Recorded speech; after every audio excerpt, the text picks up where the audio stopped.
So there's this guy who's been itching to play a game for like forever. And guess what? After a long search, he stumbles upon this never-ending game. Talk about luck. He thought it would be fun to give the game a try and opted for Hell Mode as the difficulty level. On that day, the guy just vanished from Earth. So there was this guy, right? He was a single 35-year-old salaryman just doing his thing. But then, get this, he goes and reincarnates as a baby named Alan. Can you believe it? It's been 5 years already, and his new status after reincarnating is serf. Serf couldn't have another job, and he wasn't allowed to leave the village. On a scorching day, he offered his assistance to his mother, only to be turned down as she encouraged him to go outside and have some fun. As his mother showered him with compliments for his kindness, his mind wandered back to the days when he would play pretend as a child. He didn't want to freak out his family in that world, so he kept his reincarnation a secret. Summoning involves conjuring creatures from cards using magical abilities. The plan was to find a buddy to help out in the battle, but it looked like he wasn't quite ready to take on those mystical creatures in that realm. He just really wanted to go toe-to-toe with that beast. So his main goal right now was to get the beast's blessing. He can level up his status by using the beast's blessing with those 20 card holders. And just like that, his physical strength was now on par with that of the average adult. Controlling one's status meant controlling the game, according to his beliefs. However, he considered strength to be valuable for the time being. The afternoon bell started to ring, and his friend Krina called him to play some games together. Krina was his sparring partner, and she also couldn't go on hunting for magical beasts. They started to play, and it was too embarrassing for a former 35-year-old man. And it wasn't easy to play with Krina. She was faster than him, even though he had increased his agility. With Krina's attack, it seems that he was about to lose the 10th time. Krina seems to have so much fun with Alan more than her father. When she stated that, Alan warned her to not let Mr. Gerda, her father, hear that. Alan seemed frustrated to be crushed by a little girl. Since it was obvious from his face, his father came and told him not to feel bad about himself, because his opponent was a sword saint after all, and she will serve the royal family one day. Alan already knew that something was strange about Krina, and he finally understood why she was attending the appraisal ceremony. But Krina preferred to be a swordman rather than a sword saint. She said that something was written about Alan's talent too, and she heard that it was something special. When she asked, Alan's father explained that even though it was special, no one was able to read the letters. So the priest said that he had no talent. Alan knew that even if someone could read the letters, there would be no change because it was showing errors of garbled characters. He was praying to God to fix the talent system, and because of that, he missed the time to talk about being a summoner. His little brother wondered what was wrong with him as he didn't look happy. His father and mother comforted him by saying that even though he had no talent, he was still their proud son, and they believed that he would grow to be a strong man. The family he was in was so poor that they didn't even have a bath, but he was too glad to be reincarnated to that family. His father was 25 years old, and his mother was 23 years old, which means they were still younger than him. While they were talking, Krina's father came, and it was time to go. Today was the day that knights were coming to meet Krina the Sword Saint, and Alan was her companion. While they were walking, the people who saw Krina started to talk about her respectfully. The caste gap between commoners and serfs was big as always. Suddenly, Alan saw the freckled boy who had been bullying him. The boy didn't think he had anything to do with that, as Alan had no talent. Krina defended Alan, and her father stopped her. When Alan was asked if he was fine, he said that he didn't care what the other kids said. A man announced that the knight had arrived and told people to make way.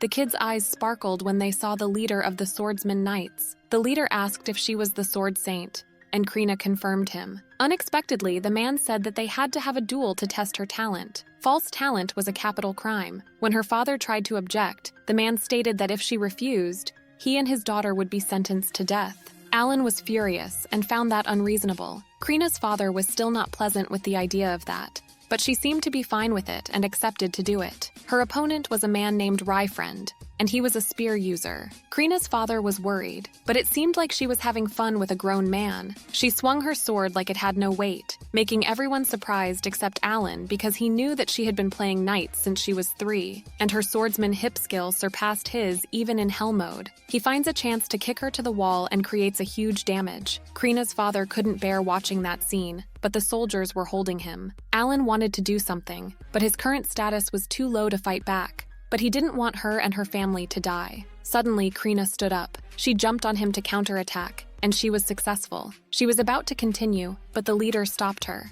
She thanked Friend and called him an old man, offending him. People started to cheer up and praise her. Her father embraced her and asked if she was injured, but she seemed fine. Alan was amazed by her one more time. He admitted that the king would be happy to see that. When she asked if she could be a knight now, he said that she needed to wait until she was 12 and then enter the academic city for talented kids. The freckled boy asked if he could go to the academy, and the leader said that he was going to send an instructor for the entrance exam. Alan looked at everyone's stars, and Krina had more stars than the captain. He figured that the stars play a crucial role in status. It seemed that he was the only one living with hell mode in that world, and his 100 times effort in hell mode equals an effort in normal mode. Even though there were no growth limits, it was still null. If 3 stars hold such strength, he wondered how strong he could become. He opened his status and was bummed to see his level being stuck on 1 for the past 5 years. However, he knew that his life as a summoner was just getting started. After the Swordmaster was discovered,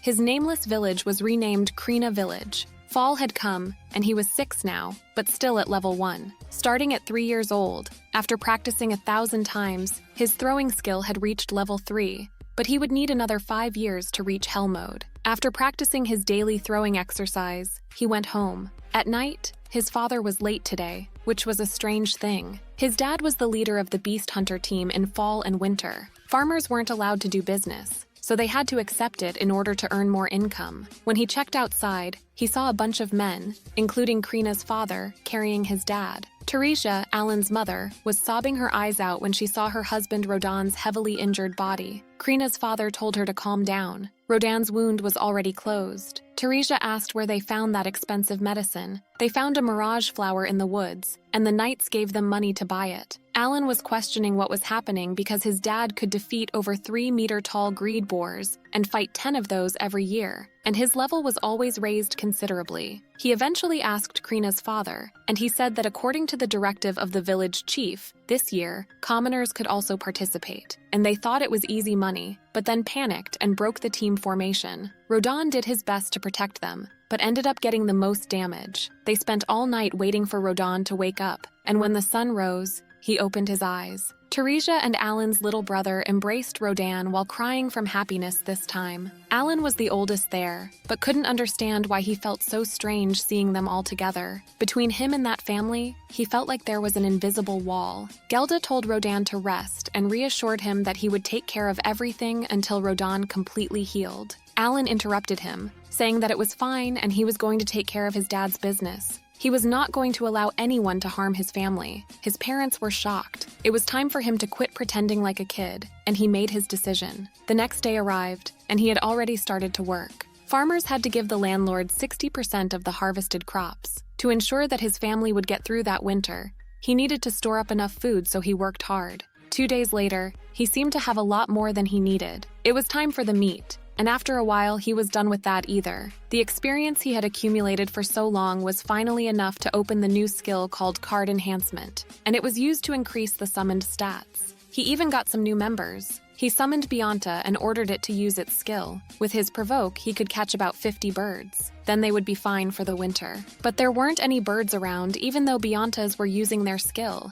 Suddenly, an alba heron came. Alan's dad got inspired by that monster bird when he named Alan. He was huge, about at least 2 meters tall. He didn't expect that, but it was a once-in-a-lifetime chance, so he prepared himself to hunt his first demon beast. He threw a rock at him, and it seemed that his throwing skill was great, but he wasn't strong enough to defeat it with one hit. He summoned his dogs and ordered them to bite the bird. The dogs started biting the albaharan's body, but 15 dogs were not enough because the bird was a D rank. Albaharan didn't seem to be affected by the dogs, and it crushed Alan's body with its 1 foot. Alan was trying to hold it back while thinking of a way to defeat the beast. Then he summoned Chu and ordered him to suck its blood. The pressure was lessened, so it was his chance to counterattack. He was right about using an energy drain in that situation. He used 3 insects and 10 dogs. The bonus stats from Blessing decreased, but most importantly, he tired out his opponent so he had a winning chance now. He gathered all his strength and swung his sword. With one last move, Albaharan was defeated, and he received 100 experience points. He shouted happily and was proud of himself. It felt even more awesome than he thought. Karina and the others were all shocked, especially his father. While they were waiting for the blood to dry, Gelda informed Alan that he had passed his words to the village chief, and if he defeated more Albaherans in the future, then aside from the wings and the gall to refine magic stones, he could have the rest of them. Alan thanked Gelda. Now that he knew Bioda's provoke works on demon beasts, he was going to fight an Albaheran every 3 days. He remembered that he got 100 experience points, and when he checked his status, he saw that his stats increased by a lot, and he had finally leveled 2 after 6 years. That was a really long time, as expected of the Hell mode. His strength and magic were also significantly higher than they were at level 1. He knew that it would increase, but didn't expect that much. Since it had been a month now, his father's injuries were fine now, and he decided to talk with them about something. They sat face to face, and Alan started to explain what he had been hiding from them. When he was 1 year old, Alina once said that he needed to overcome many challenges that hundreds of people couldn't overcome, and he had been bestowed with enough special knowledge to do that. While he was explaining, he wondered about their expressions after he finished talking. They seemed quite shocked and didn't want to believe it was true. His father patted his head and said that since birth, he not only had a different hair color from them, but he was also an incredible child, which was why they didn't believe the result of the ceremony, and he believed everything he was saying. Alan apologized for hiding it from them. His father guessed that he had gone through his first challenge. Alan questioned how he knew that, and he said that the small scar on his face disappeared. This made him realize that after leveling up, his old injuries would be healed. Rodin said that he had been given impossible challenges by the ruler of the world, so whenever it gets too hard, he said that he should remember that he had his family with him always. Rodin then asked if Gelda knew about that, because that man was always so proud of his girl, so that was his payback. December came, and Alan and Gelda left the house for the last step. The final step to ensure Alan's family's survival through the winter was exchanging the meat for firewood and salt. While on their way, Alan wanted to ask something, but didn't want Gelda to tell his parents. He asked how a farmer could become a commoner. This made Gelda a bit nervous, but he answered anyway. He said that he needed 10 coins, and the landlord would promote him to a commoner, including the unborn baby inside Alan's mother. His family had 5 members, which meant they needed 50 coins. He decided that before he left Karina village, he was going to help his family become commoners. After a few days of scouting the market, he figured that he needed to kill 500 Albaherans to earn 50 coins, which would take a few years. He wanted to buy a new weapon, but an iron rod was enough to take down 2 Albaherans, and he needed to save up for the food and necessities. He heard someone's voice calling him, and when he looked up, that freckled guy was there, asking what he was doing in front of his dad's shop. He was the son of the weapon shop owner. The kid said that he would let him go if he could take a few hits.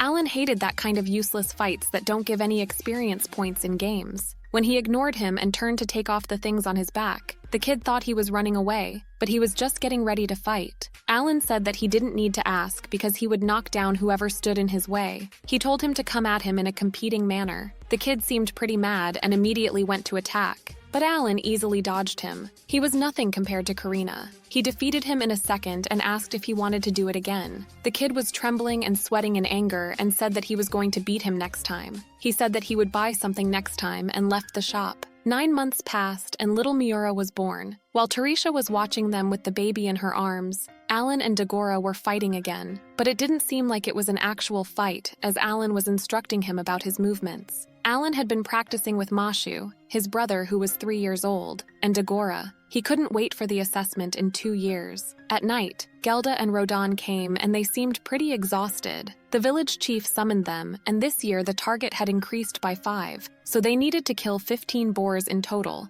So that was why they were looking like that. Rodin added that there would be more civilians participating later just like the last year. They tried to object, but it was an order from the Lord. Tarisha was so anxious. They said that it may increase to 20 next year with no negotiation. Alan didn't know the circumstances, but it seemed like monster hunting was being promoted, and it was troubling some since they could not defy direct orders. Suddenly, he had an idea, and he said that the Creator gave him wisdom, so he promised to figure something out soon and told them to leave that to him. In October, Rodin, Gelda, and Alan went back, and their subordinates seemed happy to see Rodin again. They then warned Alan to not get close to the fight, and he was just coming to watch them and learn. A rookie came and tried to say something, but Rodin didn't let him finish and told him to just stay focused. It was time to go now. Their target number increased. so they needed 20 people at that time. He spotted the two new guys, and his aim was to assist them with their hunting. He had lived as a farmhand for 7 years, and it was his first time going outside the village. They went outside, and after a while they arrived at the Great Boar hunting ground.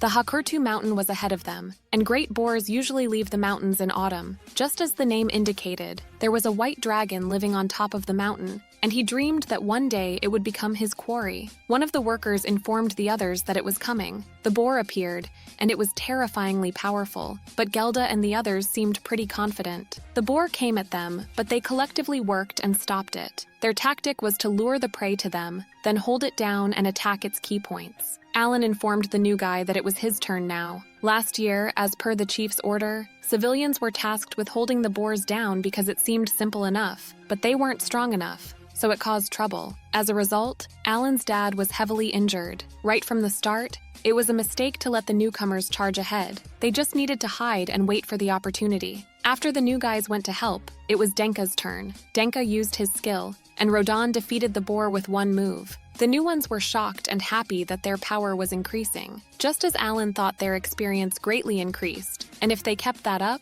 they were going to be at the front line in no time. They got a bit more combat experience now, so they should be able to kill 15 boars quickly. When he hopelessly checked his status, he saw that he also leveled up and gained 400 experience points. From now on, until he earned 50 coins, he decides to hunt more boars and albiharans for more experience. He believed that his life was going to change once his level was high enough. 5 months later in June, his level was at 4, and his summoning skill leveled up. He had been training his magic every day, and after 1 year and 10 months, he could finally become an E-rank animal. There were 2 notable changes. Infinite tools could be stored in a black hole of about 30 square centimeters, which was called storage. Moreover, to create or enhance E-rank animals, he needs magic stones found in the body of the beasts he kills. He wondered if the horned rabbit he hunted for food once had any stone. E-rank tones were useless, so he could pick up plenty in the forest. Gathering stones was going to be tiring, but there was that storage skill.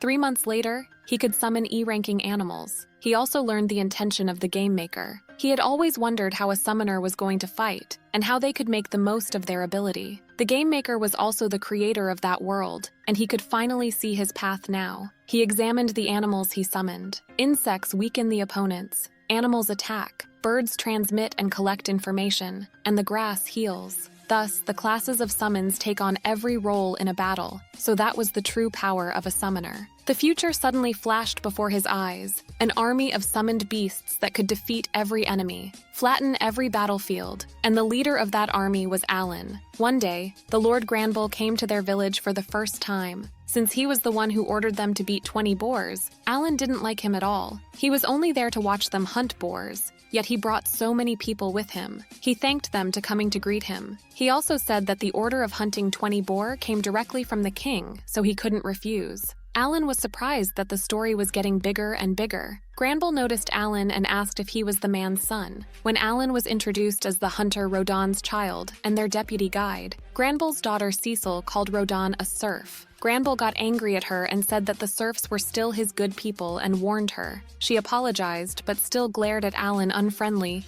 even though he didn't give a single care about her. Granbull requested Alan to lead the way. To fulfill the royal order this time, his strongest knights were going to be the hunters. Alan firmly stated that the quota of 20 boars that Baron gave them could be an achievable goal if Karina villagers worked together according to his father. Before he could answer him, the boar hunting group had returned, and they defeated 3 boars in just one trip, making him shocked. Their armors were noticed, and Alan explained that they were made from the boar skin that the Baron gave them last year. Moreover, they also recruited 20 more hunters this year. Granbull seemed pleasant with their performance. It was admirable that they could kill 3 boars in one day, which means there were 17 boars left. Alan corrected them that only 10 were left, but that was impossible as they just started half a month ago. He said that they had more people so they could kill more boars in one trip. To conclude, he said that they could handle it by themselves for the quota of this year. Granbull understood that he didn't need to worry anymore. When he was about to go, Alan respectfully stated that for future hunts, his father requested to keep the boar skin. Granbull didn't think there would be any problem with that and allowed them. His assistant suggested confirming it before accepting as he was just a child, but he didn't think it was necessary because he had no reason to lie. At the village chief's house, Gelda, Alan, and Rodan were sitting in front of the leader. He said that the territory reclamation order had been spread throughout their country for 15 years. While several villages had failed to fulfill it, Karina's success was wonderful. He told Gelda and Rhoda what he heard about them leading the hunts for 10 years and praised them for working hard to contribute to the development of the village. He stated that they deserved to be rewarded for their bravery. Unexpectedly, he made both Gelda and Rodan's family commoners and told them to continue to fulfill the duties of commoners. They were shocked by that reward. Alan was filled with happiness because finally he achieved his goal. He had been aiming for this reward since he heard that the boar hunting trips were the Lord's order. He only earned 5 coins last year, so he was pretty depressed. He was so happy that he could leave the village to go hunting whenever he wanted. Granbiel continued, saying that all the other serfs who also been hunting for 10 years or more will be rewarded as well. Whether to pay taxes as a commoner or live as a serf, they can consider their choice carefully. He then wondered why they decided to hunt C-ranked great boars. Alan didn't know that either, as his father had never mentioned. Rodan didn't say anything, and Gelda wanted to explain. Apparently 13 years ago, they started exploring that land with other serfs. However, in the fall, many great boars attacked and stole the food they saved for winter. They originally participated in the exploration because they didn't have enough to eat, so they had no place to return to. Then Rodan announced that they were going to hunt and eat those boars. They were lucky enough to kill one, but they lost a friend in that fight. Gelda always wanted to tell Rodan to stop blaming himself for that. The leader trusted Gelda and wanted to reward Rodan's bravery in the past, and said that he could ask for anything. After thinking for a moment, he wanted him to allow his son Alan to work at his house. He was much smarter than his father, and Rodan was sure that he would be useful to him. Not only the leader, Alan was also shocked and tried to object, but his father didn't seem to be listening to him. The leader's assistants didn't have any objections, as there was no doubt that he was a smart child. Alan tried to find a way to oppose that, because his dream of monster hunting was right in front of him. If he worked at the Baron's house, it would be even more inconvenient than now. But the Baron said that he wouldn't hire him as an errand boy. He wanted Alan to be an official servant of the Granbiel house. His father seemed surprised and excited, but he didn't even know there was a difference between those two jobs, and the only thing he could think is to find a way to refuse that. However, when he looked at his father, he saw that his face was covered in tears of happiness, and there was no way he could refuse something like that after seeing his father's proud face. With that, he became a servant for the Baron's house and was going to leave the village with the Baron in a few days. His brother was crying, and Karina also didn't seem happy about that. He told her to take care, but she didn't answer him back, so he offered to play night again. Both Karina's and Alan's families were watching their goodbye night play. They started to fight, and they noticed that Alan was much faster now. He was literally pushing her back with his attack. Alan was dedicated to winning today, and he sure did. They were all shocked that Alan won the play for the first time, but he said that it was a draw and they hadn't settled it yet, so they should play again. Karina accepted and promised to be stronger next time. Alan noticed that she didn't use that move she used against the deputy commander of the Knights. She was going to go to the academy soon and then serve the royal family, so their chance of meeting again was slim. He used all of his magic stones for that fight, but it was good to see her smiling face as a goodbye. Alan was leaving, so he hugged his mother and tried to stop himself from crying in front of his little brother. He told his brother that he had to be strong to protect their little sister. Dogora came and gave him a dagger from their family's shop and left. The carriage arrived, and his life was about to change the moment he stepped into that carriage. His father told him that his future will now end at being a servant forever, as if he read his mind and advised him to make use of that opportunity. After that, he got into the carriage and left Karina to begin his life in the Granbiel house. At the Granbiel city, we see Cecil being on Alan's shoulder to pick an apple from the tree. After leaving Karina and coming to the Baron's house, Alan became the personal servant of Cecil at his request. When she tasted the apple, it was so sour, so she wanted to eat Pawpaw to wash out the taste and told him to go to the market and buy some for her. Day by day, he was constantly ordered around by another 8-year-old girl and had no chance to go monster hunting. When he was about to go, they noticed an airship,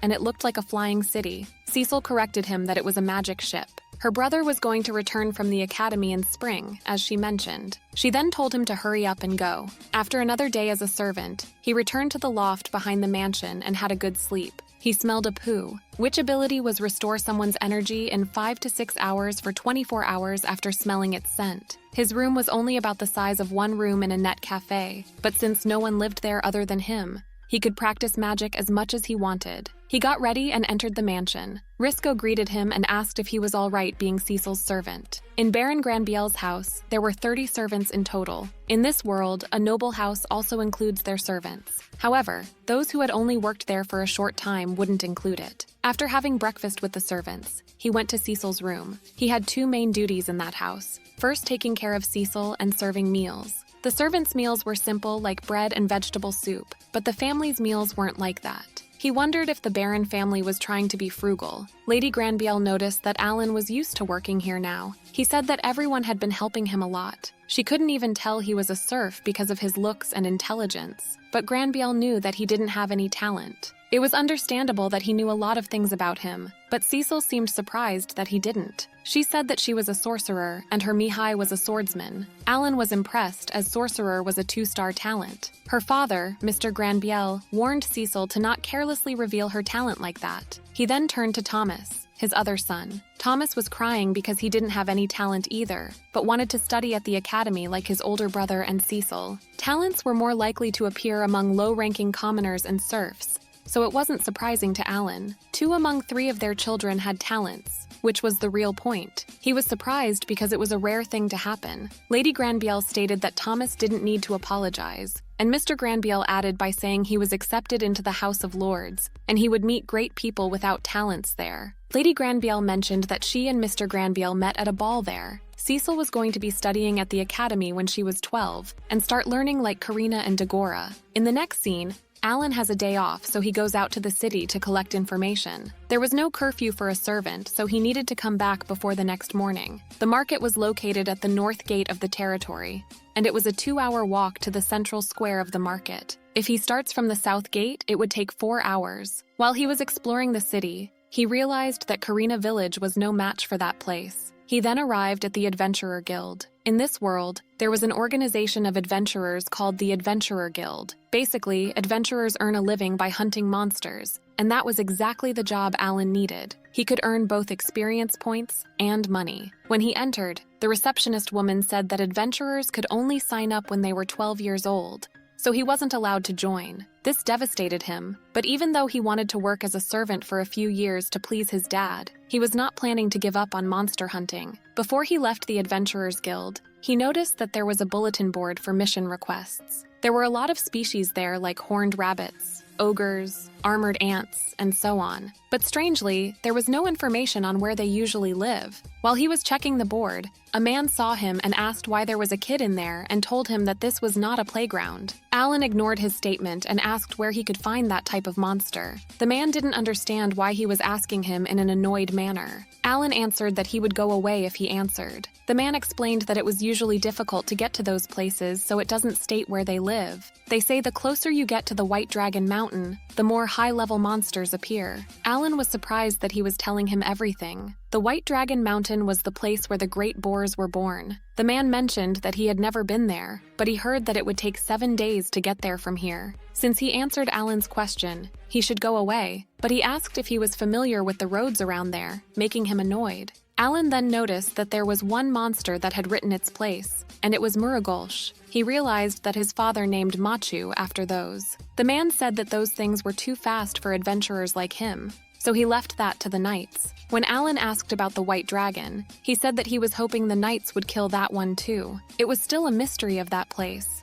Because of it, they were still unable to exploit anything from the mountain. Even if the reward was 1,000 copper pieces, the mission was still considered too dangerous. So no one wants to fight the White Dragon, even with such a huge reward. 2 women came and told Levin, apparently that was the man's name, to go to celebrate as their job was done there. They then noticed Alan and said that his hair was pretty rare. Alan thanked Revan for the information and left the Adventurer Guild. He had heard what he needed to know, and it was pretty clear what he was going to do next. In the middle of November, the weather was cold and it was going to snow soon. Alan arrived at the Granville's North Gate and the Guardian asked if he had a pass. When he showed the Baron's crest, the Guardian man apologized for asking as he didn't know he belonged to the Baron's house. Alan finds that crest pretty useful. The gate opened and the day he had been waiting finally arrived. he was outside. He had a whole day off, so he excitedly started to run to go hunting. The guardian suggested having a guard with him since it was dangerous out there, but he was already gone. Alan knew that it would be troublesome to get too close to the mountain and encounter high-ranked monsters, so he aimed for the D-rank monsters.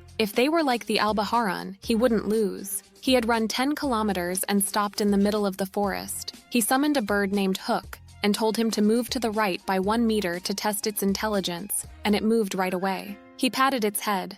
It was much more intelligent now after enhancement, and it was the only one among his summons that could understand all his orders. He ordered them to use their hawkeye to look for the monsters. They were pretty far from the city by now, but they didn't see any monsters. He had to wait about an hour for the Albaharan, so it looked like the random monster encounter rate was pretty low. He took off the dagger he got from Dagora. Hook came, and it looked like it was quicker to look from the sky. He continued to walk towards the area carefully. He needed to make it clearer to his summon, but he couldn't find anything. Then he encountered a bunch of goblins who were 1.5 meters tall. When he counted them, there were only 5 of them. He summoned Tama and counted on them. Within a diameter of 50 meters, he could summon his animal and block their retreat just to be safe. Now, Alan's first real battle started. There was a harsh fight between the Thomas and the goblins, but Alan believed that Tama could handle this. However, the goblins were using their swords, and with one hit, one of the Thomas disappeared. This wasn't going to be an easy win, so he decided to try Ageha, a poisonous butterfly. Ageha released something and the goblins fell asleep. This gave him the chance to throw them rocks. But just like Albaharan, he couldn't kill a D-rank monster with stones. He ordered Tama to go, and Tama finished. He received 200 experience points from one goblin. It had been less than 2 hours, but he already gained 1,000 experience points with 1/5 goblin. This hunt was much more efficient than he had expected, and those monsters gave the most experience points so far. He then looked at one of the goblin's bodies and used his dagger to take off the stone from its body. He didn't like doing that, but magic stones were a summoner's lifeline and he had to collect them. Some time passed and Hook found 5 goblins within 3 kilometers from there, and so far he had defeated 80 goblins and 5 horned rabbits. His level had also gone up by 2, and he was now level 9. He also learned more about Ageha's skills during his hunting experience. Its success rate was not 100%, and one summon could use its skill on multiple opponents. If the opponent was 2 or more ranks higher, he would need to use multiple summonses. He lost a few Tomas this time, so he had got to collect more E-rank stones to create new ones. But it was getting dark, so he needed to go. But hooks weren't moving. He asked what was wrong and noticed that they couldn't see well because it was getting too dark. He was shocked that they had normal bird's eyes. He tried to find his way home by himself, and with that, the first hunting experience was over. A month passed, and it became routine for him to go hunt every 6 days. It was his 4th time this month, and his level was now 12. As he got used to hunting, he started wanting more things. Although he still hadn't saved enough to buy good equipment and weapons, hunting monsters, earning experience points, and getting better equipment was so easy. But the problem was that he only earned 50 silver coins as a servant every month. While he was about to sneak out before the sun rose, one of the servants called him. They went to Mr. Granville's room, and he first praised his performance and said that the butler's reports only had praises for him. However, he tried to sneak out before sunrise again, so he wondered what he had been doing on his days off this month. Alan knew that he should be careful with his lies, but then decided to tell the truth that he was going to monster hunting outside the city. They were shocked by his honesty, and he continued saying that he was the son of the hunter Rodin, and it was his family's way of life to hunt monsters. He aimed to sound natural to make his situation understandable. It was normal for sons to want to follow in their father's footsteps. Mr. Granville seemed like he understood him, as he was the child of a hero. The butler asked what did he do with the horned rabbits he killed. This surprised him at first, but he found it normal for them to think that he could only hunt E-rank monsters. The butler mentioned that if he was selling them to a butcher for pocket money, he must stop as it would cause rumors. Instead, they would pay him 1 silver coin for each of them. This cherished Alan a lot, as he could go hunting proudly now that the discarded meat could turn into money. 6 days passed, and it was his another day off. He was eating his fruit while thinking about his goal for today. He aimed to kill 100 goblins today, and then 5 horned rabbits. Hook came and started to yell at him. He wanted a minute to finish eating,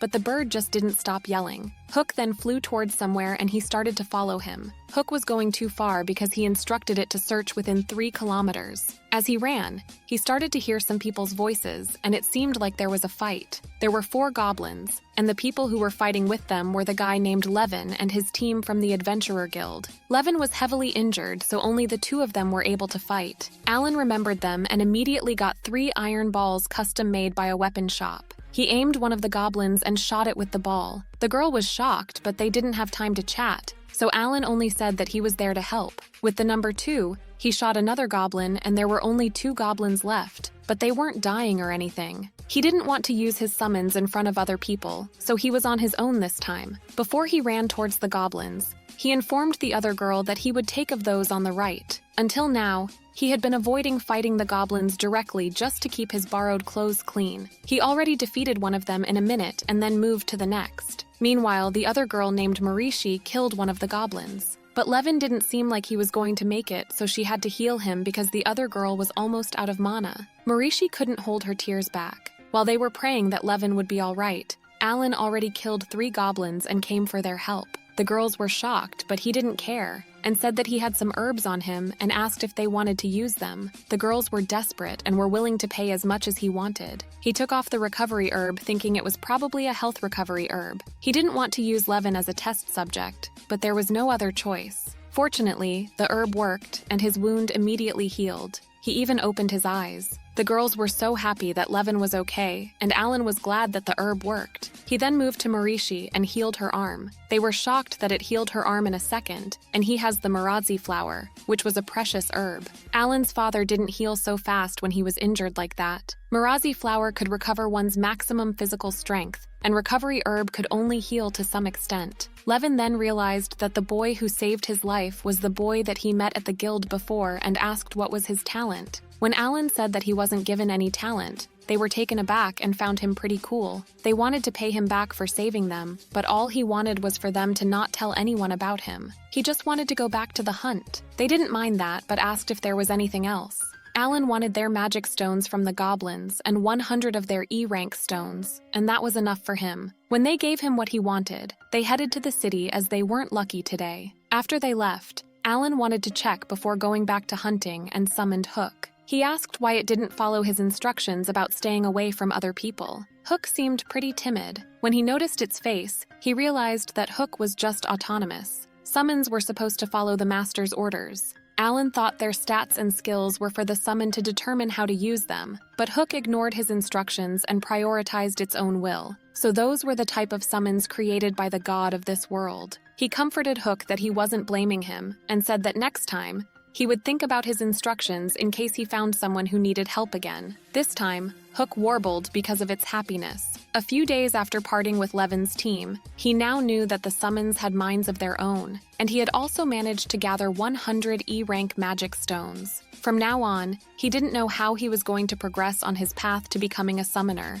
because hunting was really useful for him. In late December, while he was sweeping the floor, the Knight's commander came and Alan greeted him. The commander stated that he seemed much better after 2 months. He sometimes came to trade information with the Baron, so he was seeing him often. The Knight's job was to protect the Lord, catch criminals, and subjugate monsters. This was not an army created to fight with other people, and it seemed like this country didn't need to worry about being involved in the war, which was a relief. They sat at the dinner table, and while eating their meal, the commander asked if that meat was from the horn rabbits that Alan caught. Cecil said that he caught 5 rabbits in just 1 day. The commander seemed impressed. He informed Alan that Karina Village had successfully defeated 20 great boars. Cecil's big sister and others were amazed by Alan's father. Their brother then wondered why they didn't get to taste it. As he remembered, last winter they got to eat boar meat. That was also strange for Alan because the amount of boars they caught in October should have provided tons of meat. He wondered if it was taken straight to the royal capital because of the king's order. Mr. Granville warned his son to not say selfish things. It seemed like the Baron's kids got to eat even less meat than the serf and Karina. He then asked Alan to catch a white deer this time, but Cecil interrupted him by saying that if he wanted to order Alan around, he had to run it through her first. Her brother whispered something in her ear, and it seemed like she was convinced. Lady Granville told Tomes to not bother Alan like that. White deer was a C rank, just like the great boar. His father's team had hunted those before, so it was time for him to try it himself. When his day off arrived, he went straight into the forest and found a C-rank white deer. He cannot tell himself a summoner if he can't utilize his summons ability. With his brilliant plan, he successfully killed his first white deer and received 2,500 experience points. He had hunted 100 goblins, which gave him 20,000 experience points. He guessed that he would get praised for that, and went back to the Baron's mansion. When he arrived, Mr. Granville thought there was a monster that appeared in the mansion area and ordered his butlers to pick up their weapons and hold out the monster until the knights came to his aid. However, behind the gigantic corpse of the white deer, Alan was there and informed him that he had captured a white deer. Mr. Granville was shocked, and the kids were so happy, especially Tomes. Tomes immediately informed Lady Granville that they didn't need to worry about the New Year party anymore, and Lady Granville was glad. They thanked Alan, and Mr. Granville was still questioning how Alan was truly a talentless kid. He single-handedly killed a C-rank monster at 8 years old, so he ordered his workers to recheck his background. Thanks to Alan's achievement that day, the Baron family no longer worries about the meat. Once a week, he was going to be entrusted with a new hunting day, which included hunting monsters to get edible meat and helping people who were in trouble with the monsters. His salary was also doubled to 100 silver coins. No matter how much he hunted, his salary was fixed. He was not dissatisfied, but it seemed like the Baron was in financial difficulty. He was glad that he could go hunting twice a week now. March came and the weather got warmer. Cecil woke Alan, who was sleeping in the carriage where they were meeting with her big brother. Alan apologized and wondered why she brought him along with her. Today, they came there to pick up Baron's eldest son, who lives in the dormitory of his school in the city. While Cecil was in a hurry to see her brother, Alan prayed that her brother wasn't similar to her. They then saw a magic ship, and it was so amazing up close. He wondered what was the principle with the fueling. In this world, the clocks were in the duodecimal system, which was quite developed. The people were coming out of the magic ship, and they saw Cecil's brother. He greeted Cecil, and she ran to hug him. He then noticed Alan and stated that he was pretty young and asked if he was a new servant. He confirmed him by saying that he had been a servant since last fall. Cecil said that her servant was a hunter, which the big brother found excellent. Alan was shocked that he was way calmer than Cecil. Cecil's brother then took off a package of gifts and said that he got it from the capital. Cecil thanked him and promised to take care of it. They seemed pretty close, which made Alan wonder how Mashu and Miura were doing. The next scene was the first hunting day since Mihai returned home for his spring break,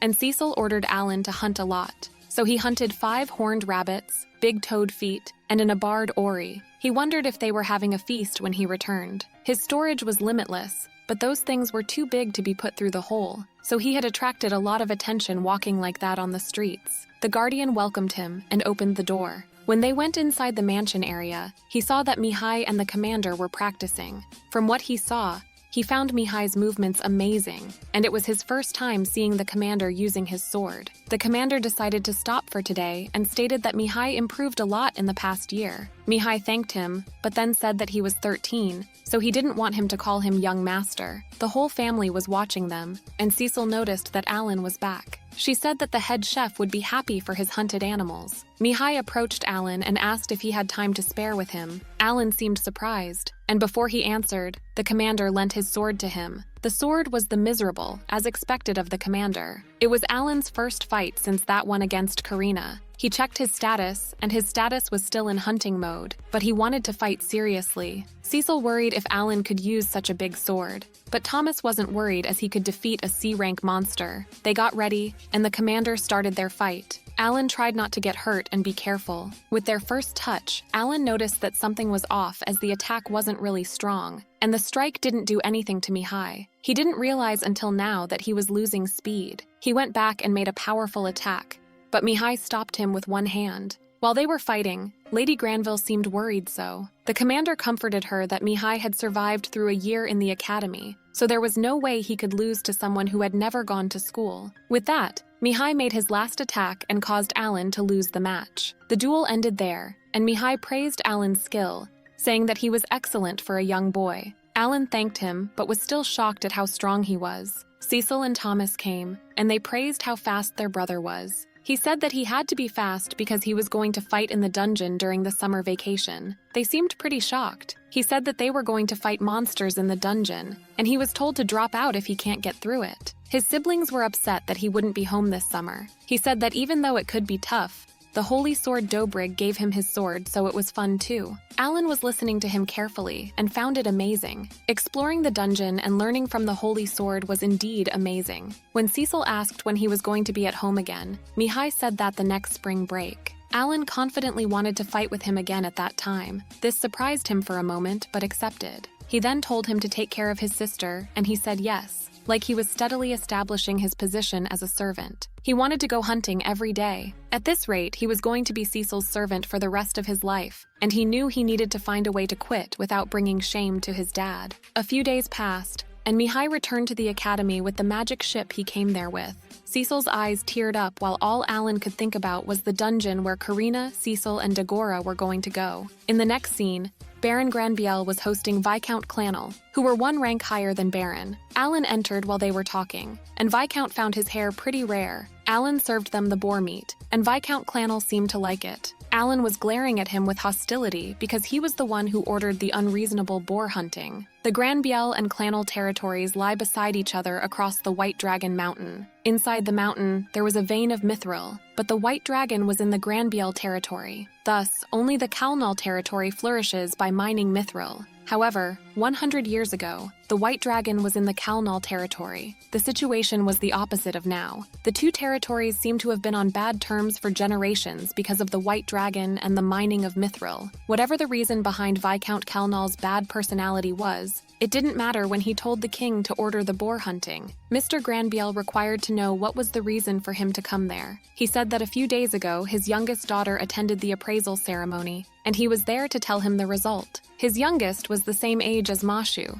Viscount happily announced that his daughter was talentless. He added that he was sorry for Lord Granbiel, as 2 out of his 3 children had talents. Granbiel seemed annoyed and prayed that he would have a child with talent someday, and he would have to fulfill the noble's duty just the same as him. Alan was confused as to why was it bad to have talent, because the airship was flying proudly in the sky. While the Viscount was leaving, Alan was thinking about how hassle being a noble was. By this autumn, he would have been working at the Granbiel house for a year, and he was now 9 years old. Back in Karina, everyone must have started a new boar hunting season by now. He looked at his status, and it seemed like he was slowly getting all the necessary equipment. No matter how many times he looked at his status already, it still felt good to see that he was improving. He may even be able to hunt 3 times the usual today, and maybe even 5 times if he is lucky. After killing 10,000 goblins, he finally leveled up. So today, he planned to fight some higher-ranked monsters. He sent Hook as always to find some monsters, and after running for a while, he encountered the monster Levin mentioned and armored Annie. The ant was about 3 meters tall. He summoned Tamis, and they surrounded the ant. They started to attack the ant, but it seemed like the method he was using wasn't very effective. He had to change the strategy and summoned Ejahas to make it sleep. Their poison seemed to work on a C-rank monster like the ant, which made Alan pretty happy. It wasn't fully effective, but was good enough. He could still use this strategy on White Deer. He needed to kill it before it woke and started to look for the wound caused by Thomas. When he found it, he used his dagger to kill it, but wasn't sure if his offense stat would be enough. He aimed its neck, but it was still too hard. He needed a better dagger. The ant started to wake up. Alan was dedicated to not letting it escape, so he used all his strength. After using his last strength, the ant was dead, and he received 3,000 experience points. He seemed relieved and started to collect the magic stone. But no matter how hard he hit, its skin was so firm that he couldn't penetrate it. With the anger from not being able to collect the magic stones, he decided to look for orcs. After a while, Hook found one, and Alan started to watch it from a distance. It was pretty big, around 2 meters tall, but surprisingly, it was sleeping. Alan's summons were never exhausted, but it seemed like the monsters also needed to sleep. Since it was the right time, he summoned Thomas, and they started to bite the orc. It worked at first, but the orc woke up and took out 3 Thomas in one strike. But it wasn't that important. He ordered them to scratch, and they tore the orc in pieces. He received 1,500 points and successfully collected the magic stones. And it wasn't like the normal ones. It was a C-rank magic stone. He wondered if he would need a lot of this later. Alan was proud of himself because he killed a C-rank monster without needing to use traps. but then remembered that he was defeated by a 15-year-old kid from the academy, so he couldn't consider himself as strong. Furthermore, Academy alumni like the Knight Commander or the Vice Commander must be much stronger than Mihai, although the Vice Commander lost against a 5-year-old Karina. In this world, Academy graduates are overwhelmingly powerful people, and they account for less than 1% of the population. This made Alan more willing to become stronger in this hell mode. His next goal was to kill 2 orcs at once. At the end of the day, he killed 15 orcs and 1 ant, with 25,500 experience points. He happily returned to the mansion. He planned about killing 40 orcs a day, which was 60,000 experience points. Early November came, and Cecil's teacher came to the Baron's mansion. Cecil warned Alan to not say anything rude in front of his teacher. Today, he was allowed to attend classes with Cecil as a present for the first anniversary of servitude. The bearded old teacher asked if Alan had any questions for him. Alan asked if he could tell him the conditions for using magic. With his summoner talent, he made a hypothesis. The creator of the world set the growth rate of a summoner's intelligence at S. That's why when his level went up, it also became easier to learn things. Then he wondered if his intelligence could be used for learning magic. Cecil couldn't understand why he wanted to know that, as he didn't have any talent. The teacher agreed to explain it briefly. The teacher stated that he would need a talent that could use magic. Without it, he wouldn't be able to use any spell. Alan was disappointed. The teacher then mentioned that Cecil could not use magic yet, even though she said she was a sorcerer.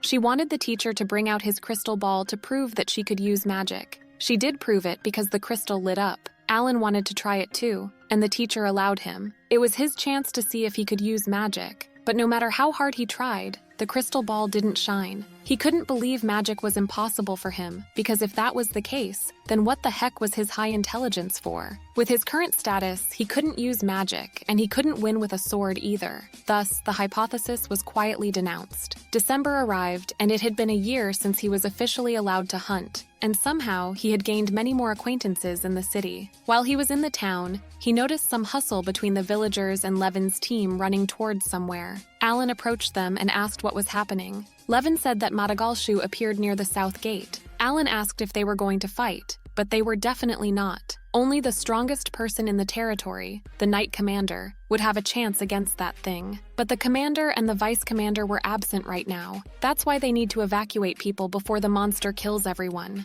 Alan acknowledged that the situation was bad because most of the adventurers in the city were talentless, so they wouldn't be able to fight it. Helping those who were in trouble with monsters was the duty of the Granbiel family's hunter, so Alan thought Baron would forgive him for acting on his own this time, and decided to hunt Madagalshu down. People were hurrying to get out of the place while he was going ahead of them. The soldiers were trying to close the gate before it got close to the city. Alan arrived at the gate and saw the enormous presence of the B-rank monster, Madagalshu. He was taken aback by how big the monster was. It was about to eat the people in the carriage he was holding. The man was begging the soldiers to save his wife and daughter in the carriage, but they couldn't even move an inch. Alan took out a ball and threw it to catch its attention. The monster growled at him, and it seemed like his plan worked. He was yelling at him to make him drop the carriage so that the woman and her daughter could run away. The soldiers and Levin were shocked and tried to stop him from throwing himself into danger. Alan looked at his stats, and he needed to speed up because his mana still hasn't recovered yet. He started to run away from the monster, but the monster was too fast. Luckily, he got away from its fits. Alan realized that the monster was not rushing to kill him.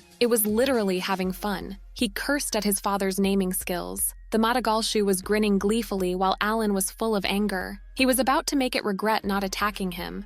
He summoned bugs and birds that had the agility and endurance to dodge its attack and started to run away. Everyone was shocked that he used himself as bait. They were running towards the forest. Now that they were quite far from the city, he ordered a Gehas to put it to sleep. But the monster cut the butterflies like they were nothing. After some time passed, Alan was catching his breath while hiding behind a tree. He knew he lost it because all his debuffs didn't work. He had to get more experience points for now and take his revenge after. He was glad that at least he could lure it far enough from the city. However, while he was walking, the monster appeared behind him with its disgusting, mocking face. He started to run away from it, but then encountered the orcs and armored ants. 3 days passed, and Alan arrived at the gate looking miserable. Before he could say that he was back, he fainted. The soldiers carried him and contacted the Baron. They brought him to the mansion, and after 2 days, Alan woke up. When he woke up, Cecil was looking at him with a concerned face. Alan was surprised to see her this worried, but she said that he was his servant, so it was natural that she was worried. She asked if he was hungry or wanted something to eat, but he was just glad that he came back alive. Thomas and the butler came, and he expressed his happiness about him being okay. The butler said that once he felt better, he should come back and report to the Baron. Alan got anxious that Baron was mad at him for staying out without permission. When he entered his room, the first thing Baron said was to ask him what he was thinking. Alan bowed and apologized for acting on his own, but Baron couldn't figure out why he was apologizing. Protecting the people was the duty of the knights, and on behalf of the knights, he thanked her for fulfilling that duty in their absence. He stated that Alan didn't do anything wrong in this case, and thanks to him, the city only suffered minimal damage. His reward was 10 gold coins and another 10 gold coins from the family on the carriage that he saved. The Baron was so generous with this, he could buy better weapons than iron swords. He knew he was going straight to the weapon shop. Baron also warned him to not go too far from the city next time he hunts monsters. With the relief that it all went smoothly, he promised to be more careful and left the room. After buying his new sword, he went to the corpse of the armored ant he killed before to test if it could cut it easily. As expected of a mithril sword, it was very sharp. With this monster with hard armor shouldn't be a problem. Furthermore, he made a happy discovery this time. The memories of a previously summoned beast will be carried to the newly summoned one. Hook still had memories from the previous fight, and it was watching out for Madagalshu. The summons walk with the summoner. Turned out they were entities that stored all hard-earned information and continued to grow. But in the meantime, that giant D-rank bird, those ferocious goblins, the C-rank monsters that an average adventurer can't take on alone, the B-rank monster that was overwhelmingly powerful for humans, were too strong for this world. Spring had come, and the eldest son of Gabriel returned home and rematched with Alan as promised. Alan's current level was much higher than last time, but his opponent was 100 times faster than him, so must be cautious. The duel began, and the whole family was watching. They started fighting, but Alan was much weaker now, and he lost within a minute. He was so mad at himself for losing because he had grown up so much more than last year, and his height also increased. Commander praised Mihai. Mihai then stated that Alan also improved a lot, and he was surprised. Now he could rest assured that he was taking care of Cecil. Cecil whispered to Alan's ear that he should practice more to defeat her brother. At the dinner, they mentioned that Aline fought against the Madagalshu. Cecil said that he was chased for 3 days, then got home and slept for 2 days in a row. Thomas asked if he could defeat it, but Cecil found it impossible for him to defeat a B-ranked beast all by himself, even though it was her brother. Suddenly, one of the soldiers came inside the dining room and informed Baron that the white dragon had awakened. The tension in the room increased as they heard the white dragon, the beast, had been sleeping in the mountain for 100 years. The soldier added that an adventure guild saw the white dragon fly towards the Kalnal's territory. Baron ordered to conduct an investigation on all of the miserable mines. Commander seemed pretty chill about the situation and informed Baron that they needed to investigate the 4 main mines first to know the new settlement of the White Dragon. The slopes and foothills of the White Dragon Mountain were full of high-ranked goblins and orcs, so it would probably take a few months. Thomas and Cecil were pretty excited about all that, as history was going to change after 100 years. Mihai was also excited that his return next year was going to be so much fun. Commander warned everyone to keep it a secret, as there was still a chance that the White Dragon would come back. Alan was also nervous. He didn't want to lose his chance to hunt the beast by himself because of a large-scale punishment. In the first week of July, Alan checked his stats, and it seemed like it was a fruitful day. The movement of the White Dragon towards Kalnal was indicated. He needed to check more things out there. It took 2 more years to go level 1 up in summoning skill. Rank D summoner seemed to be the lowest, but he wanted to see the comradeship skill first. He hoped that it was also useful like storage. He ordered Hook to comradeship, and suddenly something weird happened. This was his vision through Hook's eyes, so now he could also see what it sees. He figured that it was the ability of observation assimilation for both of them. When Hook flies, he notices that not just vision, but also hearing is shared as if he was riding it around. Combined with the Hawkeye skill, he could see miles ahead. He then noticed that Hook flew 50 meters above him, so he couldn't give orders when he was out of this range. It was the same as controlling several characters at the same time through the screens. Even though it was limited to the summons with intelligence above 100, there was no limit for quantities. For each summons, he needed 200 intelligence points for comradeship. So with 1,200 points, he can control 6 summons. He now understood that this was the reason why they had to keep increasing intelligence. After thinking a moment, he decided to see the new D-rank animals. He had 1,000 D-rank magic stones, so he could use them however he wanted. When he summoned them, there were even fish included in them. Apart from Jagabata, their intelligence was all above 100. That means he could control them from a distance using comradeship. But he was quite sad because he couldn't give orders from a distance to Tama. But now they had a team like Hook already. He then noticed something else. He just needed to use summons to hunt beasts. There was an armored ant over there, and he ordered Spider to shoot and Silk. The spider followed his orders, and then it was the bear's turn to come and beat it. It wasn't overwhelming, but only a few summons could defeat an armored ant already. He was proud of his summon team. Hiro and Hook were in charge of reconnaissance, and with Harami's ability, the team's ability to dodge attacks greatly increased. It was not possible to add more troops to the battle. He thought assistance would help. With those bears taking care of both attack and defense, they wouldn't have to worry about C-rank beasts anymore. The ability of comradeship was not interrupted while he was asleep, and the team only needed to be summoned once to be able to gain their experience continuously for 30 days. He ordered his team to not get too close to the strangers, and even when they were suddenly attacked, he told them to not fight back. While he was leaving the area, he thought about how useful this talent was. He didn't even feel uncomfortable controlling 8 summons at the same time remotely, and he felt like his strength increased greatly all of a sudden. Being able to observe such a large area must have many other applications, as he thought. He was still curious to see what was on the other side of the mountain range, where the white dragon was located. Then an interesting idea came up to his mind. In the Karena village, Dagora and Karena were practicing, and they called Mashu to join them. While they were joking around, Hook was watching them. Meanwhile, Rodin, Alan's father, was working in the field and noticed the strange-looking bird,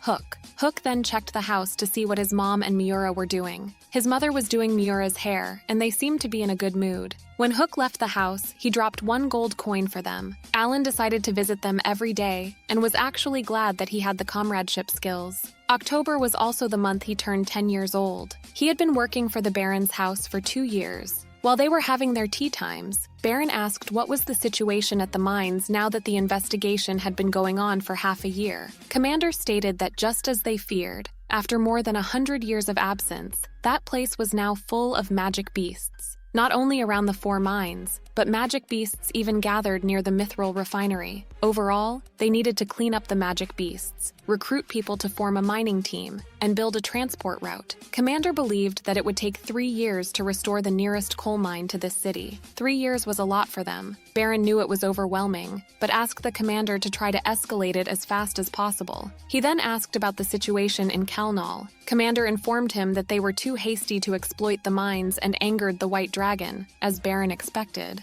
Alan was glad that he didn't use the comradeship to observe the White Dragon after what he heard. It would be a big deal if all the summons ran back there in fear. Baron added that they wouldn't continue mining because that idiot Viscount didn't know what to do next. He ordered them to pay attention to him and, at the same time, promote the plan to mine Mithril. With that, the Night Order's punishment had officially begun. Alan checked the situation, and apparently his team defeated 2 orcs, gaining 3,000 experience points. Once Alan was 12 years old, he would leave this place and begin his adventure guild. There were only 2 years left, and meanwhile he decided to help with the reopening of the mines to repay them. At the foot of White Dragon Mountain was the territory of goblins and orcs, and the back of the mountain was the lair of the armored ants. The Goblin King rules over the goblins, the Orc King rules over the orcs, and the Ant Queen rules over the ants. There were also baby goblins, so seeing them made Alan hesitate. While looking with Hook's eyes, Alan noticed something. There were human skeletons in the area. The goblins ate humans and stole weapons. Before seeing that, he usually hesitated when he had to remove an exp supply, but this time he decided to kill all of them without leaving one. He summoned Harami and told it to swing away. The bears were the first ones to attack. Bears were fighting with the goblins, but the monsters were literally using the weapons they got from the humans they ate. They could attack from a distance, so it was troublesome to hide in the shadows and shoot stealthily. He ordered Hook to be careful of the arrows and told Spiders to take down the archer first. They cracked the gate, and there it was, a bunch of goblins. Alan ordered his Barris to go and destroy them all. The goblins were so scared that they attempted to run away, but it was useless as he already developed his troops that way. He already put 20 bears into the battle, so it was an easy win for him, as he thought. Suddenly, the Goblin King appeared. Alan wasn't intimidated at all and looked like he was waiting for him. Those were the warriors who had defeated thousands of C-rank beasts already, so the king of the goblins was no match for him. Not a long time later, they defeated Goblin King and received 4,200 experience points. He ordered one of his bears to bring all those goblins in one place as he needed to try to collect all the magic stones from inside their body. After collecting them all, it was time to dispose of their bodies. He took off the torch and his storage and put out the fire by itself. After firing up the bodies, the quest at the Goblin Village was complete. He prayed for the spirits and left the village with 48,800 experience points from defeating 223 goblins. In the next few months, he will continue to conquer goblin villages like that, and would probably level up enough to catch up to Madagalshu and at the same time challenge the Orc King. March arrived and Mihai was back from his duty. Cecil and Alan went there to greet him as always, and Cecil was so excited to see her brother. However, Mihai seemed pretty upset. Alan also sensed that there was something strange about him. Mihai patted Cecil's head and said that she was already 10. He seemed like he missed his sister and felt bad that he couldn't see her growing. He then told Alan to fight seriously again. Alan didn't need him to say it first, as he was already going to challenge him. But he was different this year. Back at Baron's mansion, the vibe was different from usual. Everyone seemed tense because of Mihai's strange mood. Alan checked the holder compete, and it was his best single status for the battle. Before they started the battle, Mihai thanked Alan. The fight began, and Alan was unexpectedly faster than ever. His agility reached 1483, and it was almost double compared to last year, which is why he was sure that he would defeat him. However, even though he was faster now, Mihai blocked his attack. From the attacks of both of them, it looked like Alan was faster than Mihai. Cecil and Thomas were shocked that their brother was losing against Alan, but Commander didn't think so. Alan was obviously faster than him, but Mihai still could block all of his attacks, but he was still dedicated to win this time. However, with Mihai's sudden attack, Alan lost the battle. Alan was feeling frustrated. Even speeding up couldn't give him an advantage, and he wondered if it was because he was not precise enough when swinging his sword or wasn't fast enough. While he was brainstorming the possible reasons why he lost, Commander praised Mihai. Something was definitely wrong with Mihai because he didn't shake Alan's hand this time and ignored him. Baron stated that it had been 3 years of training at the academy, and Mihai was so much stronger now. Mihai thanked his father with gratitude. Cecil approached Alan and praised him for how strong he'd become compared to before. She asked if he would like to be Mihai's disciple tomorrow, so that he could teach him the way of the sword, and Thomas would like to join them too. Alan would be honored if he approved. Mihai called for Cecil and Thomas and said that he had something to tell them. He said that he will have to do nobility's obligation for the next 3 years, so he can't go home during that time. Thomas and Cecil were shocked by this sudden news. Thomas asked what was the obligation, but Mihai wasn't allowed to reveal it yet. When Cecil asked when he was going to start, he stated that it would start tomorrow. Cecil turned to her father with expectations, but they couldn't say anything. Cecil said that she wanted to stay with her brother for a long time. Mihai promised to send her letters, and after 3 years he would be back. 3 years was too much for Cecil, and she started to cry. Alan remembered the conversation between the Viscount and Baron, so he understood why he was so mentally prepared, but still, he smelled something fishy. At the mansion, Alan asked Rickle what was the nobility's obligation, but he hadn't heard of that before. He was surprised that even someone working at the Baron's house for 12 years didn't know about it. Mihai appeared on top of the stairs wearing armor. Thomas told Cecil to come out and say bye to her brother. She hugged him while sobbing, and it was such a sad moment for them. Baron stated that Mihai was the pride of the Grabiel family, and Mr. Grabiel wished for him to do a good job and come back safely. The other butlers wished him a safe journey, but Mihai walked towards Alan and hugged him. Alan didn't know what to do or say and froze for a second. Mihai whispered to his ear. He admonished him to take good care of his sister and protect her. Alan agreed and noticed that he was shaking. Before getting into his carriage, Mihai stopped and wanted them to allow him to fulfill his obligation for the family. Cecil waved at him while crying. Alan thought about future. After 3 years, it was time for him to leave and Cecil was going to the academy. While being a servant, he would still be devoted to protecting her. In the next scene, it had been 2 months since Mihai left. Last year, Alan started fighting the Goblin Village in October, and he was already 1 step faster than the Night Order. 52 goblin strongholds and over 10,000 goblins had been defeated by him, and there were almost no goblins left in this White Dragon Mountain. And also, his level had increased significantly. He was at the forest, and the Night Order was about to be there tomorrow, so he needed to hurry up. He was at the place where the one he had never been able to defeat reigns, the Orc King. Just as he expected, he didn't know how many enemies there were only by examining from above. Similar to the strategy in the Goblin's village, he had an ambush summoning team at the back and pincer tactics to destroy the enemy. But this time, there will be brawn to support ranged attacks. He ordered his brothers, the bears, to get started, and the hunt began. They arrived at the gate of the Orc village. The orcs immediately started to attack the bears and Thomas, but they were used to fighting, so when it's 1-to-1, his bears were too strong. For the archer orcs, he ordered bronze to protect, but there were so many of them, so one of the bears got injured. However, even though he had an arch on his body, the bear still fought. Alan was shocked and couldn't read the instant HP of the summons, so they would all fail if they keep going tirelessly and forget about their wounds. He ordered spiders to kill the archers. They successfully defeated the orcs and kept marching forward. When they entered the village, there were more than 200 orcs coming for them, which was the chance to gain more experience points. He ordered bears to attack them,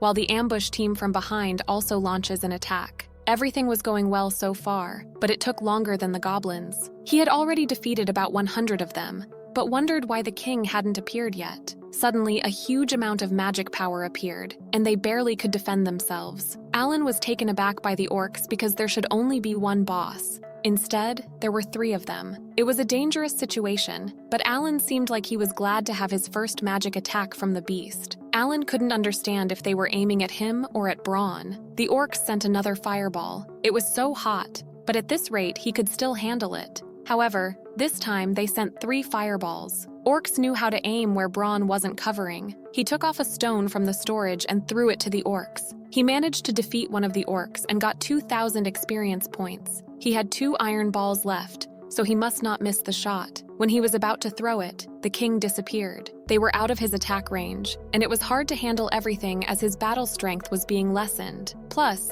there were still hundreds of them waiting for him to attack. It was time to quit playing defense and become a bitter battle. He still had enough magic stones to call another 20,000 bears. Moreover, he had 100 magic balls made from 0 ranked beasts. Until his magic power was exhausted, those 30 warriors would be the defensive wall. While the battle was continuing, he heard the sound of the king orc, and when he looked at the top of the hill, there it was the B-rank orc king, who was the same level as Madagalshu. His bears were so small compared to it. He growled at the bears, and with his one swing, all the bears surrounding him were dead. He immediately summoned more, but the monster was not being affected. He lost his army faster than the speed of summoning animals for reinforcement. It was so big that the bears couldn't do anything. Another fireball came, and Bronze weren't strong enough to protect themselves from that one. Since the Bronze were dead, he couldn't protect himself from the other fireball, so he had to use the bears. His injuries were hurting him, so he ate Mamotoru's special fruit of life. Even though he was exhausted, he was dedicated to fighting till the end. He wondered if he could still dodge magic attacks in this position, and if there was any possibility of regaining the initiative against the enemy. Retreat was his other option, which he hated. Suddenly, the commander appeared in front of him, stating what a bitter battle is. Alan was taken aback because he thought they would come tomorrow. Apparently, the knight commander saw the smoke,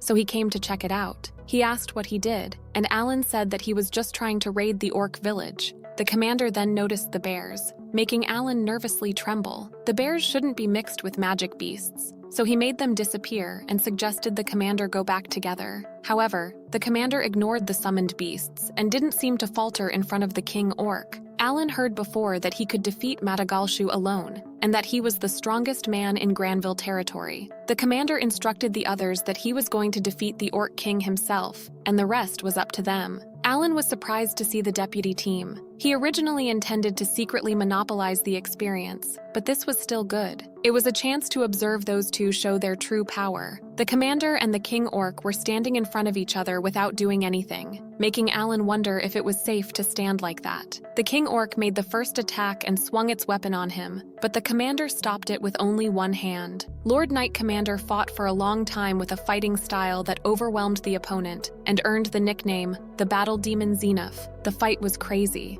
The king orc was not giving up on attacking him, but the commander was dodging its moves like it was nothing. Alan now understood why they called him the Knight Commander, because he didn't seem to be inferior to that giant opponent. Rifran was also ready to clear the other orcs. He noticed that the magic orc was the cause of the fire, so his first aim was them. He threw himself in the middle of orcs and aimed directly at the mage orc. The mage orc sent another fireball, but didn't affect him at all. Meanwhile, the knight commander sliced the king orc with one attack. His face was so firm that it seemed like he cut a leaf or something. Alan was amazed by the fact that the orc was nothing more than a fly in front of the knight commander. Not only him, but the vice captain Rifran was also strong. The current move seemed to be the same as Karina's previous extra skill, which meant that 1-star spearman and 3-star sword saint both possessed that skill, all thanks to their talent. He then realized that the knight commander didn't even need extra skills to defeat the orc king, because he was incredibly strong. The commander approached Alan and told him to stay with him, and after evening, the knights would arrive. Alan felt a little worried because he didn't ask anything else, so he asked if he could take the magic stones from the corpses. He allowed Alan to do that, and while Alan was collecting the stones, they looked at each other with concerned faces. The commander then said that if they left the barracks like this, the monsters would return, so they should burn them down. His thoughts were exactly the same as Alan's. The knight would take care of the rest tomorrow as it was getting dark, so they decided to go back to the barracks for a rest and talk to the Baron tomorrow. They put up some tents and set up a fire to cook dinner. While they were eating, the commander asked how many goblins he killed, and when he heard that he killed more than 52, he said that it was more than he guessed. The commander explained that 4 years ago, a large amount of Albaharan feathers from Karina village was found near the site where the holy sword was discovered. Moreover, that village exceeded the target of hunting pigs by 10 pigs every year, and then Alan was accepted as a servant of the Grabiel family as a reward. After Alan came to the mansion for a while, suddenly outside the city appeared a lot of demonic beast corpses, whose magic stones had been taken away. Most recently, they had found the bodies of several goblins that had lost their magic stones, as well as traces of a burned-out village. He guessed that Alan had been hunting alone and managed to defeat a C-rank monster. And another piece of evidence was the progress in the battles with young Master Mihai. The commander had always wondered why the appraisal showed he didn't have any talent, so he asked the officials there and they still confirmed the same, but he wondered how they remembered the result of such a normal person from 5 years ago like that. It was because, at that time, there was a very blinding light coming from the strange boy with black hair and eyes. Then, when information about his talent appeared, they couldn't read clearly, so they had to say no talent due to his low stats. He believed that Alan had his own talent, the ability to fight with animals, and Alan confirmed him. Alan decided to answer honestly, because if he confessed that he had been given special powers by this world's creator, he would get himself into a bunch of trouble. But the commander didn't say anything and continued to eat. He said that this was just the result of his small investigation, and the Baron had already known about his talent, making him shocked. That was the reason why he gave him hunting days. It was true that it was a bit generous for a kid like him. He wondered why he allowed him to be so carefree like that, but the commander said that he can't tell him now, but when the time comes, he will know the answer. The commander promised to not say anything to the Baron about today and to keep it a secret, but in return, he asked him to provide a detailed report on the demonic beasts' hunts. After all, they were having the same goal. Alan accepted his terms because he shouldn't avoid it anymore, as he needed to gain experience points. One of the soldiers came and informed the commander that the bath was ready. Alan felt guilty and offered to wash the commander's back to express his gratitude for saving his life. When he got ready, he entered the bath and encountered the scars on the commander's back. He couldn't believe he survived those deadly injuries. The commander asked what was wrong, and Alan asked if he was okay, and mentioned that he also brought some healing medicine. The commander stated that he was fine, and Alan started to clean his back. While he was washing the commander's back, he was thinking about hunting and how annoyed he was for not being able to defeat an orc king by himself. The commander asked if he felt happy while hunting, as if he read his mind. After considering for a moment, he said that it was definitely fun, the feeling he'd get when he keeps practicing and gets stronger. From what he saw from the commander's back, old wounds will heal as his level increases. He remembered there was a wound on his face when he met him 5 years ago. After the bath was over, Alan fell asleep pretty quickly. After a day and night, they returned to the mansion and reported destroying all the bases occupied by monsters. Cecil scolded Alan for leaving her. Baton came and he seemed glad that Alan was fine, even though he went out without permission and was not chastised for it. He didn't get mad at him. After 2 weeks since Alan was saved by the knights, Alan started his 2 Dian orc subjugation and finally defeated the orc king. At first, He let 40 bears attack from all sides because simultaneous attacks reduce the fastest number of enemies, preventing them from forming a formation, and it prioritizes hitting magical orcs first as well. He then continued summoning additional bears to make up for the number of bears that had been defeated, leading the Orc King's power to be fully depleted. He could keep increasing his forces till the opponent was depleted as long as he didn't get attacked, and the experience points he gained from the orc village were 7 times more than defeating the goblin village. Failure was the mother of success. Even in the game, Alan started to collect the magic stones, and from on top of it, the Orc King was really big. He got his first B-rank magic stone. This time he used over 120 D-rank magic stones. He should calculate more savings next time. October came and he turned 11 years old. Since May, he had destroyed 20 orc villages. He thoroughly reported to the Knight Commander as he promised. The time frame for reminding Mithril had been reduced from 3 to 2 years. Next spring was the time to remine Mithril as well as other necessary minerals. Everything was so advantageous, and at this rate he would eliminate all the orcs and would hunt for armor ants by next year. After turning 12, he would begin his life as an adventurer. The messenger of the king arrived at the Baron's mansion. Alan didn't like that man as he was simply there to scare them and then raise the tax. Baron greeted him and asked what was the reason for his visit this time. The man praised his loyalty toward the king. Alan found it strange that he was being sweet all of a sudden. The man took out a box and said that he had something he would want Baron to receive personally. It was a letter from Mihai. This made parents nervous while Thomas and Cecil seemed happy. When Baron opened and started to read the letter, he started to sweat and tremble. He couldn't believe what Mihai wrote in the letter. It had been 3 months since the man received his letter. Mrs. Granbiel took the letter and started crying the moment she started reading it. The man then informed them that Mihai Granbiel, their dearest son, passed away after doing his best for the nobility's obligation. Baron was mad as hell. He couldn't believe something like that could happen, as it had only been a half year since Mihai went, and there was no way a nobility family like his could be put in such a dangerous place. Mrs. Granbiel couldn't stand up and fell on her knees crying her eyes out. The man then left after saying that they would talk about the funeral money later. A huge silence filled the room.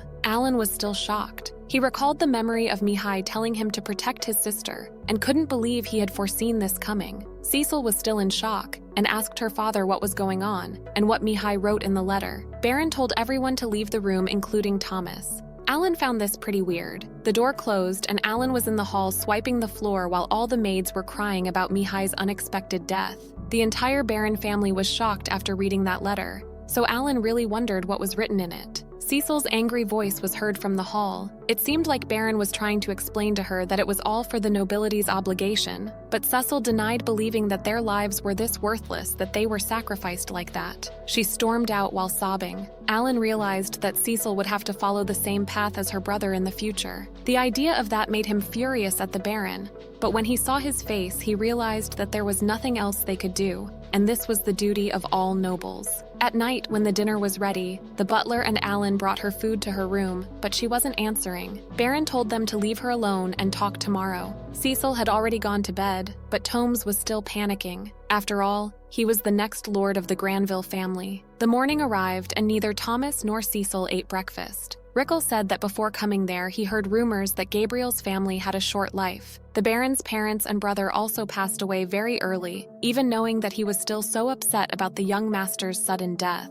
Suddenly, one of the butlers came and informed everyone that there was an emergency. The maids also informed Baron that Cecil was not in her room anymore. Everyone split up and started to look for her. Her room's window was open, so Alan wondered if she escaped that way. There was a possibility that she already left the mansion, so he went outside of the mansion and summoned hooks to look for her. She would have been seen if she had escaped by the main door, so she must have gone through the back door. While praying that she wouldn't do anything foolish, he continued running. In the city, Cecil felt super tired and sat on the floor to catch her breath. She was missing Mihai so much and continued crying. Then she heard Alan's footsteps. She asked if he came to force her back, but he denied, saying that his duty was to accompany her. After all, he was her most loyal servant. Cecil told him to leave her alone, and he didn't have to care about him. But her sentence was interrupted by her growling belly. She got embarrassed and said that it was because she hadn't eaten anything since last night. Alan took out some things and told her to eat them for now. She didn't object to anything and started eating in silence. She was still crying for her brother. Her brother was so strong, so she was sure that she would have to die too. Alan noticed that she knew something already. He previously learned that this kingdom had never been at odds with its neighbors, so it was probably not a military draft. At first, Alan needed to find a way to coax her, so he asked if she would like to get out of this town with him. She was taken aback for a moment, so Alan explained that it would be a trip to forget about all the negative things. She didn't believe they could do something like that. He said that for now, they should go home, and when he reached 12, he would sign up as an adventurer and go out to travel. That was the first time he mentioned this to her, and she was obviously surprised. She found it impossible because she would have to go to the academy. He asked if she was ready. He was talking about the right to choose how she lives, so he asked what kind of life she wanted to live. Cecil seemed scared at first, but after thinking a while, she seemed like she made up her mind and was ready to go home. Since she was tired, she told him to carry her. While Alan was walking towards the mansion, Cecil thanked him. They arrived at the mansion, and Cecil seemed scared of her father, but Baron hugged her tightly. They were just glad that she was still fine. Baron said to her that she didn't have anything to worry about now. Mithril mining had restarted, and when they were recognized by the royal family, the nobility's obligation would also be waived. Alan regretted that he didn't start collaborating with the knight earlier, as there would be a chance for Mihai to survive. Suddenly, Cecil said no. She said that she was Cecil Grabiel, and in the name of the family, she was going to fulfill his nobility's obligation. She was going to go on the same road that Mihai did, and will never go away. In the next scene, it had been half a year after young Master Mihai's funeral. The Grabiel family was now returning to normal. The orcs' barracks were all destroyed by the knights, even though he did most of the work. Therefore, they had complete control over the mithril mines. And after the summer, mining would begin. Alan was glad that the Baron could rest now. Now it was simply a matter of keeping an eye on Kalnal, who had just lost his mining rights. He was so quiet, making the commander suspicious. March arrived and we saw Alan climbing on a cliff. Before he went out hunting, Cecil wanted to come with him, but he was so clever and didn't let her go up with him when climbing like that. Everyone knew she wanted to be stronger, but she still needed the Baron's permission to do anything. However, mages could cast magic for ranged attacks. It was tempting to think about. Looked like he reached the right place. Another obstacle in mining next on his menu was the C-rank magic beast armor ant. There were possibly 1,000 in this cave, and a B-rank queen ant was the one who spawned them all, according to Levin's information. This time, he had less information than usual. He also can't use scouting from above in this battle. The size of the entrance was just big enough for an ant monster. He wondered if they designed it on purpose because it was too narrow for them to just go in one by one. He wondered if it would be a clever move to reduce the number of enemies before the raid and summoned his monsters. He was going to arrange the backline similar to the one he used against the orcs and let 6 out first. In a world in which he had to master himself without any manuals, he dared to fight every opponent, and he ordered the bears to go ahead. As he estimated, there were about 1,000 of them, and he was going to use all his forces to beat them one by one. He had figured out all of the ants' weak areas from previous battles, so it was easier this time. In retrospect, it was still a waste of military resources somewhere because a full blow from a gigantic ant would force a bear to collapse. He must unite numerous bears against one ant, but the bear's intelligence was not high, so he could only do simple commands. They make a lot of mistakes when teaming up. He called Hook and made him inform every bear. The tactical effectiveness was going to considerably improve, but unfortunately, even though it had been a month, he still could not be able to wipe out the first ant cave. Twice a week, he kills more than 200 each time, so it should be 2,000 in a month. So he thought the lack of information was not a problem. Now that he thought about it, something weird happened. A few days more than 200 ants were killed. Their bodies disappeared. He wondered if the queen ate all of them and immediately gave birth to a new batch.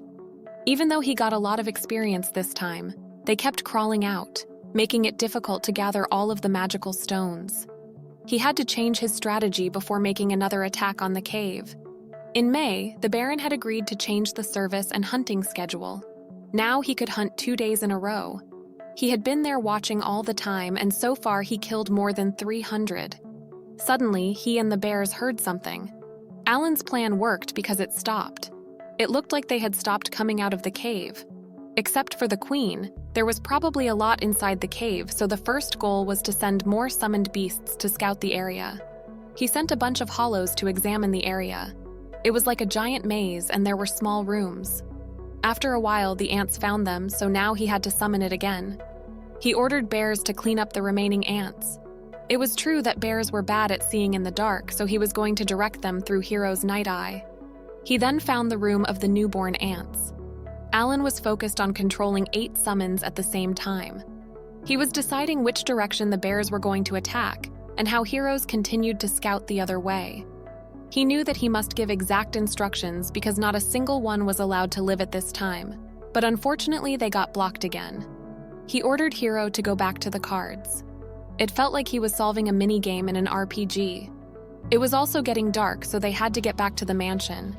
But if they put this opportunity aside for now, he didn't know how he would get another chance like that. Then he found the queen ant without a doubt. He tried to calm down as his opponent was a B-rank monster. His current intelligence was only enough to control 8 beasts at the same time. The queen's room was about 5 kilometers west, and there were 10 other ants. He needed to change his tactics to balance his strength. He summoned another hero and started to run towards the queen's room. The bears were ready for his orders, and Alan had been waiting for this moment for 2 months, so he was not willing to let the queen. The queen was really long, about 3 times longer than the normal ants, but the head was still the same size. First, he needed to build a solid defense line, so he ordered the bears to take down the soldier ants. While the bears were killing the ants, he had to clean up the mess in the way first. But the queen ant was also attacking them, and apparently they know his strategy. But it was okay as they acted very slowly. He ordered the bears to take advantage of the enemy's slowness and aim for the abdomen to attack. While the battle continued, Alan felt like they were inviting him to attack. But at the end, the queen ant was defeated by only 20 bears, which made him confused because it was more than 100 when he defeated the orc king. Now he probably won't be able to return to the city in time, so he has to sleep outside again. He wondered if the master would get angry this time, and he cannot get any more help from the knights. He needs to bring back the spoils to provide the reason for his absence. The queen ant was so smelly, it took 2 months to conquer the first ant cave. He wondered if that meant while he killed 5,000, 4,000 new larvae were born, which was why the queen became weak. Even a magic beast still needs to eat and sleep to stay healthy, so this time the enemy wasn't in its best condition. He got the magic stone, but then noticed something on the floor. There was another weird-looking stone, but he couldn't understand what kind it was. But then he had an idea. The next day, the Baron seemed annoyed that Alan was gone out on his own for an entire day the second time. He had to order all the knights to find him, so he asked if he had any excuses. Alan asked for his forgiveness and stated that he carried out a mission on the slopes of the White Dragon Mountain, and yesterday he finished conquering the armor ant's lair and defeated the queen. He informed him that he was committed to completing this task because he knew it would assist the Granville family with an assertive tone. Baron was shocked, and Cecil didn't believe him and told him to come up with a better lie. Alan remembered that the news of his invasion of the monster territory hadn't reached the Baron's family yet, so he wanted them to allow him to show the proof. He took out the shell of the queen ant that he killed yesterday. They were all too stunned to speak. He thought they would be happy, but they didn't react at all. The Baron stated that it was a strange color, and it was very different from the normal ant's armor. He asked Zenith, the knight commander, if it really belonged to the queen ant. But Zenith had never seen a queen ant either. They had never thought that they could destroy the ant's lair before, because it was a bit too much for the knights. Alan was surprised to hear that while Cecil was sure he painted it on purpose to trick them, he immediately denied the accusations and said that the knight commander should be able to defeat the queen too. The commander Zenith stated that he had estimated that they would have to bring a team of thousands to destroy such a giant ant colony. Breaking in through the door was tiring enough. Not to mention it was a huge maze that was easy to get lost in. So they launched the campaign. The sacrifice would be huge, and no adventurers would even venture there either. He also mentioned that he had never heard of anyone successfully defeating them until now. The highest goal of the Knights' conquest was the orc and goblin villages. Cecil was still suspicious, and asked again if he really killed thousands of ants and explored the labyrinth. He confirmed exasperatedly. It was hard to say that he used summoned beasts to do that. He then wanted them to look at the stones he found in the queen ant's room, and asked if it was mithril. Not only the Baron, but even the emotionless commander seemed pretty surprised. The Baron couldn't believe that he could pick that up like something random. Now that he showed them the mithril, Alan was sure they believed him. Even Cecil seemed to believe him. The Baron told Alan to follow him and tell him all he needed to know. While they were leaving the area, Cecil was looking at Alan proudly. In the Baron's room, the commander asked Alan to show him the cave he conquered. The commenter stated to Baron that the knights would immediately be dispatched there. Alan interrupted and said that he also had a map of the cave, making them surprised again. The Baron stated that staying out all night was excused because his feat this time was remarkable. And with this recovery, he had added his name to the list of those who had discovered the nation's valuable mithril mines. According to the law, he was going to be entitled to 30% of the mining results according to the mining rights granted by the king. Alan seemed confused, so the butler explained that by default, half of the mithril would be given to the royal family, and the mining right was for those who were allowed to benefit from the rest. To be clear, 7 parts will be given to the king, and 3 parts will be Alan's, as the butler said. Alan did not expect this kind of big catch, but decided to enjoy it. Later on, Alan celebrated his 12th birthday in October. The Graviel family could mine mithril again after 100 years, and the mithril mine that he discovered would be exploited the following year. Amaranth's lair conquest had gone smoothly, and Alan no longer had to be concerned about money or threats from enemies. However, he still felt something was wrong. From the beginning, he just wanted to play like a plow to the top, and he didn't need peace. He decided that it was time to jump to the next level. He then was informed that the emissary of the royal family was here. He was definitely not happy to see Viscount Kellner again. The Baron asked what he was doing here, and he said that he brought an offer today. Graviel's and Kellner's clans had taken turns competing on both sides of the White Dragon Mountain up and down again and again for many years. He stated that the royal family wanted to solve this problem. When the Baron looked at the paper he gave to him, he saw that it was in order to manage the territory back in Long Mountain together. Viscount Kellner explained that the two families would manage this area, and the benefits were divided equally between them, so the conflicts and struggles over the years would gradually be removed. That contract was personally drawn up by the deputy judicial officer. The other guy informed him the only one who hadn't signed was him. The Baron politely refused the offer, but this caused him to have a tantrum in front of him. When he stormed out, the Baron asked if the Knight Commander was on White Dragon Mountain. If he got back in time, he ordered to tell him to come with him to the capital immediately. Cecil was concerned, but her father reassured her, promising that he wouldn't let anyone touch Graviel's territory. Alan thought about putting aside his resignation as a servant here for now. He overheard from the maids that if power were divided with that clan, the migration back to Long Mountain would be abolished. The idea of living in peace and managing together sounded good, but if the partner was that Kellner, there must be something weird. But if the Baron refused this time, he would be called greedy by everyone. Suddenly, they heard someone calling for Cecil, which made Alan go immediately to the source. There seemed to be a fight, and he noticed that they broke in through the window. He took out his sword and started attacking the big guy, but he was too strong. He had to use supplementary cards like Magic Fruit and Leaves of Life. While he was fighting with the guy, the Baron was informed about the intruder. Alan was fighting with his full power, but the poison was something that he could not escape from. Thank God Cecil was still breathing. He felt ashamed that they even kidnapped a servant like him. He found himself too impulsive. He tried to find a way to grasp the situation. A summoner could fight as long as he could see, so he used Chiapi to see. They were in some kind of warehouse. Someone named Dagraha came and asked if there were 2 kids in there. The other man confirmed him, and Dagraha warned him to not be arbitrary,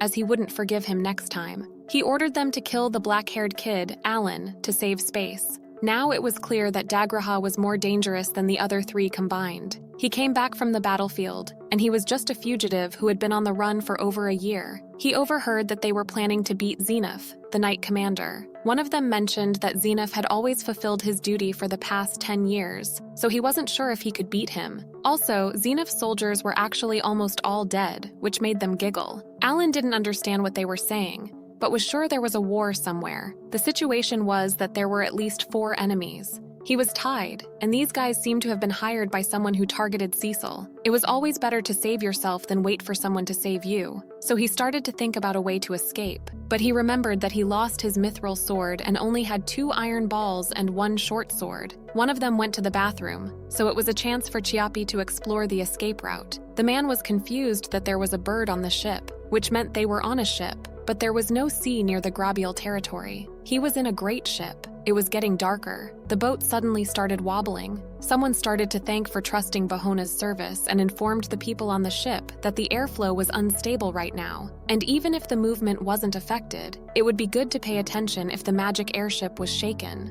Alan was shocked. He was in a magic airship, and there was no escape in the sky. He decided to stay calm and explore more. He went somewhere too crowded, and it was a luxury restaurant. Looked like a lot of people were noticing him, so he wondered if he should ask them for help, but then noticed someone laughing vehemently, and it was no one other than Viscount Callner. While looking at him hostile, he questioned if he was the one behind Cecil's kidnapping. The Viscount stated that he thinks the new deputy minister was the one to sit on the ministerial chair. The nomination for the deputy minister meant they needed to mobilize and allocate money in many places, and Backlong Mountain was also among them. He was really impressed by his dedication. He seemed like he couldn't wait to see the Baron's bitter face. The Viscount then asked if everything was going well, because if the Baron tried to make a fuss, it would be troublesome for them. But he said that he already had his daughter as a hostage. His daughter was his biggest weakness since he just lost his eldest son. They had sent a warning letter, and if he still refused to sign the contract, he was going to cut one of Cecil's arms. But if he crosses the territory to save his daughter, they could sue him for sedition. They also still had the cards to deal with Xenoph. He promised to thank him profusely once he received the mithril mining rights. The Baron was in a difficult position.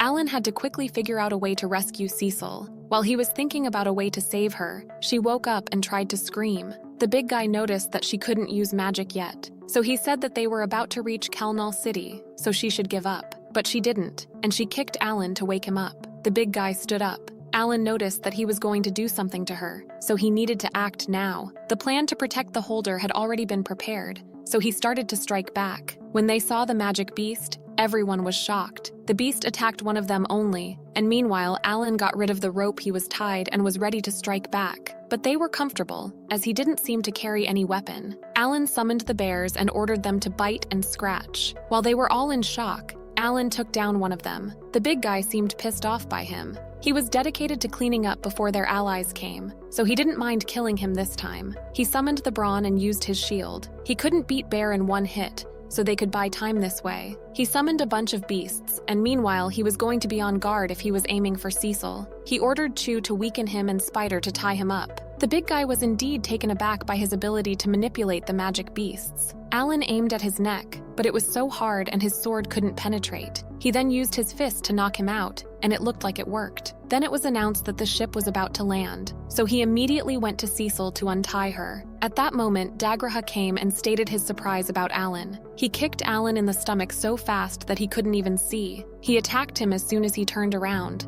and it was as if he disappeared. Dagraha was surprised that he was a kid who hadn't learned a skill, but Alan tried to focus on saving Cecil first. Dagraha noticed that he was using Marazzi flowers, which seemed useless. Someone called for him, and it seemed like he knew that. However, that voice was actually Chayapi's special skill called Fake Voice, and it can imitate a voice that Alan used to hear. When Dagraha was distracted by the voice, he used a spider to grab Cecil and started to run. He had been frozen for a few seconds because of adrenaline, but then ordered Brawn to stop him while he was running. Alan noticed that he ripped spider silk so easily, so Brawn must be down. He noticed a parking lot, and it was about 100 meters above the ground. He told Cecil to jump. He had increased their defense first, so their endurance had been raised to safety. After counting down, he jumped with Cecil. When he landed on the ground, it hurt so much, even though he increased his endurance. Cecil was too shocked to say anything, but Alan seemed like he was satisfied and happy, and he was dedicated to going home together back to Grabiel. Alan checked Cecil's health and then started to run at full speed after warning her to hold on tight. He ordered Harrow to find a way out, and while running, he saw the Viscount walking with Dagraha. They were pretty sure that Cecil and Alan were dead because it was impossible to survive after jumping from such height. Cecil was very important in Kalnal's plan, and if he knew that she was on the run, he would go after her with all his might. When the Guardian learned that they were from the Grabiel family, he let them out. Although he still didn't know exactly where this was, he remembered that the border gate between the two territories was in the north of the mountain range. If they follow that path, they will avoid a sudden encounter with the White Dragon. He didn't even know how many days it would take. It was so dark that Cecil couldn't see anything, but luckily Alan activated his night vision, so there was nothing to worry about. After some time, they took a break. He took out some food and drinks, and while they were eating,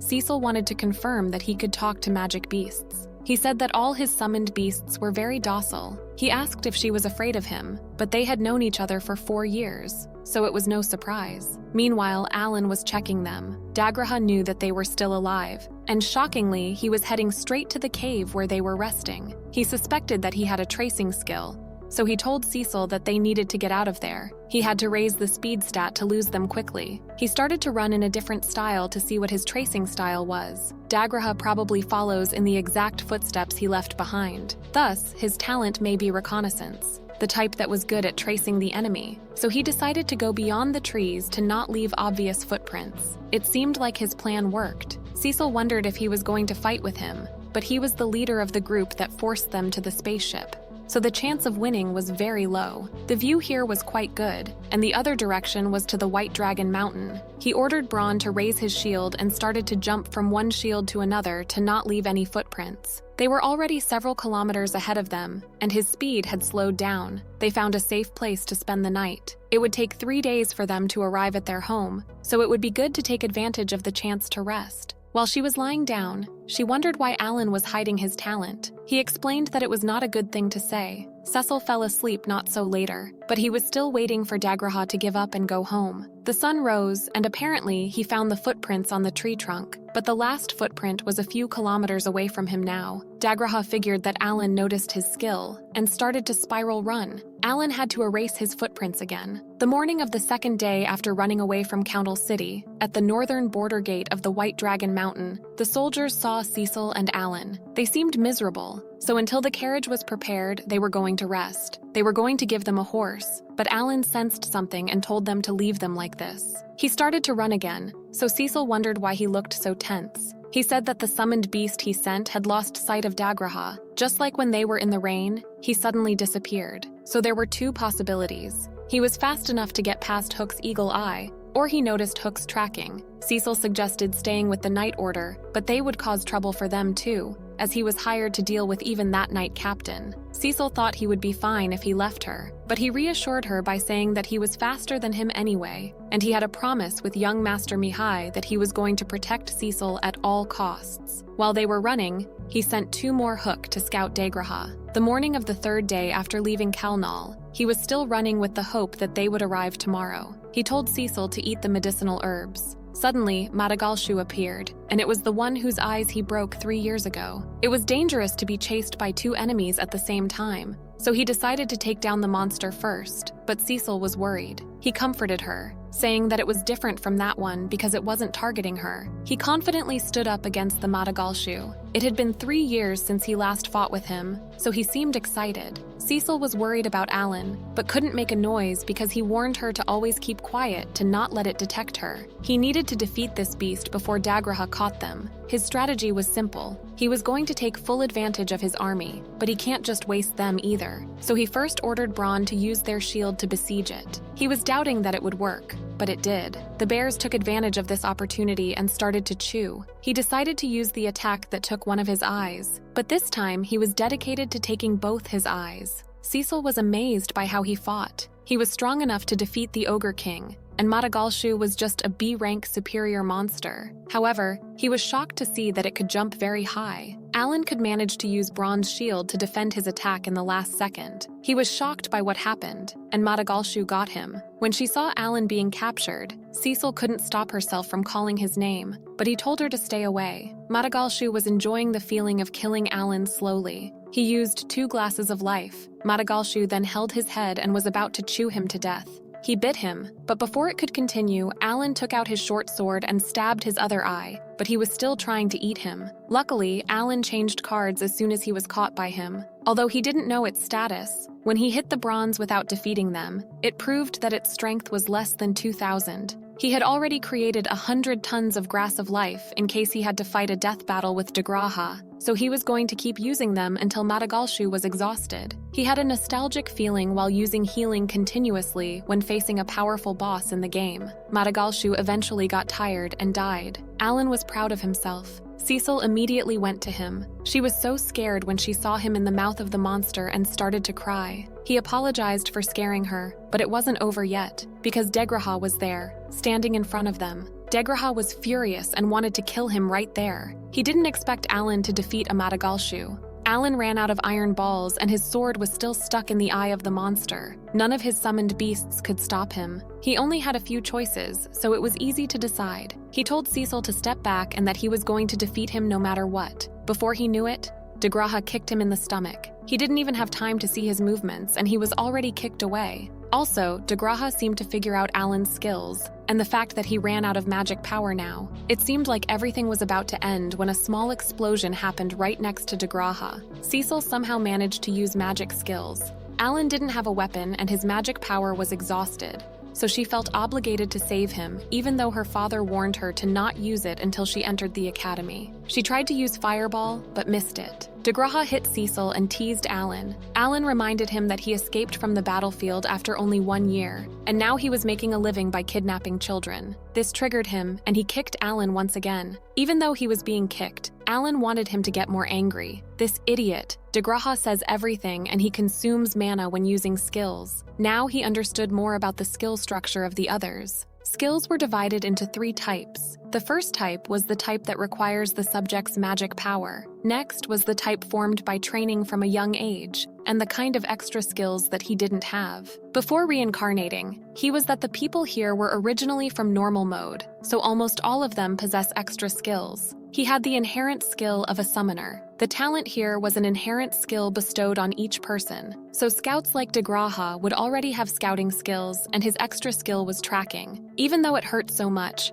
he still could block the sword combo this time. Even though he was this strong, his rarity was only 1 star. Meanwhile, he was an 8-star summoner. Degraha couldn't stop himself when he saw Alan grinning and using his sword once again. Alan used another grass of life and asked if he was exhausted. Degraha seemed confused. Alan said that from the moment he hit Cecil, he received a death sentence. The Knight Commander was on his way with a little bird on his shoulder. As soon as they arrived at the border gate, he sent 2 of his birds back to the mansion. But Alan was in so much pain. Degraha and Zenith were now faced. Zenith looked at Alan, who was too exhausted to fight, so he told them to let him handle the rest. With a strict voice, he told Degraha that he was going to cut him into pieces in the name of the Knight Commander. Degraha called him a dirty noble for living in peace for 10 years. He said that he always enjoyed trampling on bugs that parasitized nobles like him and made his first attack. But using Scout didn't seem to impress Zenith. He appeared in front of him and attacked with his sword, but Zenith was dodging him without moving a finger. Eventually, he managed to stab him, but he was unharmed even though the guy pierced the armor. Zenith, with the scariest voice and the glare, asked if he thought he was the only one who lost all his comrades sacrificed for him to live. Degraha thought he was running away from his destiny. With Aura Blade,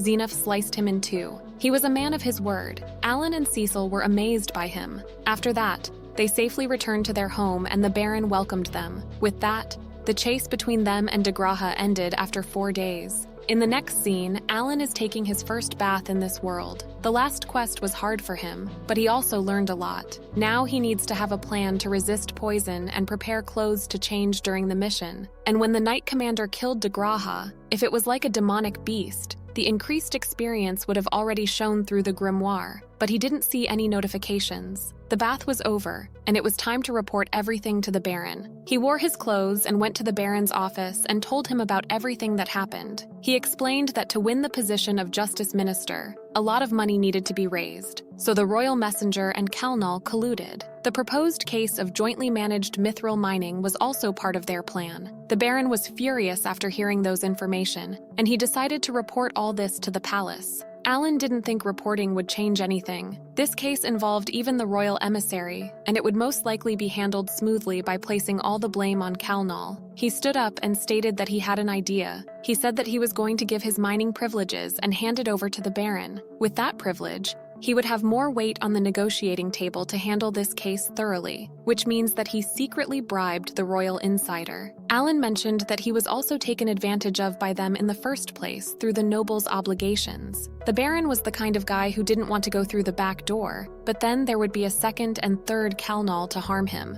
Alan stated that he and his father Rodin always worked hard with spears and farming tools, but that was all to protect their farmer family. And yet the nobles don't want to fight. He went across the line and asked what was wrong with doing bad things to protect their family. The servant wanted to stop Alan from saying disrespectful things, but the Baron said that it was fine. When the Baron was Alan's age, his father was stripped of his title and passed away. And not long after that, her mother died. Then the successor of the family at that time, his brother, also died after a few years. When he was 16 years old, he had to take over the family with the principles of purity and transparency taught to him since childhood. But as a child who was taught to do so. He apologized to Alan and agreed to take advantage of his mining privilege. Alan was more than glad, but there was one thing he wanted the Baron to explain. He wanted to know about the nobility's obligation. Cecil also wanted to know that too. The Baron promised to have her teacher explain it. He had to prepare to head to the royal capital, and while he was away, they were going to take good care of the mansion.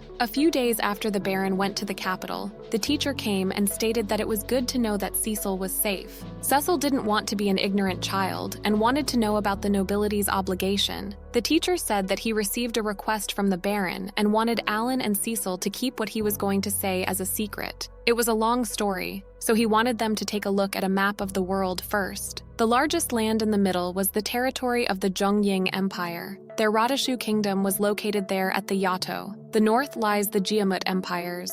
In the past, the kingdom was invaded by the empire. It was peacetime now, the war was over. It was the history of the kingdom, and more of the people had been educated. But a nobility's obligation had been erased from the history. The truth of this world was still in another historical system. He pointed out the history of the Demon King, the history that comes from the forgotten continent where the Demon King was born. They got goosebumps even hearing his name. Alan had seen it before reincarnating, but he didn't know this world also had a Demon King. 112 years ago, there was a man who called himself the Demon Kind of the End, who wanted to make all kings surrender to him. But of course, the kings were not easily subdued. And 62 years ago, an event called the Great Disaster happened. All of a sudden, the demonic beast became ferocious and inexplicably violent. Because of the mysterious leveling up of the magical beasts, countless people died. Alan asked if the Demon King did it, but it was rumored to be the last move of the Demon King. Not long after that, the Demon King's claws also reached southward. A large army of demonic beasts of all B rank and above invaded the Zhongying continent. Who was the Demon King,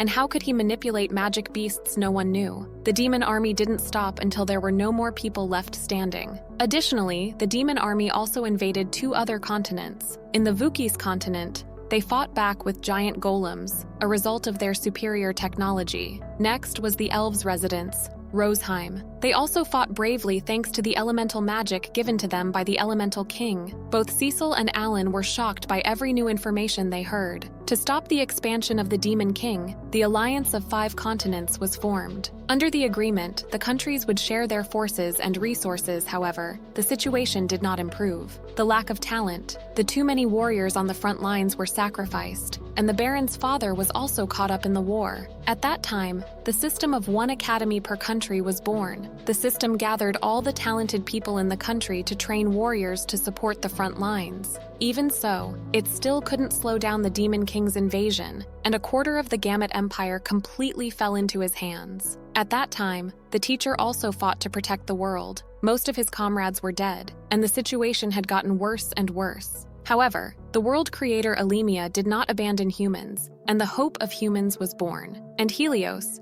the world's first person with heroic talent, appeared. He graduated from the academy and entered the battlefield at the age of 15. He defeated the invasions of the demon army one by one. He took back the territories that were occupied for more than 5 years, and now he was 22 years old and was still fighting. Alan suddenly felt like an RPG game. Their rarity was all 5 stars, so he wondered if those were talent's big influencers on the whole world. Their kingdom had never been invaded, so to protect themselves, they must obey the covenants of tribute. Thus, the territory exploration decree was issued, and all resources were prioritized to be sent to the battlefield. Alan realized that all farming areas, like the one where he was born, were to serve the war. It was clear why the Baron accepted the order to increase the tribute, and his family didn't eat wild boar. That was the whole story. The teacher mentioned that it was also a rule in the treaty between the 5 continents. A 3-year battle obligation was imposed on any noble or young royal talent. No matter how noble his position is, he cannot escape. All must go to the battlefield. There was also a place as good as the place where the hero commands, but more than 50% of the people who went to the front lines did not return. And if Cecil was ordered to leave the army, she would probably be sent there too. The teacher didn't want to scare them,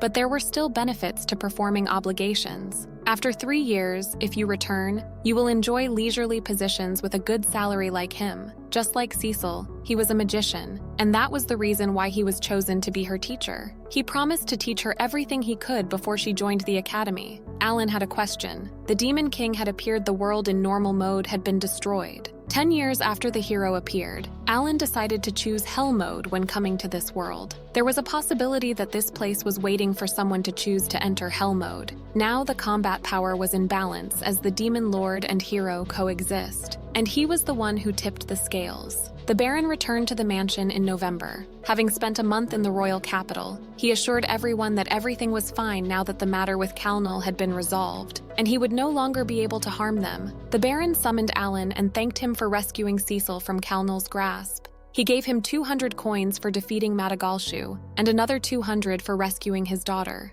Alan politely thanked and wondered about the third bag. The Baron explained that there was one more thing. He discussed Cecil's obligations with the king, but given her talent as a mage, she couldn't hide, and the king was completely powerless. Alan realized Cecil's talent was greatly appreciated, and the battlefield was now lacking combat power. The Baron then stated that he wanted to ask him one more favor. He already knew that Alan's lack of talent was just a cover, and for the past 4 years he had considered him as someone he could completely rely on. He handed Alan the last bag and asked him to protect Cecil both at the academy and on the battlefield. Alan didn't expect to have 600 silver coins as a poor noble who even abstained from eating meat. He wondered if he allowed his hunts because of this request. Alan stated that his talent was a summoner, and he indeed hid this thanks to the church's mistaken judgment, and he was going to devote himself to protecting Cecil. The Baron was glad that he accepted it. However, instead of 400 coins, he wanted him to exempt his family and the family of the Holy Sword Karina from tax. The Baron promised to do his request, and he was now ready to go to the academy with peace of mind. He also got the courage to want him to let him stop his service duties so that he could focus on protecting duties. The Baron accepted all his requests. Alan then wondered about the beautiful sword he was holding. The Baron explained that it was a gift from Viscount Granbiel to the family's main guest. Alan was puzzled when he heard that. The Baron stated that thanks to him, the Granbiel family had been promoted to Viscount. It was more like he bought the position. But the servant stopped him and stated that thanks to the full power to mine minerals, he could manually regulate many things, but it was better to not talk about it too much. Alan congratulated him and accepted the sword. In January, at the Karina village Pippi, the main bird came,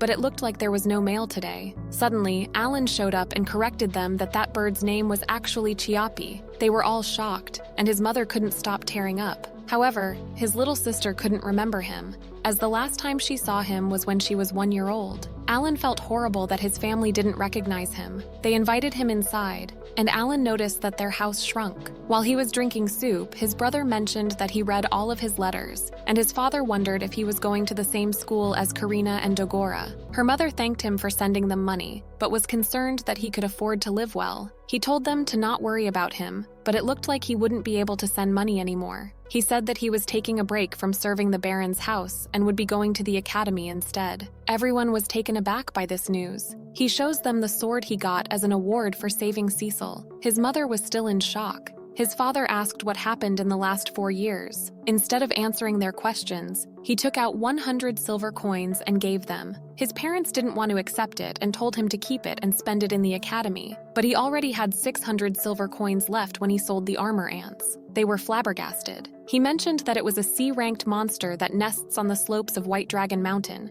and he even hunted orcs and goblins. His little brother was amazed by him. When it was time to go, he said goodbye to everyone and promised to send Chiapi whenever he needed to contact them. When his little brother told him that he was going to attend the academy when he was 12 too, Miura came and wanted to join him, but she had no talent. She was holding the letter Alan sent and hugged him tightly, making him cry. March came and Alan was swiping the floor when Cecil came and said that he hadn't discussed anything with her. and he was daring to quit serving on his own. Alan explained that he was going to continue serving her until he got to the academy. Even though he was still her bodyguard, she still seemed angry. Cecil then asked him if he really wanted to go to the academy when he could choose to return to the village to live freely. Alan said that he really wanted to go, and this made her even angrier. She said that he had no obligation to go to the battlefield. Cecil then noticed that the holy sword Karina was right behind him. Alan introduced the Axe Master Dagora too, and with that, they reunited after 4 years. When Cecil's brother appeared,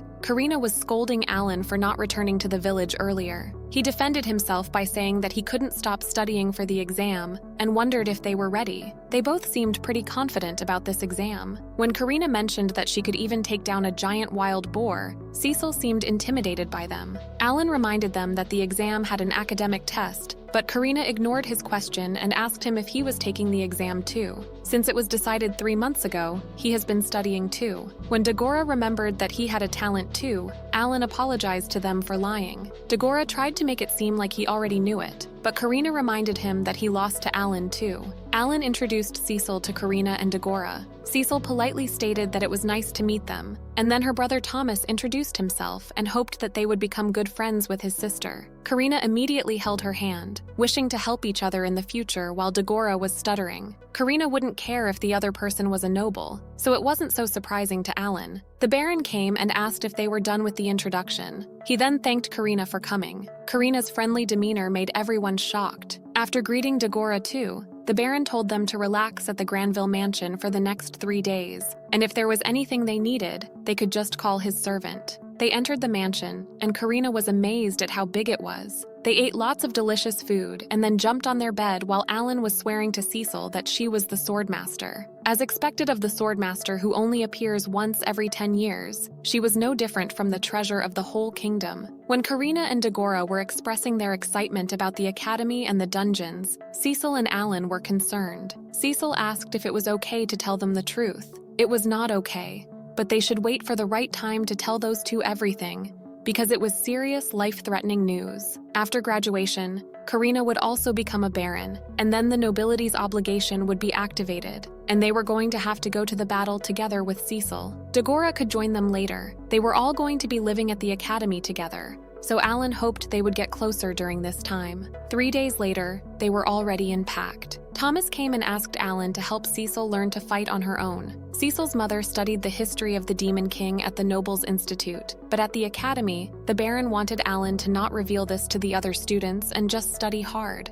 The Baron was glad that Alan had great friends that he could rely on. The reunion of the magician and swordmaster in the same generation must not be just a coincidence, and Alan wondered if this was the beginning of his quest in this world. Aaron got the guts to tell the Baron that he would definitely defeat the Demon Lord together with Cecil. The Baron was flabbergasted and told him that this wasn't what he asked, but it was time to go, so they couldn't discuss this. Every employee and family member was there to see them off. With that, their journey to the Academy City started. At the north of Zhongying continent, Jamut Empire's territory, the hero was informed that the magic train had arrived, but the Elemental King this time had a prediction that was difficult to understand. To him, the hero, the hope of humanity, has another forecast of hope. The hero smiled and wanted to go see for himself. Meanwhile, Alan was looking at the Radishaw Kingdom, the Academy City. They were all amazed by how big the city was. When they landed, they noticed that there were a lot of people also flying just like how they got there. Cecil wondered if those flying boats were made by dwarves. So Alan explained that all the magic tools in this kingdom were made by them too,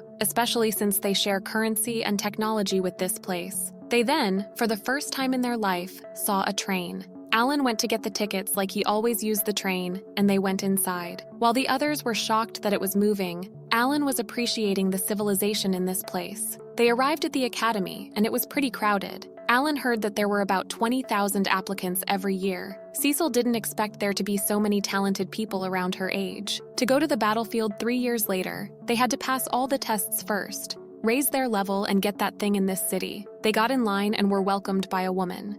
She informed them that before they start the exam, they need to re-examine their talent. The first one to try was Dagora. He had a great talent, and the woman told him to proceed to the Academy C test, but Dagora was disappointed as it was exactly the same as when he first did it. Next was Cecil. Her talent and stats were both excellent. The next one was Karina, and she was welcomed by the woman too. When it was finally Alan's turn, he had a bad feeling. He touched the crystal, and the crystal shone so much that people closed their eyes. But unfortunately, all his stats were E, so he failed. The messed up talent text had been fixed, but because of Hell Mode, his growth rate was all E. Cecil was sure that there was a mistake. Alan tries to comfort Cecil by saying he would still be there to protect her even though he can't attend the same school, which makes them angry. The principal came and asked what was that fuss about. While Alan was looking at him, the principal wondered why was it all E when the aura was so intense just now. He also wondered if his servant knew anything about this summoner talent, but unfortunately, he had never heard of this talent. While they were discussing if it was the inspection device faulty, Alan realized that Helmios was the hero who carried the hope of humanity. Furthermore, the school's principal is an elf who rules over the academy. Cecil and Alan got so nervous.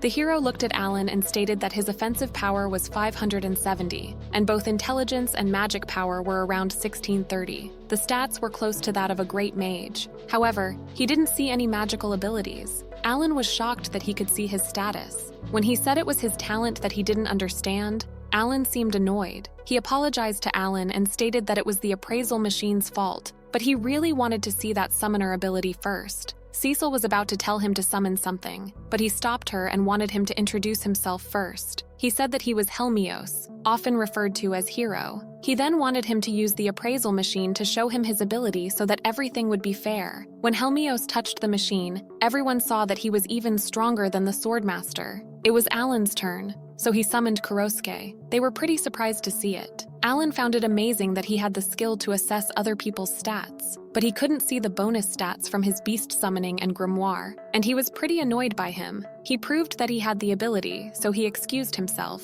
and they moved to the next exam. Usually 1 out of 3 people fail the exam. Only by coming here would he know if he really has the strength to enter the school. Academic assessment exams include math, national language, and history. There were also tests of magic beast knowledge and judgment. The results were out not so long later, and Dagora grade B, Cecil A, Karina C, and Alan was S. They were informed that the uniforms would be distributed soon, so they had to line up in an orderly fashion. Cecil wondered where they were going to stay. Alan said that instead of staying in a dorm, he suggested renting a house and living together. They all agreed with that idea. Before entering the school, they needed to register for the Adventurer certification. After that, they would be considered accommodations. They went to the Adventurers Guild, and the receptionist told them to wait a moment while they did the certification. Alan wanted to buy more D-rank magic stones. Cecil explained to Dagora that every time Alan has a chance, he orders 10,000 stones. Alan wanted to buy 100 gold coins worth, but the receptionist stated that she could only accept 10 gold coins with the amount available. There was a dungeon in the city, so she suggested he earn more. After 3 years, he had a total of 2 million stones. Magic stones were an important resource to run grimoires. They were essential in this war, so he had to always stock enough even if he had to buy it at a high price. Their certificate was ready, and they all got it. The woman asked if they were going to explore dungeons together, and then offered them to register as a party.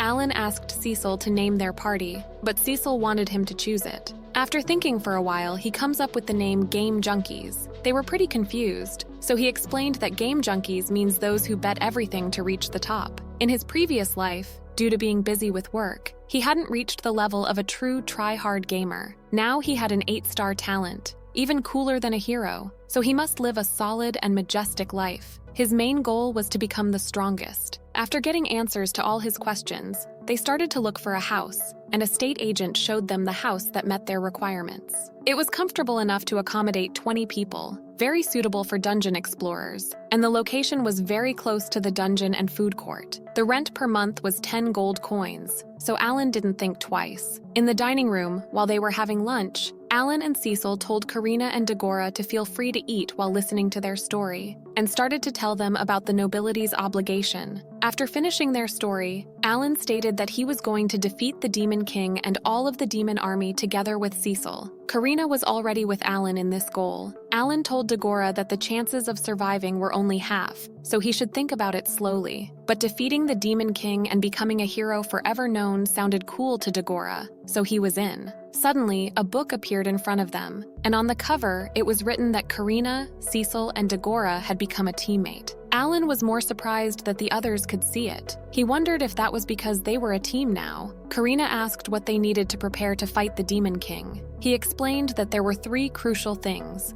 practice through dungeons and become fully equipped. There also must be a teammate with the recovery talent. The next one was a personal matter, but since he was born, his growth rate had been equivalent to that of 100 people put together. That's why he always needs a huge amount of magic power and magic stones to surpass normal training. And a solution might be in this city, Magic Recovery Ring. That's why he always collects magic stones. Everyone would be very busy from now on, so it was time to rest for them. The first day of school arrived, and they were heading to their first class. There were 100 classes with 30 students per class, so 300 passed this year's exam. It felt like he was in high school again. Their homeroom teacher, Karlova, came and introduced himself to the class.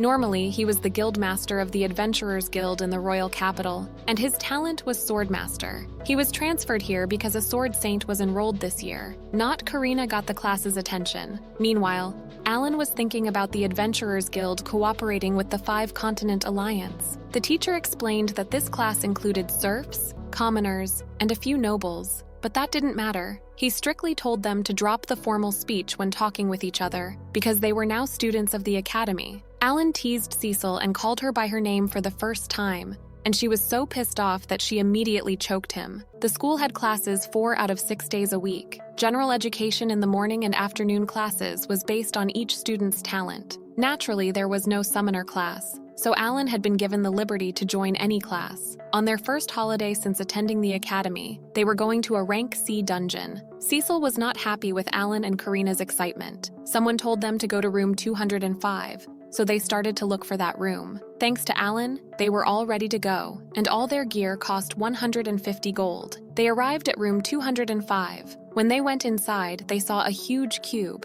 and it was talking. It was the manager of the dungeon operating system, C205, and it would transport them to the dungeon in another dimension. The dimension they were sent to changes, and other adventurers would be unable to access their room. Alan got too excited about them being sent to a separate server. Cecil asked what was with him, and he said that everyone was playing on different servers, so he could use summons freely without worry. After answering all their questions, the cube sent them to the dungeon. The entrance of the dungeon appeared in front of them. There were no lights or windows, but it was quite bright. Alan was mapping the area with his summons, so he knew where to go. He told them to take the next left. Since there were only low-ranked monsters here, they were going to take the shortest route, and he told them to ignore the treasure chest, which could be a trap. He then took a look at the statuses of their new teammates. He felt so excited when he was checking the status of their party members. He told Cecil to take the first slime. She used a fireball to kill it in one attack. That was her first time killing a monster.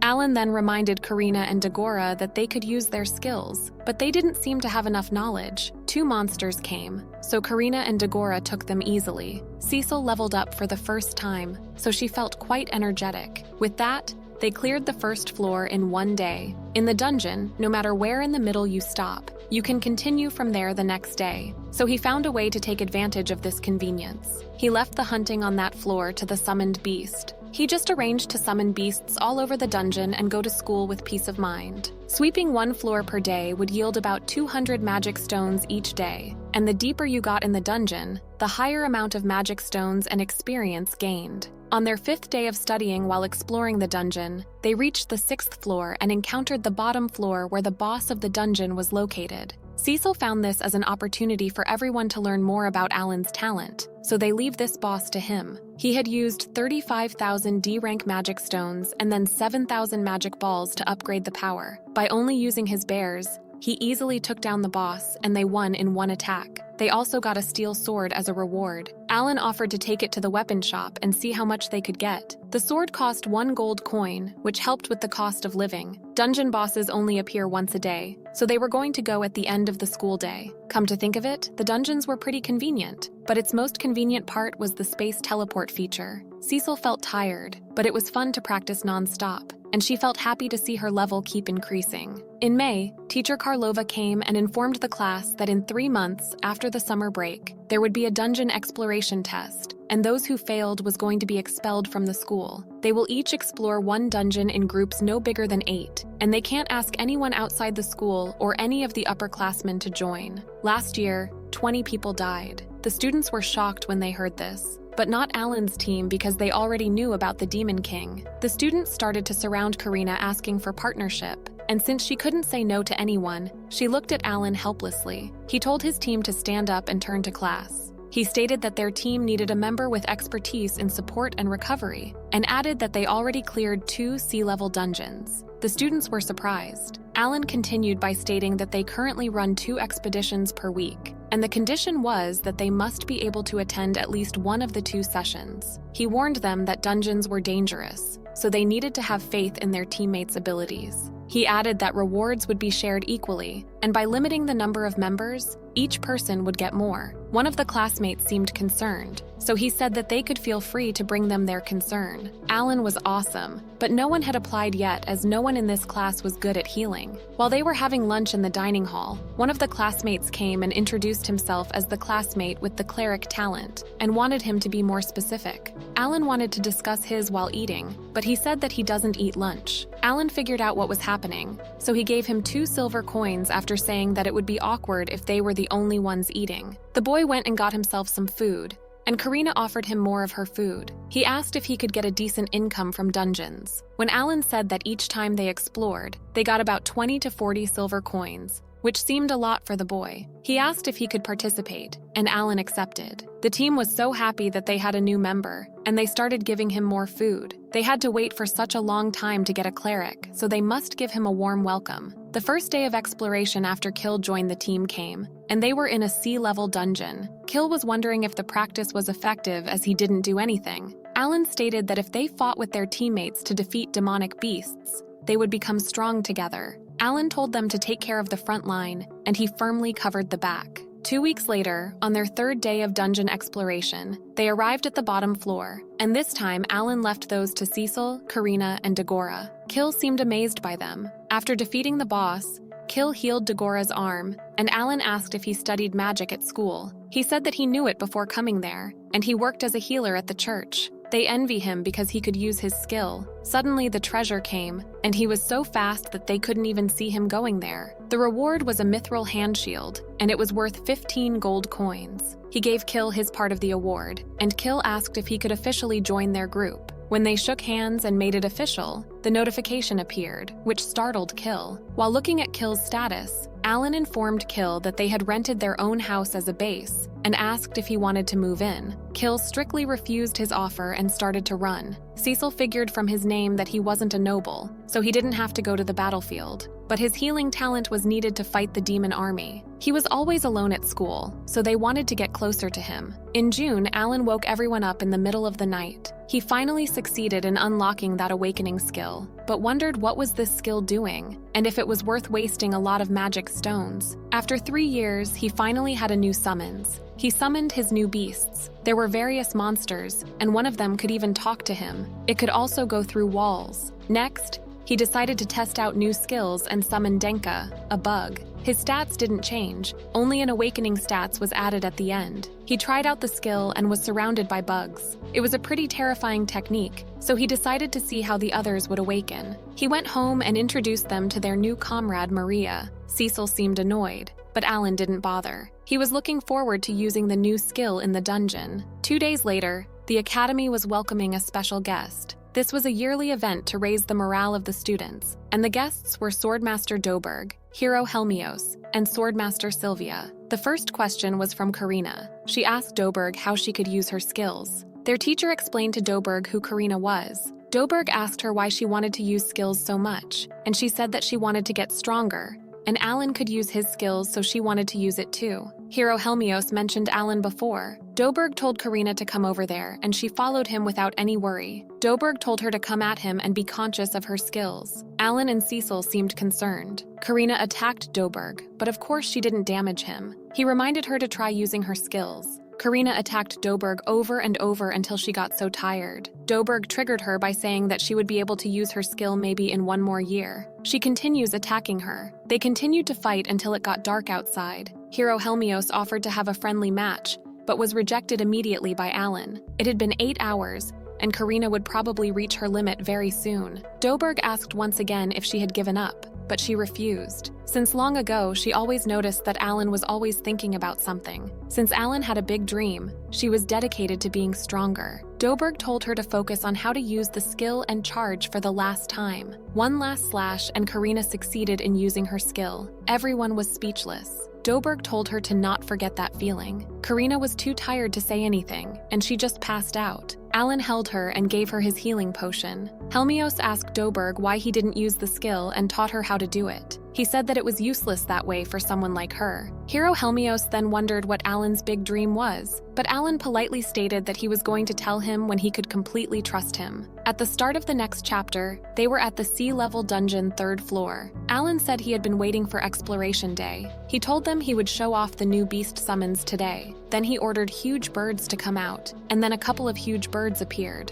Everyone was in shock. They asked Alan if they were birds, and he said yes, and told them that they could ride them. Each of them got on a different bird and set off. The birds were quite fast. As they advanced, an enemy appeared in front of them. As soon as Alan said there was an enemy on the left, Karina stood ready to test her new skill. As soon as she approached the enemy, she swung her sword and cut it in half with a single blow with his flying sword skill. After that, she said she could do anything with her skills. Dagora told her in a jealous tone that she was the best. Maria appeared on the shoulder of Alan and told him that the magic stone had fallen out. He thanked Maria and said rather than the horse cavalry, they were the beast cavalry now, which seemed cool. On the last floor, Cecil said it was not even noon yet, but they had already passed the last 2 floors and defeated the boss. Meanwhile, Karina had formed such an emotional bond with her bird that she even gave it a name, which was Fran. She said Fran was fast. Alan was looking at Kill and thinking that despite steadily increasing his income, he skipped lunch. He thought he had only seen him cheered up when he saw the treasure chest. And with that,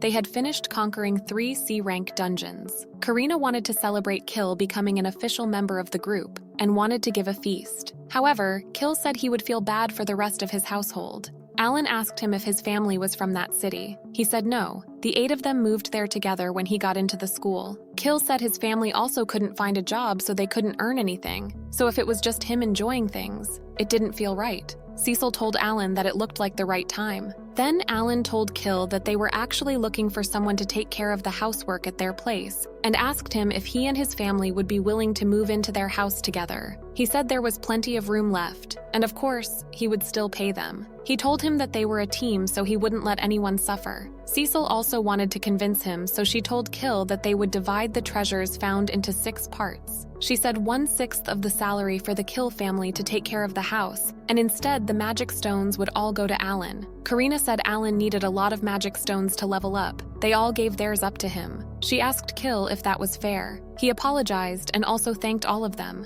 Then Alan wanted to hurry up and prepare a welcome party for everyone, so he pointed somewhere on the map and ordered them to gather at that station. The party started, and when Kill and his family arrived, it was a bit late, so Kill apologized for being late. Alan said that wouldn't be a problem. Alan asked Kill where his family was because they all looked so young. Kill's sister was the one who introduced herself. She said her name was Nina and she was his younger sister. She said it was an honor to meet everyone. Kill told Alan that he knew he was wondering about his family, and he said he would tell him later. Alan said okay, then they all went home. Cecil said there was a lot of food, so she wanted everyone to eat to their heart's content. Kill again wanted to thank them and told them that helped him a lot. Besides, Kill told Alan that he didn't need to be so formal with him. He just wanted to talk casually like with the other 3. Alan was okay with that request. Cecil asked Kill if he must have been a noble. Kill said it was all in the past because his title had been removed. So now he was living with the servants who also didn't have a place anymore. Cecil said it was a pity. He said it was okay because he was used to civilian life. But when he was thinking about Nina, things were changing. Nina told her brother that she would try her best to help. Cecil told Nina that she and Alan both had a sister about the same age as Nina. Alan said speaking of their backgrounds, they were both peasants who were recently promoted to commoners. Kill said Alan didn't look like he was from that kind of background at all. Dagora said people used to say that in the past. Kill said at first he thought Alan and Cecil were both nobles.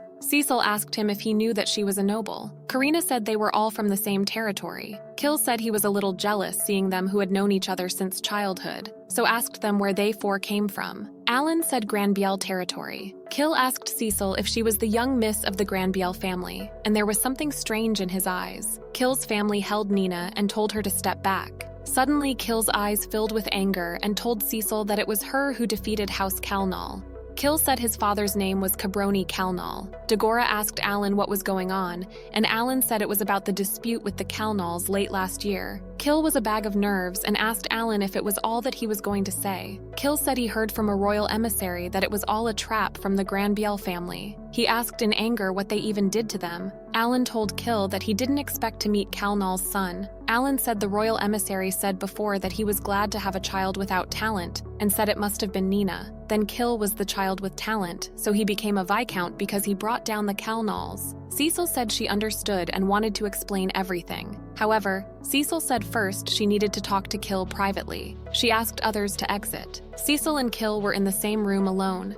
Kill told him now that he was the only one. He asked her to tell him everything. Mr. Calnal was the only one who hired a group of assassins in a plot to take the right to her mithril from the Granbiel family. She said they kidnapped her and her servant Alan. She said thanks to Alan she escaped safely. Her father brought the whole matter before the royal court, and the Calnals received the appropriate punishment. She said she heard that Mr. Calnal and his wife were under house arrest at the Forbidden Palace. She said her father was indeed the one who brought down the Calnals, but she had nothing to be ashamed of. She told him if he didn't believe it, then he must have gone to the capital and asked about it himself. She said there would be a lot of evidence. Alan asked Kill what kind of person his father was in his eyes. Kill said until he was 5, he cared for him, and that kind of feeling was really good. He said things changed since the talent appraisal ceremony. He said that was all the memories he had left of his parents. From then on, he said, they let him live alone in another town with a few personal servants, so he didn't live like a noble ever since he was a kid. He had been used to an ordinary life. When he was 10, a tutor was sent to him. His father said it was to prepare for the academy, so he was happy. After all, he had an obligation to the Clanel family, but last October, suddenly a bunch of servants were fired. The cost of living stipend was cut, and he was also evicted from his own house. Nina also came after his palance went missing. He said that from then on, he started working at the church, and then a royal emissary came and told him the Clanel family was ruined like that because of the Granville family. As punishment, the noble's duty, that is, fighting magic beasts, would be raised from 3 years to 5 years. He said His Royal Highness told him to take pride in his achievements to resurrect his family. He apologized in the name of his father and told them he was going to leave the team. However, he said his family and he still needed a place to return to. He said he would definitely resurrect the Clanel family in 5 years. Alan asked Kill if he also had a duty of his own, and if it was the case, he suggested to go together because they had the same destination. Alan said they needed you, and they were a team because their talents complement each other. He said behind the evil demon army was the mighty demon lord. They must have been strong together to defeat him. Even though Clay said he would use them for his own purposes, everyone wanted to continue regardless of their goals. The next day, Kill's family apologized for all the things that happened yesterday and told them from now on they were in their care. Suddenly, Maria again appeared and welcomed them. They were surprised, and Nina held and hugged her. Karina said it was from Alan's talent. Alan told them that living together had become more exciting. Alan did not doubt Kill's wish to return to being a noble, but he wasn't sure about the words from that royal emissary. He thought he had to do some research to find out what Calnal would do about Kill's future actions. Nina came to her brother Kill and asked him if he was going on an adventure that day. Kill told Nina not to worry because her teammates were strong. Alan said today they would enter the B-level dungeon. In the next scene, they were at the B-level dungeon. Dagora said it felt like a C-level dungeon, but Alan said the time it took to clear was twice that. That dungeon had 12 floors, and Alan hoped they could finish it within a month. Alan warned them there would be many traps along the way from now on, so he wanted them to move carefully. He wanted them to take the antidote first, which was valid for 1 day and priced at 3 silver coins. The scouting team was back and started to explore the B-level dungeon. When they arrived at the 4th floor, they found the treasure. Cecil warned Kill while he was trying to open the treasure box because there would be a disguised monster. Then Alan wanted Maria to check out for himself. When Maria opened the box, a mimic appeared.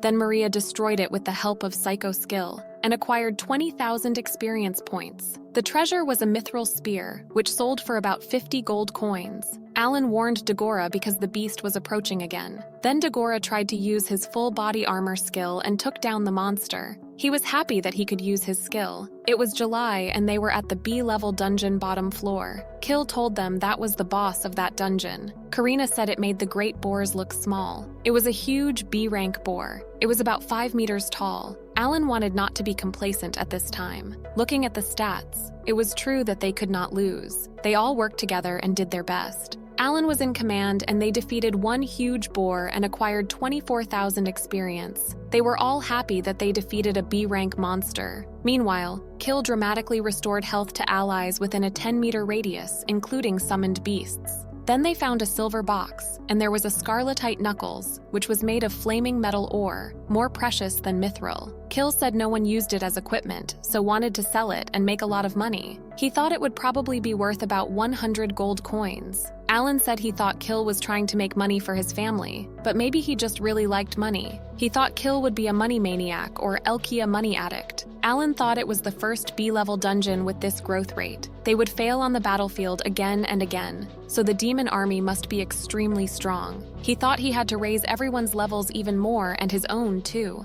Each floor in a B-level dungeon yielded about 200 magic stones, so Alan thought if he divided the summoning team into 3 groups, he would get 600 magic stones per day. A month had passed, and the amount of magic stones accumulated was quite significant. Using C-rank magic stones as capital, he wanted to add 310,000 D-rank magic stones to the guild. With the bonus, he built more stables, 50 gold coins, and bought a magic watch to use in the dungeon. August had arrived, and they had a 2-month summer vacation. Alan used his Papo's skill, which could transmit Alan's voice to targets and others, except the target would not be able to hear it, to contact his father. He sent Papo to Karena village, and Mr. Gelda was also there. Alan told his father that he was going to talk with him through Papo. There were letters from Alan, Karena, and Dagora. Miura, Alan's sister, had no talent like their palants. Alan's father said his village was assigned mining, so he was chosen to be the new village head, and mining would start in April next year.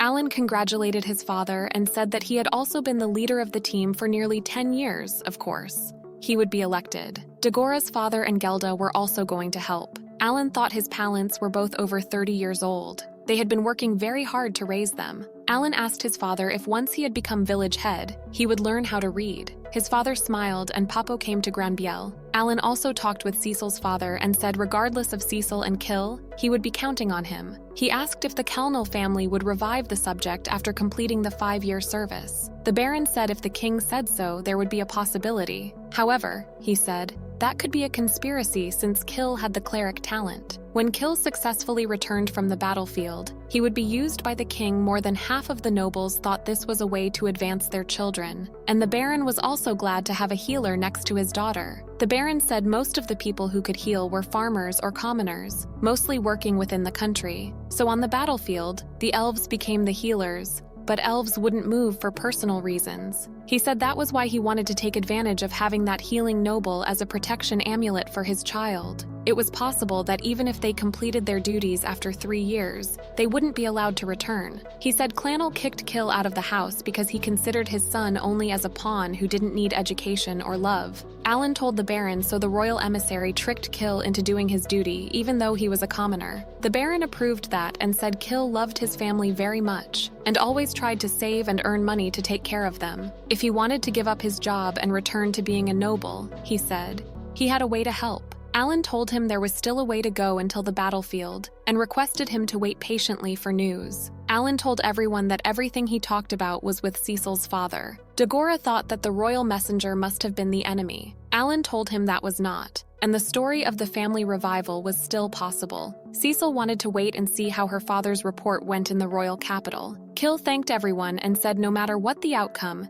he still needed money to rebuild his family, so he wanted to try to explore more dungeons. In the next scene, they were at the A-level dungeon, and it saw September. They were finally challenging an A-level dungeon. Karina was wondering why the dungeon looked so deserted. The man at the entrance of the dungeon told them that it was because fewer than 10 teams could reach that level, and was shocked that only 5 people were there for that level. He said it was said that they were monstrously strong compared to other young adventurers, but it was still better to be careful. Alan was thinking that the bottom floor was an A-rank boss that he had never seen before, so he would have to prepare a new strategy. Besides, he realized that ever since Kill learned the truth about the Imperial emissary, he had been sad, but he continued to join their party. He was a good big brother. This dungeon had a lot of branching and complicated paths. Even though Alan sent a scout team to scope things out, he still couldn't find the end point. Moreover, there were a lot of traps. Fortunately, they allowed sleeping in the dungeon while exploring, so Alan had already summoned beasts to guard them, so he could sleep in peace. The deeper they went,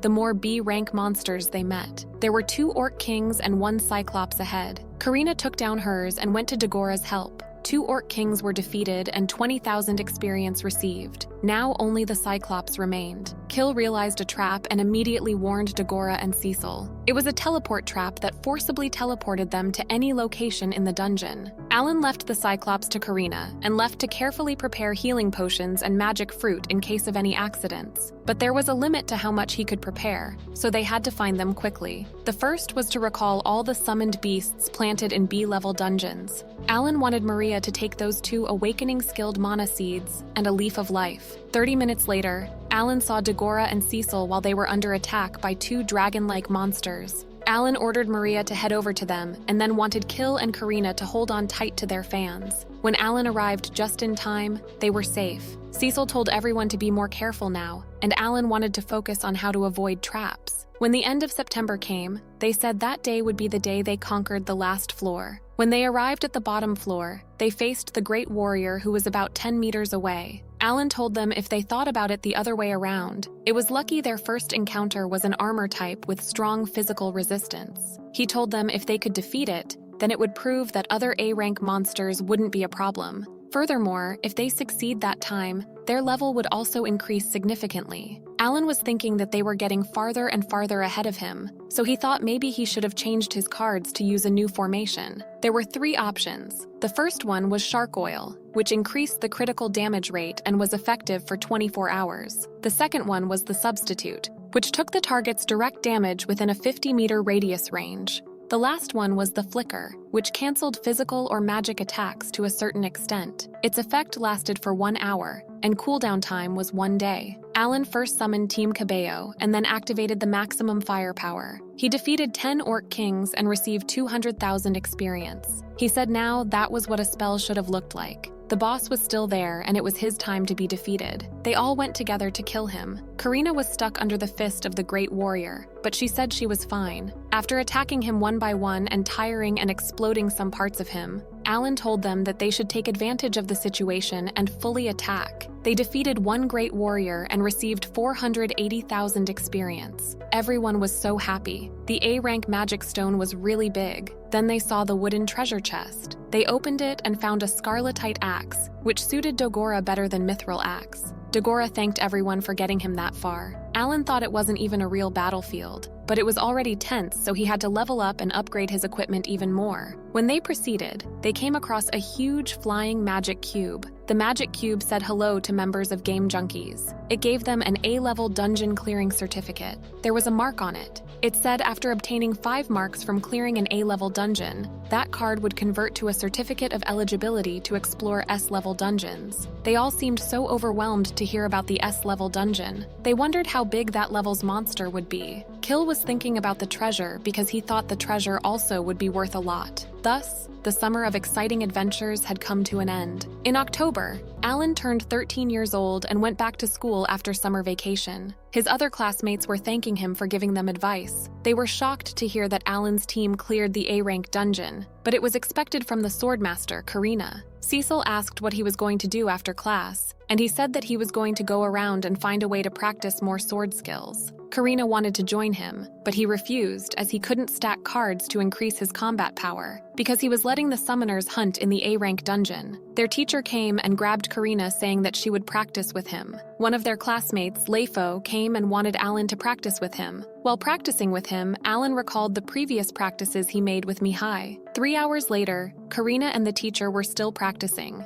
He expressed his thoughts about them being able to clear the A-rank dungeon, so Karina thanked him. This made him remember the time Alan said about Karina. He then remembered that the principal called for Alan and Karina to meet him. Karina looked suspiciously at Alan, but he was sure they didn't do anything. He only met with the principal during the entrance exam, so he was curious. The teacher asked what happened after they got the A-rank dungeon completion certificate. Alan said that before they graduated, they were going to finish S-rank. There were 4 ranks in the Academy City, and there was another one in the Kingdom. Alan wondered if the teacher explored anything yet. He said that he had only cleared 3 A ranks, but his abilities stopped there. In the last few decades since Mr. Doberg completed an S rank, no one else had ever done it, so the teacher believed that he would be in the history books. They then arrived at the principal's office. He thanked them for coming and told them to sit. Karina asked if he was an elf. He confirmed her and stated that even though he looked like this, he was 1,000 years old, and he had been running the academy since 43 years ago. Alan figured that was the reason why he couldn't read his mind even a little. He said that he had something to tell them since they created an A-rank dungeon. He wanted them to join the school martial arts festival convention next week. Karina seemed pretty excited, but Alan seemed nonchalant. He had never heard of it. So the teacher explained that it was only announced from their second year onwards, and 16 people excluding magicians would participate in one tournament. The principal added that many distinguished guests, including the King Radishu, would be there. Alan thought Dogora would be more suitable than him, but the axe user wasn't a candidate. The principal recommended him for his skills. Alan figured he wanted to see the summoner's full potential, but refused. He said that his summoning skills cannot be shown to the world, and even if he forced him to participate, he would intentionally lose the first match. The principal didn't insist on Alan and mentioned that the champion would be able to challenge Swordsmaster Doberg, so Karina was excited. He decided to finish the registration for Karina only. One day before the festival, 3 guests came to their house. Kill and Nina seemed pretty nervous. The Baron noticed that there was some resemblance to the Viscount Kalnal. He stated that he had already asked His Majesty about the revival of the Kalnal family, and apparently he said that he had never promised it. He then showed something. It was a contract that allowed them to revive their family. The condition was to dedicate 5 years to the battlefield, and if they make significant achievements, the time limit will be shortened. The Baron then swore on the honor of the Granbeels and the Hamiltons. Leifo approached and introduced himself. He was going to testify on behalf of his father, Earl Hamilton, who was the Lord Patron to both Granbeels and Kalnals. A Lord Patron was someone who took care of subjects that were lower-class nobles. Leifo mentioned that while Kill was on duty, the rest of the Kalnal family would be taken care of by the Hamiltons, which made them pretty happy. But Kill couldn't understand why the Baron was doing so much for him. The Baron stated that if he was a noble, he had to take responsibility for his actions, and what needed to be done must be done. He had one more thing to say. He stated that the royal messenger who used to hang out with Kalnal, and the one who met him, never revealed whose orders they received, but they served the same royal personage. That was Crown Prince Inbel von Radishu. The current king's grandson is expected to be his successor. Since he didn't have enough evidence, the king couldn't do anything. This means that the guy who tricked Kill and kidnapped Cecil is still out there. The Baron added that His Majesty was already old and would probably only reign for about 5 more years before ceding the throne, and it was hard to predict what the new king would do with this contract. Kill said that thanks to everyone, his hope was no longer at 0, so he was determined to finish what he needed to do. The martial arts festival was tomorrow, and the Baron mentioned that he was looking forward to Karina's performance. The next day, many people came to the martial arts festival to see and judge the warriors who would fight the demon army. The Baron showed Alan the Crown Prince. Alan glared at the prince for a while. Meanwhile, Karina was beating everyone up. It was unbelievable that a first-year swordman defeated a third-year participant. Her next match was against Doberg. Doberg always took down the champions of the tournament, so everyone was excited for the results. They took their places, and the match started with Karina's flying sword and King of Thunder. However, Doberg was a man hard to defeat. He was dodging all the attacks Karina was making and also kicked her in the stomach. Doberg was triggering Karina by asking her if she wanted to give up. Karina got even more ambitious, and their battle was so fast that it was hard to follow their attacks. Eventually, Karina's power was gone, and she fell to the ground. The match ended with Doberg's win, and they got Karina to be treated as she was badly injured. Alan personally went and healed her. Karina was crying her eyes out as she lost against Doberg, even though she did her best. Alan comforted her by saying that she shouldn't be disappointed because she had proven herself a lot stronger, and the next year she would be able to defeat him easily. The Baron came and applauded Karina. He stated that it had been 10 years since he had seen 2 swordsmen compete. Suddenly, the prince came and wanted to talk to the Viscount. The Baron agreed to speak to the Crown Prince. The prince thought the royal family should reward the lord of a land that produced champions. One of his soldiers told his servant to wait outside as they were already there for protection. The Crown told the Baron to sit, but Alan interrupted and offered him a seat. It was a successful entry. Cecil and the others could rely on the knight's captain, but Alan wondered what this prince was up to. The prince mentioned how well the Grand Biel territory was developing, and it produced a sword master and had a mithril being mined again. Moreover, they even destroyed the Kalnals, and this event was called the Grand Biel Incident by the world. He added that the Gamut Empire was asking for more elites to be sent to the battlefield. He told him to let his daughter, the Swordmaster, and the Kalnal boy go this time, and added that there was also the alternative of joining the clergy. The Baron was shocked. Before the Baron could say anything and mess up, Alan stated that he was the captain of the members he just mentioned, and he had to protect Cecil no matter how dangerous the situation was. The prince seemed to be pleasant. The Baron understood the situation and decided to not object. He should be grateful to Alan for stopping him from messing up just because he loves his daughter. It had been 3 months, and since then, Alan's enhancement skill had reached level 7. They cleared their second A-level dungeon and obtained many treasures, including weapons and armor made of scarletite and adamantite, and a newly introduced stat boots ring. Today was the day they challenged the boss of the dungeon. It was Heavy Dragon, the strongest boss they had ever encountered. Luckily, it didn't have any other monsters next to it. Cecil asked Alan what was his plan when the people at the guild warned them to not fight it, but they didn't even consider something like that. That was what he looked forward to the most when exploring dungeons. He placed his cards to optimize attack power. He decided to take the first shot and told them to be careful with the dragon's breath attack. As expected, Cecil's preemptive attack was the most suitable. He used Cabio Bomb Rain as his first attack. Something unexpected happened and the dragon spoke. While they were shocked, it called them ignorant. Alan sent another Cabio Bomb Rain. With that, they had somewhat reduced its power, but they made him mad. It was time to fight. Karina made an attack, and Alan noticed that Karina's attack was useless, but couldn't figure out if it was because of the hardness of its skin or if it had physical resistance properties. The dragon seemed pretty mad, so Alan noticed that he was about to fire, so he warned everyone. He used Teku to protect them. Successfully, Alan blocked the Git, but it wasn't over. Karina, Cecil, and Maria attacked all at once, but this time the dragon was taking his time to blow that fire. Alan realized that he was going to put more energy into this attack, so he told everyone to step back. The dragon's one hit killed all 4 Teku.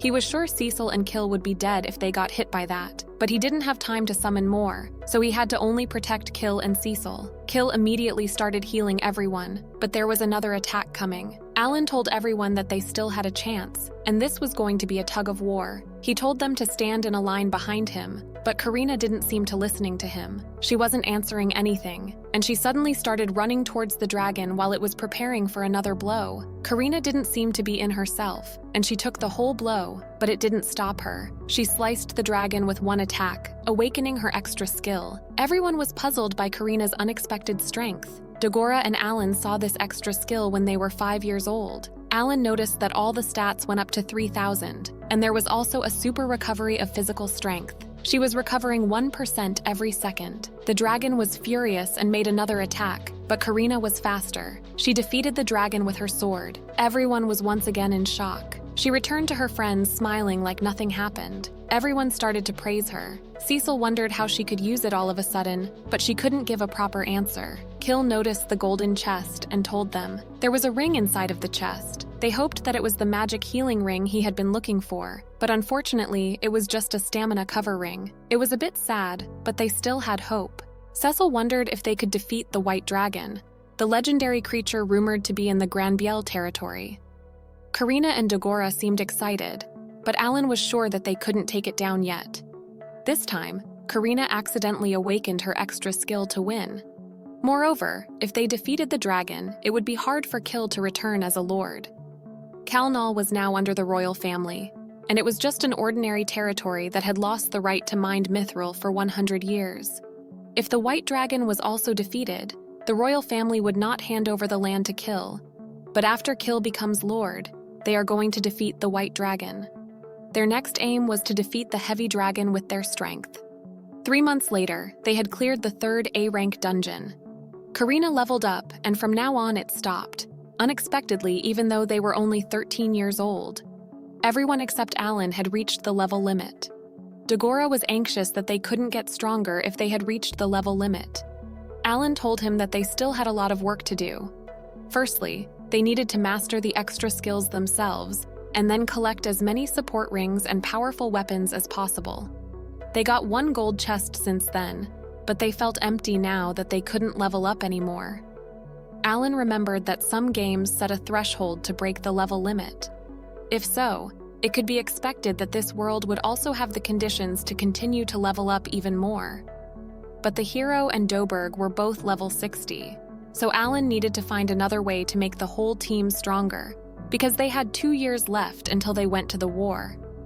In April, end of the spring break, 2,600 outstanding students had passed the tests to enter Year 2. The teacher informed them that the former class members remained unchanged after class, and at the same time, they were going to welcome new students into each class. There were 3 new students. Those 3 were from the kingdoms in the northwest and northeast of the Zhongying Empire. They started to introduce themselves. The first girl was Sophia Roni from the Kingdom of Elves Rosenheim. The other one was Fomal, the guardian of Princess Sophia Roni, next line to be queen. The class was so excited to have Sophie as their new classmate. Meanwhile, Sophie and Alan made eye contact, and she seemed a little surprised and blushed, so Alan thought she found his black hair weird. He found her a troublemaker and was sure the guy next to her wasn't 13 years old. The next girl was Maruru, and she was from Vukis Kingdom. She was a dwarf, and she was 13 old too. Since Alan's team was the only team that didn't have 8 members, the teacher sent those 3 to his group. He told them that they would talk more during a lunch break, but was pretty nervous in his head because adding 3 people to the group at once wasn't great for sharing experiences. He wondered how much the 3 of them knew about the Demon King. At the canteen, Alan decided to introduce his group. He introduced himself as the captain of the Game Junkies team and stated that they camp within the dungeon every day. Sophia still wanted to join their team and stated that she had cleared all the C-ranked dungeons in Roseheim and that she was an elemental spirit mage. Formal was an archer.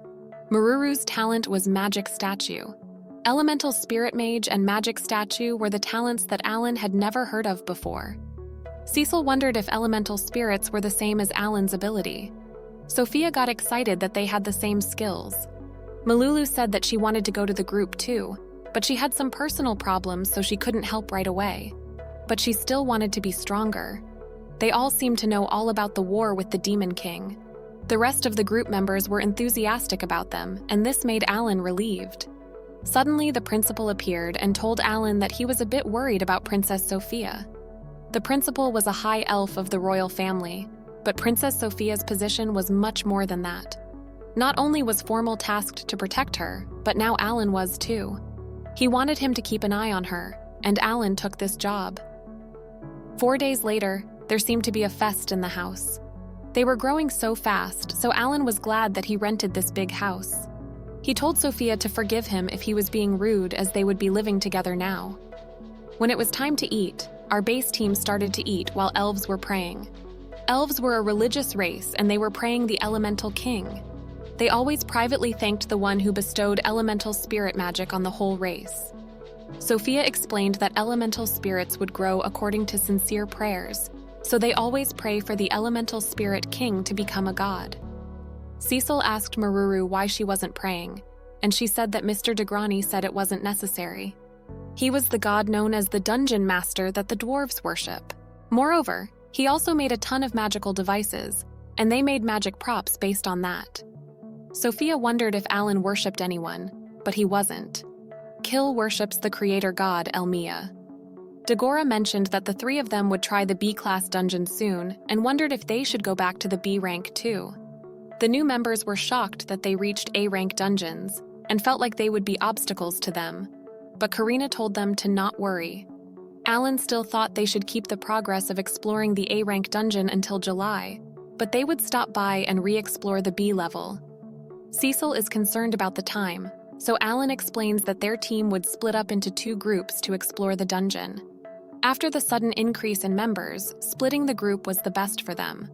A level exploration group included Karina, Kill, and Cecil, while B level included Alan, Dagora, and the 3 new members. Alan and Dagora will be in Group B for half a day, then for the rest of the day, they will move to Group A. Multiple summoned beasts could work independently, so this distribution was very feasible. With the transfer student team with Alan, all newcomers to the Game Junkies team had become teammates. Dagora was shocked that Sophia was 48 and Formal was 67 years old. Alan informed them that they were going to ride Fran into the dungeon. They found his ability amazing. Now it was time to go. Alan reminded Maruru that she didn't have to work hard and she could just stay behind them. Sophia used her spirit magic and healed Maruru. Though not as good as a magician or a healer, spirit magic was quite good at assisting like that. Formal was also pretty good at archery. Sophia stated to Alan that they would cover their backs to be safe so they could trust them. Maruru felt useless, but Alan told her that there were no golems there, so it was okay. Maruru could use magic to control golems. If there were golems, they could easily duel with dragons. Sophia mentioned that Vaucus was a military powerhouse due to possessing golems, and they could block the attacks of the demon army. Thus, it made it very hard to bring golems abroad. Sophia stated that Dagora and Alan were also very strong. Standing on the battlefield with them would be quite reassuring. Alan wondered why she was calling him Sir. Sophia explained that it was because he was the person mentioned in the forecast of Elemental King Rosen. The Elemental King usually sleeps year after year, and he never talks to anyone. 10 years ago, he suddenly said, the black-haired boy was born, under the Zhongying Empire, all the bare minimum talents. He also said that the great black-haired boy, dancing in the sky filled with light, would dispel the darkness from this world. And Sophia was now convinced that the forecast was true. Alan seemed confused. It was true that he wanted to defeat the Demon King, but it didn't sound very specific, so he wasn't sure a forecast would be any help. But now he sees why, when they found him at the academy gate, both the principal and the hero know about that prediction. He wondered if that was the reason why they allowed him to act freely. He decided to move on and finish the B-rank dungeon exploration as soon as possible. In mid-April, at the Grand Biel territory, Alan came.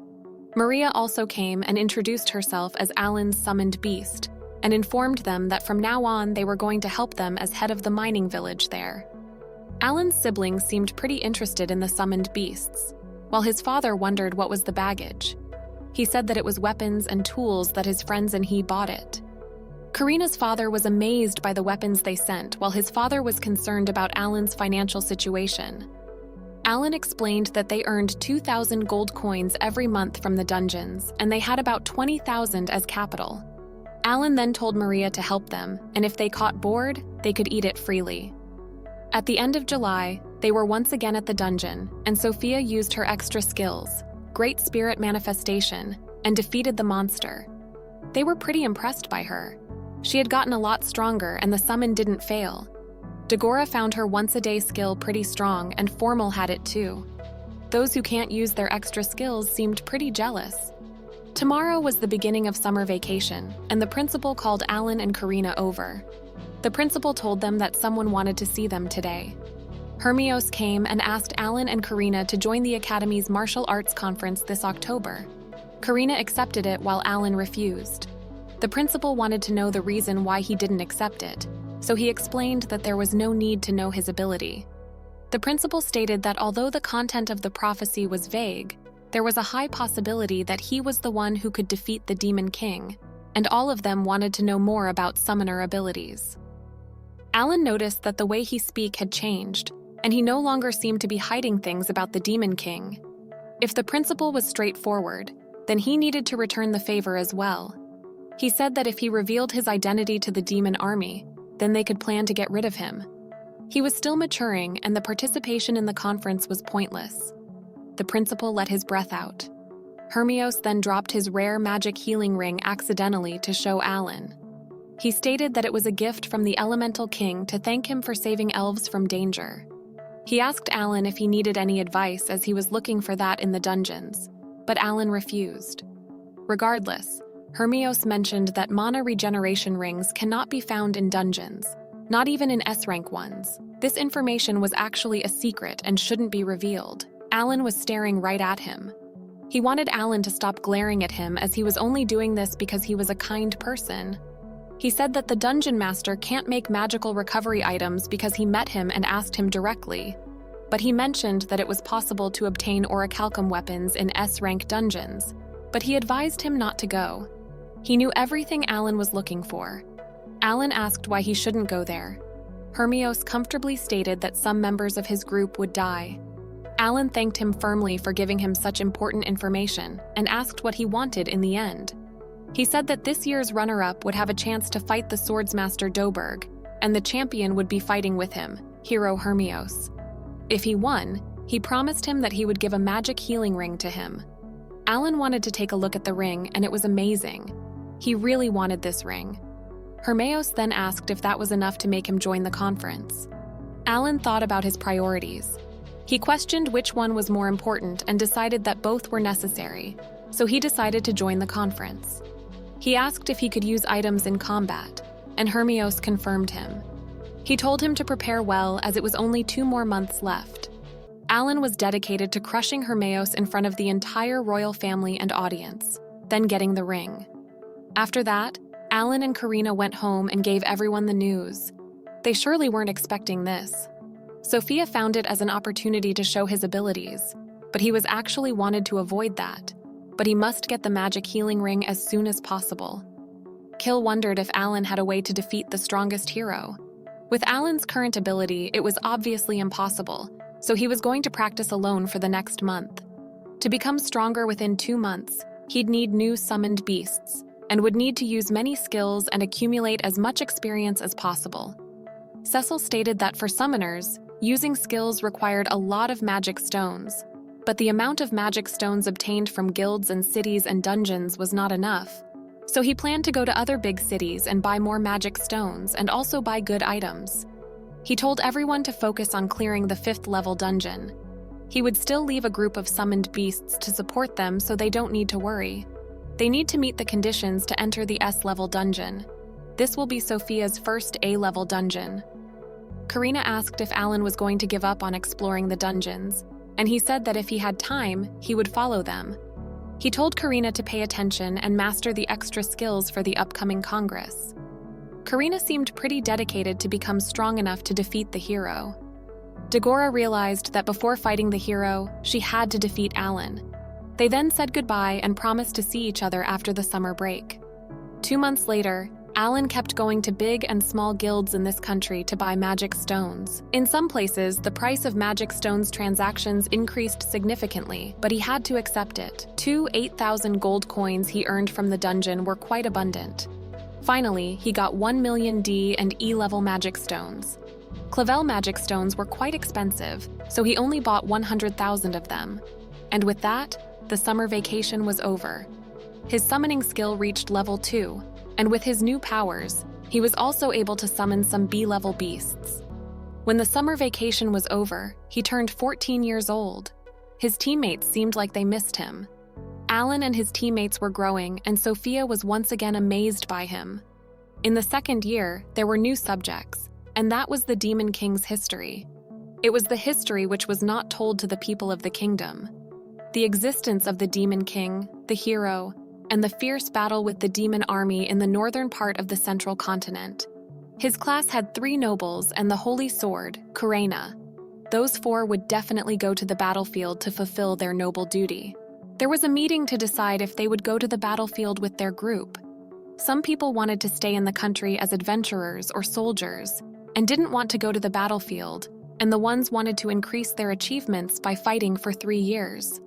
Against foreign parties' domestic talent management policies, the Academy itself also has its own program for those who didn't have to do noble duties and still wanted to join the battlefield. Mihai also went to the battlefield with such friends. After everything was revealed, the teacher also announced the Academy's Martial Arts Congress. Their class had Alan and Kurena who would join, and this year there was also participation of heroes.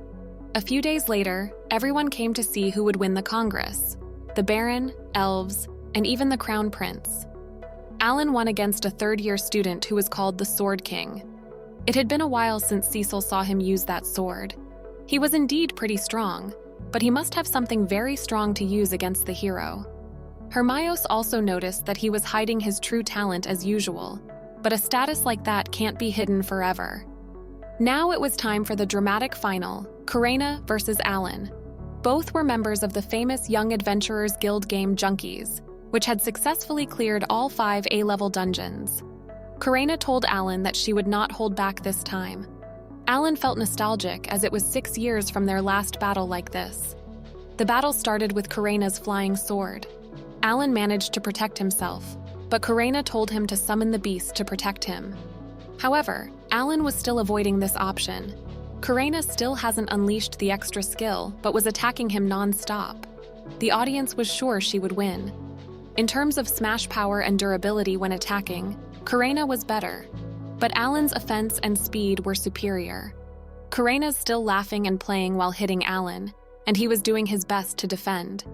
She told him to use the summoned beasts, and even if he summoned them, they would be taken down immediately. Karena then used the executing strike, but Alan was too slow. She then used red flame breaking, and Alan was on fire. The other team members were worried. Karena also seemed worried, but Alan was fine. Since she dropped her guard down, the winner of this Congress was Summoner Alan. The team members were trying to figure out if he was unharmed, or if he had a summoned beast with a hidden protection skill. Alan told Karena to not be sad because there was a match against Doberg, and she had to pay off last year's debt. According to the information obtained, he was also at level 60 and possessed the adamantite sword. Karena's direct attacks would be read by him, so the extra skill that she didn't use just now would be the whole card this time. Karena seemed upset that she would stop at level 60, just like Doberg. Alan suddenly headbutted Karena and told her that he would find a way to solve the level problem, and told her to focus on the wall in front of her. They looked at Hermeos and Doberg with pretty stubborn glances, and the senior's responsibility was to teach those stubborn juniors, as Hermeos said. The special battle between the Holy Sword Doberg and the runner-up, Karena. The Baron wondered if it was too challenging for Karena because no student had even won such a special match like this. But Alan had hope because her speed had improved thanks to the auxiliary ring. Karena remembered what Alan said to her about the special skills before starting the battle. The match started with Karena's Thunderbolt. Doberg's speed seemed to overwhelm Karena, so Alan wondered if he had any here that he didn't know about. Doberg also noticed that Karena got a lot stronger, but that wasn't enough. He was starting to read her, which wasn't a good sign. Doberg made another attack that made her fall to the ground and told her to get up. Alan noticed that Karena was breaking her limits and awakened her extra. Doberg was shocked. She was attacking him over and over, and he seemed like he was about to lose. Doberg was on the ground and people thought the winner was Karena, but the battle wasn't over. Doberg was furious. Alan noticed that he was going to go all in and worried if Karena could hold out. With Doberg's last attack, Karena's sword broke and Hermeos came and stopped Doberg from killing her. He was shocked. Hermeos explained that just now his skill had him under its control while the opponent was just a teenager. Doberg realized what had happened and got on his knees, accepting Karena's win. He then handed his own sword to Karena and apologized for breaking her sword.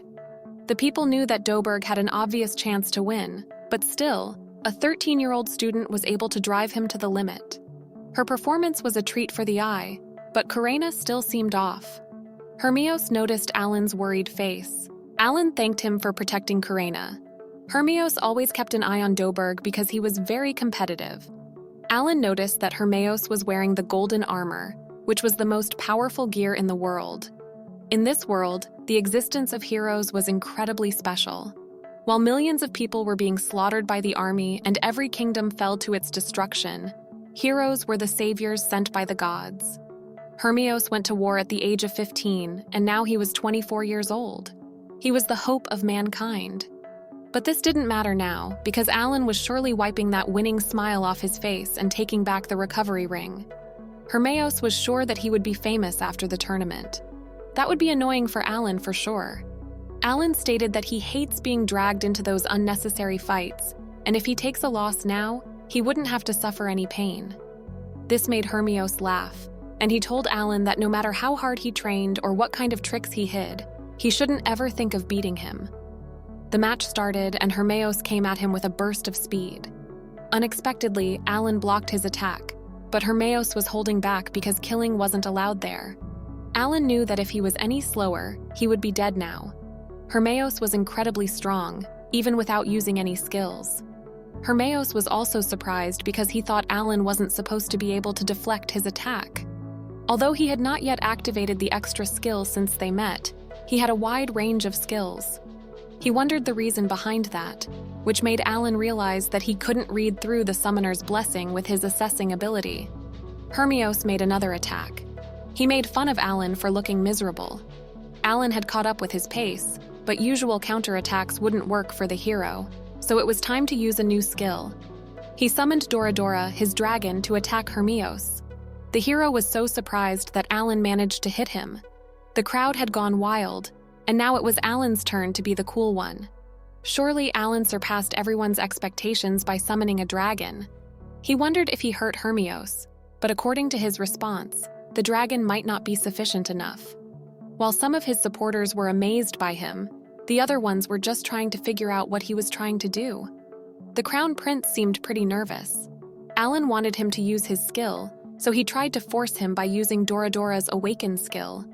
The fire of rage burned Hermios, but unexpectedly he started flying. He then used his healing magic to heal himself. Alan seemed to understand his status now. There would be 6 skills in the normal mode, and the other one must be the attacking skill. Meanwhile, Hermios couldn't read the summoner's status. Meanwhile, he could read the magic beasts. He told Alan that he couldn't hit him anymore because he flew faster than the dragon.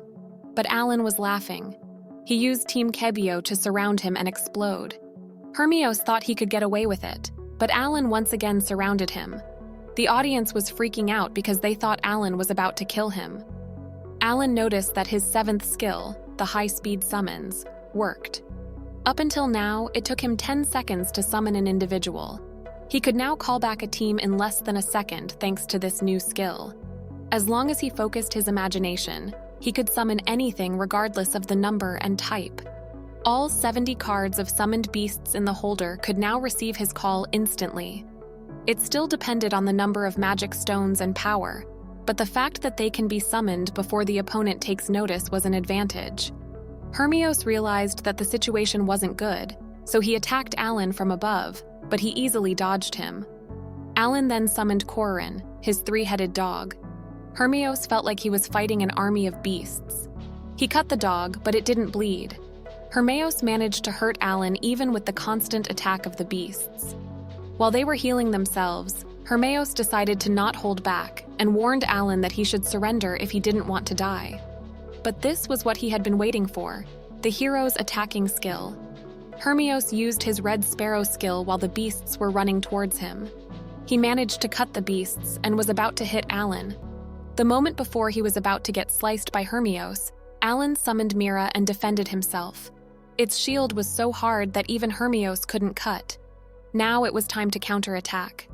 Mira attacked Hermios so hard that he was lying there motionless. Alan figured that only an attack from the hero could bring down the hero. In terms of status, that was pretty much a bet. He wondered if he had succeeded in defeating him. Hermios opened his eyes and it seemed like he realized what Alan was planning all along. Alan asked if he admitted defeat because even if he kept attacking, he couldn't get through the counterattack skill. Hermios admitted that the prophecy of the Spirit King was true and that humanity did have hope. In the next scene, we see Hermios being puzzled. He wanted this battle against the Demon King to be over, going up against him without even knowing who he really was, and even with the best equipment he had and overcoming all of the divine trials, he still couldn't defend himself. His comrades died, and despite it all, new soldiers always get sent to the front line without fail. And it was all because he was a hero who mustn't resign himself to desperation.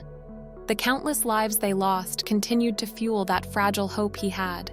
And one day, when he was entrusted with the ring, the king wanted him to unveil the hope he had always pondered about. Alan was confused because Hermios was supposed to be humanity's hope. Hermios asked him if he should teach him some more advanced fighting knowledge, but all Alan wanted was just the ring, so he refused by saying that he already knew heroes were really strong. He didn't want to waste a bunch of magic stones, but Hermios wanted one last strike. Hermios activated his extra skill, making everyone shocked. Alan realized that he was just as competitive as Doberg, and he must find a way to deflect his extra skill. He summoned Teku, but wasn't sure if its awakening skill could hold out for long enough. Without hesitation, Hermios used his holy sword to attack Alan. He tried to defend himself, but both his arms were gone because of how powerful this attack was. But he was still alive and was furious. Even if all of his bones break, he wanted to have that ring. He used Momoko's awakening skill, Heaven's Blessing, and regrew his arms. He then grabbed another sword and started to walk toward Hermeos. Hermeos asked him to give up, as the gap in ability was already apparent, but Alan wasn't going to do that. Since he just cut off his arm, they need to fight to the death. Besides, the stronger the opponents get, the more they should stand out ground because the enemy is so strong that the rewards become so much greater. Hermeos told him to just succumb to desperation before achieving all that. But Alan was confused. He realized that a hero also feels the same way as Karina does. Even if they were prodigies only born every 100 years, the pressure of shouldering the world's hope was still too much. This world was too extreme for those in normal mode, but even so, he knew that they couldn't let go. While hope is lost, all he needs to do is stand up and push through. He already decided that when he first set foot in this world. He firmly told Hermeos that if they were once again faced with hopelessness, then they just had to try and overcome it. This made him laugh, and he asked who he was. Alan started to think about it. Demon King called himself the demonic king of the end. So in this case, he was Alan's summoner of the beginning. Hermeos seemed impressed and surprised while Alan only came up with this at that moment. Hermeos approached him and gave the ring just like that. Alan was shocked. Hermeos explained that the Elemental King himself asked him to give it to the summoner of the beginning, which meant that all he had to do was just come up with a nickname. He wondered what he was going to do without the ring, and Hermeos said that he still had another one. Hermeos wanted to continue the fight, but Alan forfeited and admitted his defeat because there was no reason for him to fight. The audience wasn't expecting something like that, nor Hermeos. With that, the special battle had ended and the winner was hero Hermeos. His teammates immediately came beside Alan and supported him. Alan did much better than everyone expected. 1 week later, a celebratory banquet was held at a hotel. They were greeted by lots of people and people were talking about Alan and his skill a lot. Meanwhile, the Crown Prince seemed pretty scared and told him to stop. His guardian informed him to be more careful because security here wasn't entirely guaranteed. Alan noticed that he was being extra cautious because he was now seen as a danger. The Crown Prince started his speech by stating that they all had amazing fights and told them to use the strength they had displayed in support of the nation. But the strong wouldn't neglect, so they must show patriotism. Alan was glad that he kept his speech short.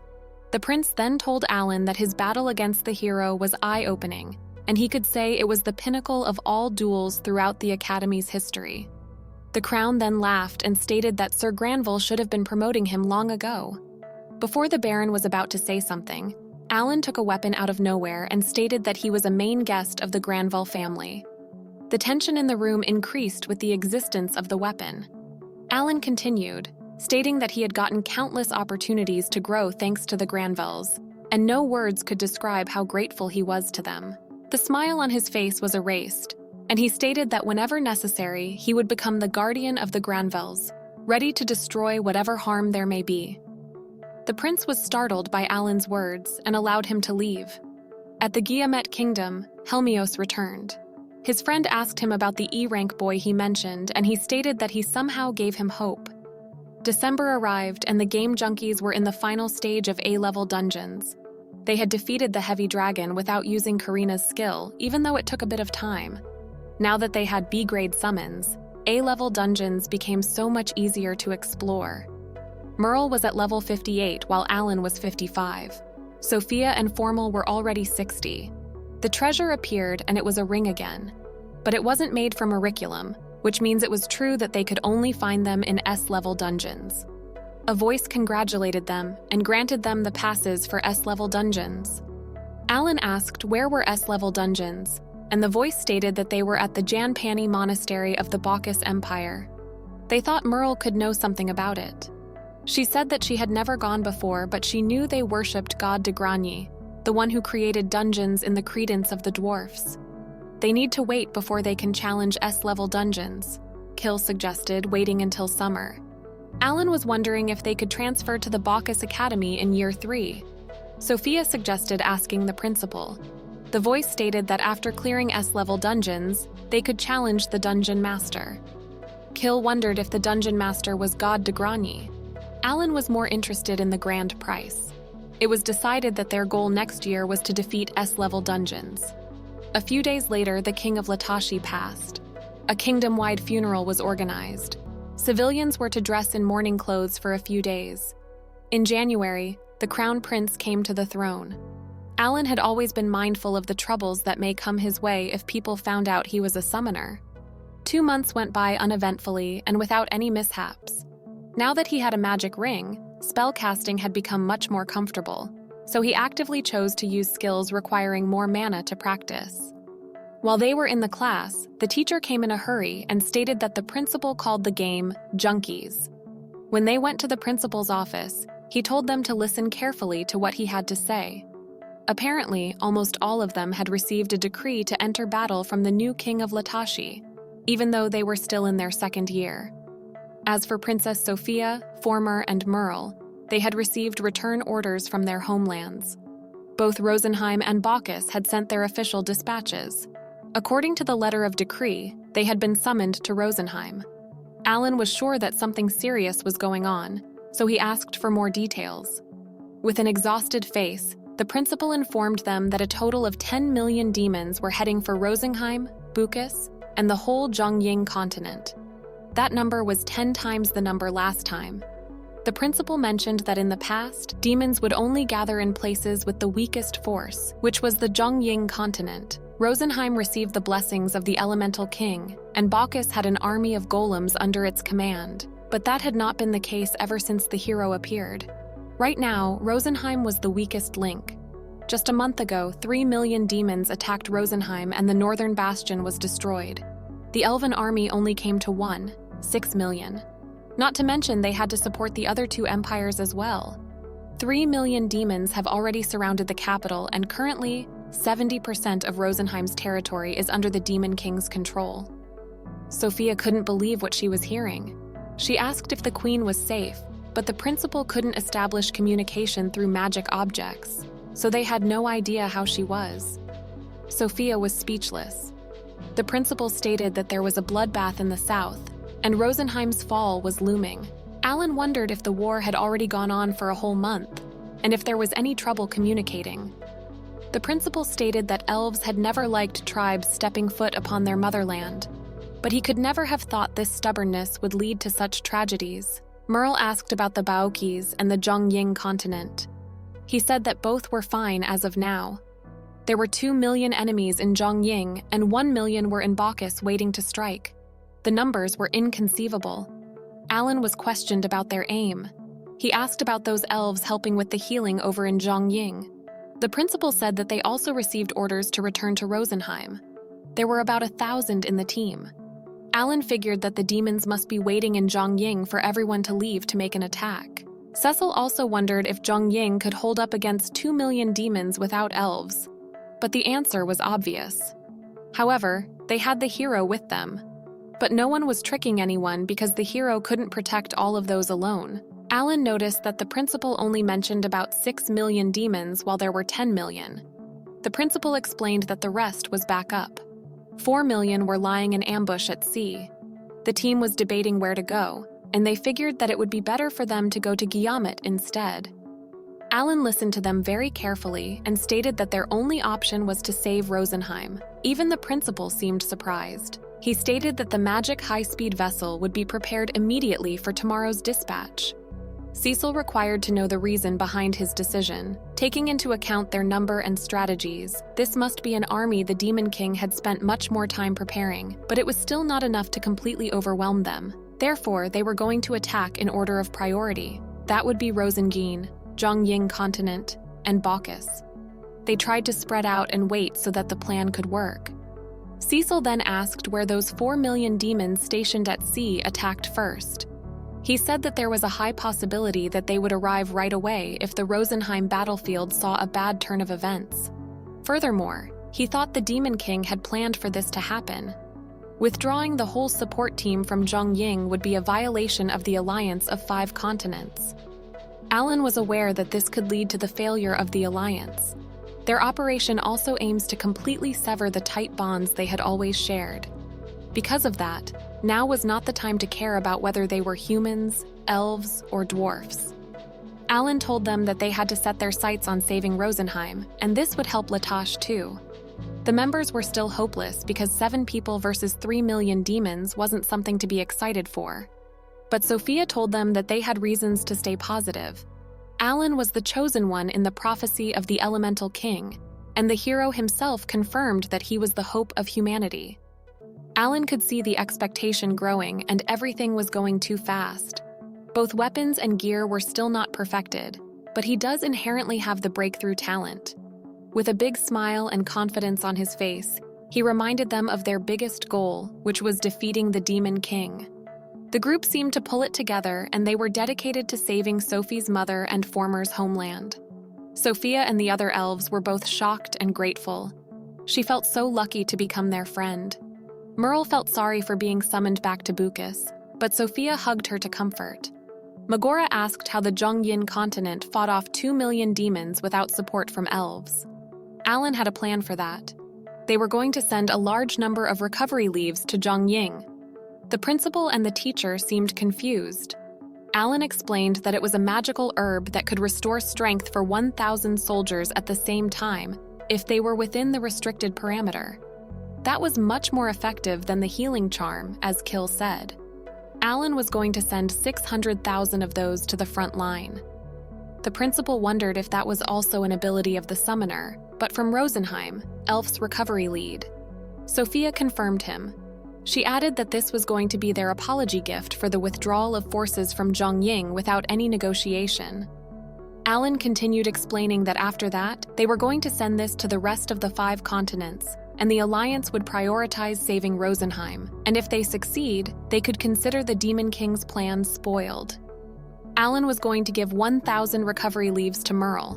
It also took a lot of mana to control high-grade golems, so he decided to give her 1,000 mana seeds as well. He promised Merle that they would be in Bacchus by April, and they were going to defeat the Demon King.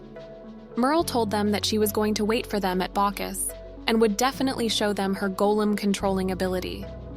The teacher was surprised by Alan's talent in settling things, but it was thanks to him. The principal still had a mission to fulfill, and stated that he trusted that he would save both the Queen and Rosenheim. While Alan and the principal were shaking hands, the teacher asked Dagora if he was the vanguard of the team. He said that as their homeroom teacher, he didn't want to let them go into a deadly place, but all they could do now was pray for a miracle. They all got a lot stronger in those 2 years, and the teacher reminded them that the battlefield wasn't like dungeons. They had to survive and return safely. Their classmates were surprised that they were going to Rosenheim. They started to say their goodbyes and thanked Alan for his help. Alan noticed that they didn't know about the attack of the Demon King. Alan wanted to talk to Refuel, however, as expected from the general's son. He already knew what he needed to do and promised to look after Keel's family. While they were walking outside the academy, Sissel realized that they were leaving for Bacchus in April, so this was their goodbye to the academy where they had spent the last 2 years. They were going to fight hard so that everyone at school wouldn't be dragged into this war. They were leaving tomorrow, so Alan had to put their belongings into his grimoire and then dispatch them home, and Sissel and the others were going to prepare rations as well. At home, Keel told his family what happened. They were so upset about him leaving, but there was nothing else to do. Sissel gave a letter to one of them and told him to keep it for her. She said that Mihai also wrote one before going to the battlefield. It was only to inform her father at home if anything happened to her. At that moment, Alan felt guilty and apologized to them because it was all because the new king hated him and they received the letter of decree. But they got pissed off and scolded him for even saying something like that. The next day at the outskirts of the Academy City, Maria and a bunch of other beasts were going to Zhongying to collect intel about the demon army and kill them off if they ran into them. Alan told them to avoid being seen by commoners and incinerate them. Sissel came and informed him that the preparations over there at the high-speed magic vessel were also completed.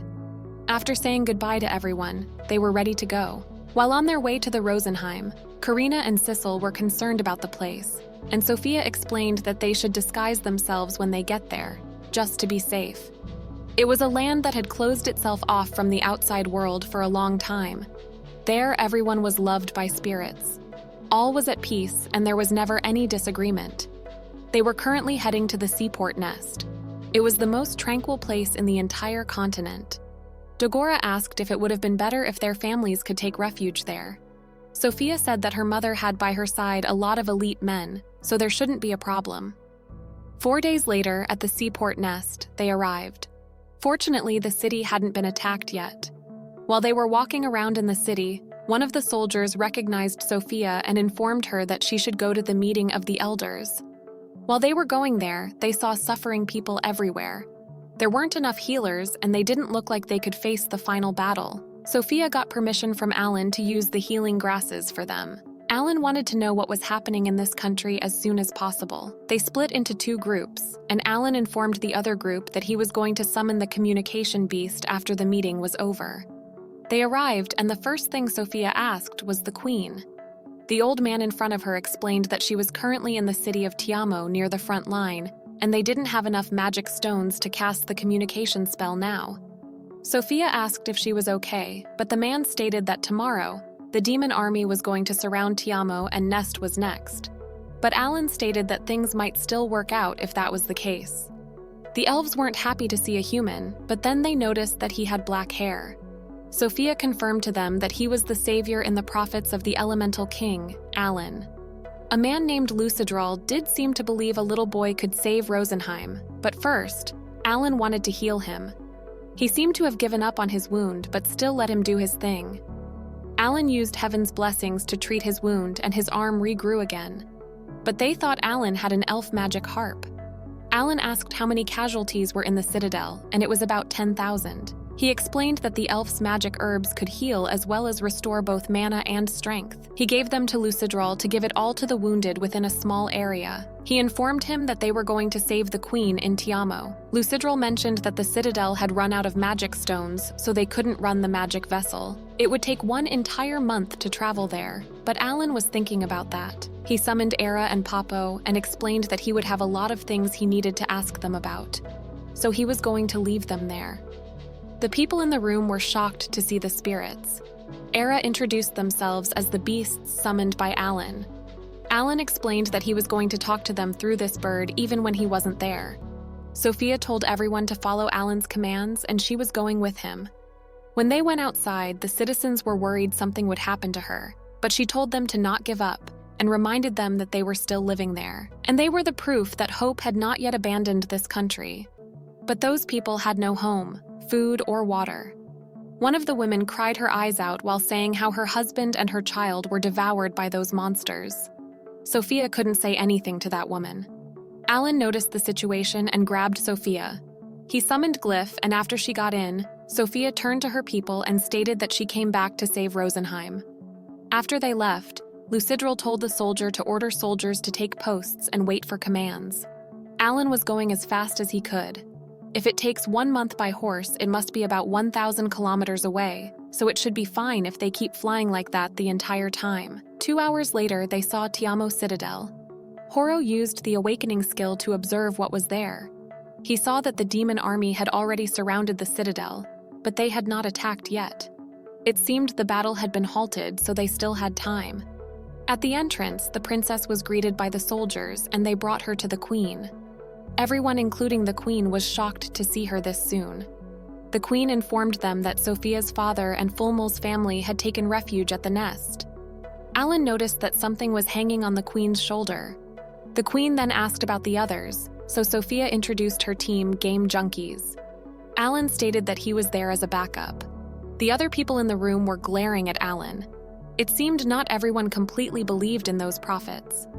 Apparently, the queen heard about his battle with the hero and sincerely thanked Alan for coming. A mysterious man informed the queen that Tiamo wouldn't be able to hold against tomorrow's attack, and if the summoner was here, he urged her to take refuge in Nest. But the queen strongly disagreed, because 70,000 civilians were hiding out in the citadel, and if she persisted there, she could stay beside them and make it through this together. Before the soldiers could object to her, Alan interrupted and wanted to know the number of casualties and the remaining soldiers who could still fight there. There were about 14,000 casualties and 6,000 who could fight. Alan believed that things may still work out. He took out the elf's herb and stated that they were going to heal the elves and break through the enemy's blockade together. He added that they would make surprise attacks when they were resting. During the fight, they need to heal as many people as possible. Sophia left healing in Fulmal's hands. Phil asked how many heaven's blessings Alan brought, and he was planning to use 2,000 this time. Their team was enough to mess up the enemy's formation. When they left, the soldiers were questioning if they could raid the demon army, while the queen was just hoping that her daughter would succeed. According to intel, 30,000 enemies were surrounding the citadel, so they were going to assault the 13,000 troops. It was so dark, so Alan first summoned Doradora and Korin. He told Doradora to light up the entire area while Korin was going to try to defeat the A-grade beasts in one strike. He then summoned Harami, Fukuhir, and Genbu to use both their normal and awakening skills to aid the attack. All the summoned beasts were ready to follow Alan's order. His other teammates were also preparing themselves to fight, and now their first battle against the demons started. Alan told others that Cecil and him would come in from above, and the others would ambush them while they were initiating the attack. He said it had been a while since he last fought an entire horde of monsters outside of a dungeon. It had been 1 month since 3 million demons advanced on Rosenheim. The number of elves sacrificed also came to about 3 million. Alan thought those monsters also needed to eat and rest, meaning they had devoured all those elves that lost in the fight. He wanted to make them regret all that they had done. While Cecil and Alan were still flying through the air, Cecil cast a small meteor spell and it worked. They defeated 1 gargoyle, 1 orc king, and 1 wyvern and gained 76,000 experience with just 1 shot. Now it was the others' turn. They started to attack, and Alan was thinking so that was what a sorcerer was capable of doing. The dungeons were always cramped before, so they didn't have the chance to witness such overwhelming power. Some beasts could heal, so Alan with Cecil decided to kill them first. Alan thought the last attack, along with the dragon's onslaught, had thrown the enemy into disarray, so he had to make use of nighttime to reduce their number as much as possible. About 3 million enemies were already heading that way, so they all needed to hurry and meet up. Cecil wondered if the ambush succeeded, but it wasn't yet. It seemed the healing for the elves was still underway. Alan said they would redirect and make a surprise attack from the south as everyone could continue. Then they defeated more than 40,000 enemies in just 1 night. The queen appreciated them and said they had also established the elven army thanks to the restoration that left them gifted. Alan told the queen that those demons were currently in quite a frenzy, so they wouldn't be attacking for some time. The queen said they had worked hard, so wanted them to rest and make themselves comfortable. They thanked the queen and she left. After the fall of the capital, the elven army split into 4 to hold ground at 4 different cities to hide the queen's whereabouts. 120,000 demons also divided their forces, so defensive efforts had been made in all 4 cities at the same time. This was the elves' last struggle in the face of 3 million demons. Alan was so sleepy, yet was thinking of the fact that every city got an equal share of 500 restoration leaves each. Summoned beasts were also distributed accordingly. Now they could take control of the situation. Besides the cities, 30,000 soldiers had also made a complete recovery. Alan thought he had to use up all of his heaven's blessings and an additional 2,500 B-grade magic stones. There were still 26,000 enemies surrounding the citadel, excluding the amount that the elves defeated. There would still be at least 2.8 million demons all over Rosenheim. However, for Queen, at least their attack had been delayed for a day. Alan and his team had helped them see the light of tomorrow. The queen said she really could not think of a good way to thank him. Alan said all he wanted to do was to go straight to sleep, but before that, he had 2 things to ask the queen. Firstly, Alan said he needed more magic stones, so asked her if he could take all the stones from the beasts they took down. The queen was okay with that, and told them they were the ones who defeated them. Secondly, Alan told the queen that he wanted to meet the elemental king. Sophia intervened and told Alan to excuse them. They still hadn't told him, but speaking directly with Sir Rosen was almost impossible. Suddenly, Sir Rosen appeared and asked Alan what he wanted to ask, and called him Summoner of the Beginning. Sir Rosen was a flying squirrel, which wasn't expected. Alan thanked him for making the magic ring, and Sir Rosen said it was already a long time ago, so there was no need to talk about it. He asked Alan what his plan was for this time. Alan said he wished for him to grant him a special gift for getting Rosenheim out of danger. He said it wasn't about material, he just wanted Sir Rosen to bring his whole group into Hell mode. He said all of his friends had reached their maximum level, so wanted to switch them all to Hell mode so that their levels weren't restricted anymore. Sir Rosen wanted him to wait while he confirmed some things. Sir Rosen said he had just asked creation god Elmia and that it seemed not possible to switch modes. He said a half-god like him could not convince them even if he tried. He said a half-god was still quite insignificant in the world of gods. Then Alan asked him if he could let his friends have higher-ranked roles from swordsman to master, for instance. Sir Rosen said now he was changing the roles, but that was bothering god Elmia too much. Sir Rosen told Alan that it was all because he suddenly wanted to become the Demon King that they created such a higher-ranked summoner role. Originally, 6 stars was already the highest, but the god gave him 8 stars because he wanted to change his mind. Alan thought it turned out the god just arbitrarily made the 8-star summoner as an exception. Then he asked Sir Rosen to help them switch roles if it was possible because elves could do that. Sir Rosen also didn't accept that. He said the blessing of the Elemental King could grant people powers even from birth anyway. However, he thought Alan was asking too much of him. He said Alan had to pay a heavy price not only for the safety of the elves, but maybe even for his lifespan. Sir Rosen said instead of lifespan, they were willing to trade in all the experience points they had gotten until now. Sir Rosen couldn't believe what he heard, so asked Alan if he knew that losing all that would bring him back to level 1. He said if they could get better roles, then that was not a problem.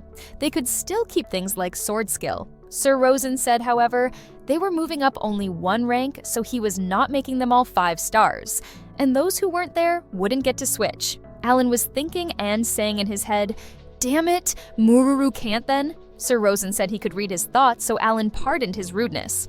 Sir Rosen said he already knew what he was thinking, so he gave her sister Mururu a 1-star talent. Alan thanked him and told him that his sister would be very happy. It was settled. Alan said he would also put his heart and soul into rescuing Rosenheim. Sir Rosen said he had to succeed. Then Alan said his sleep deprivation had reached its limit, so he went to rest. The next morning, the others were prepared to interrogate Alan as soon as he woke up.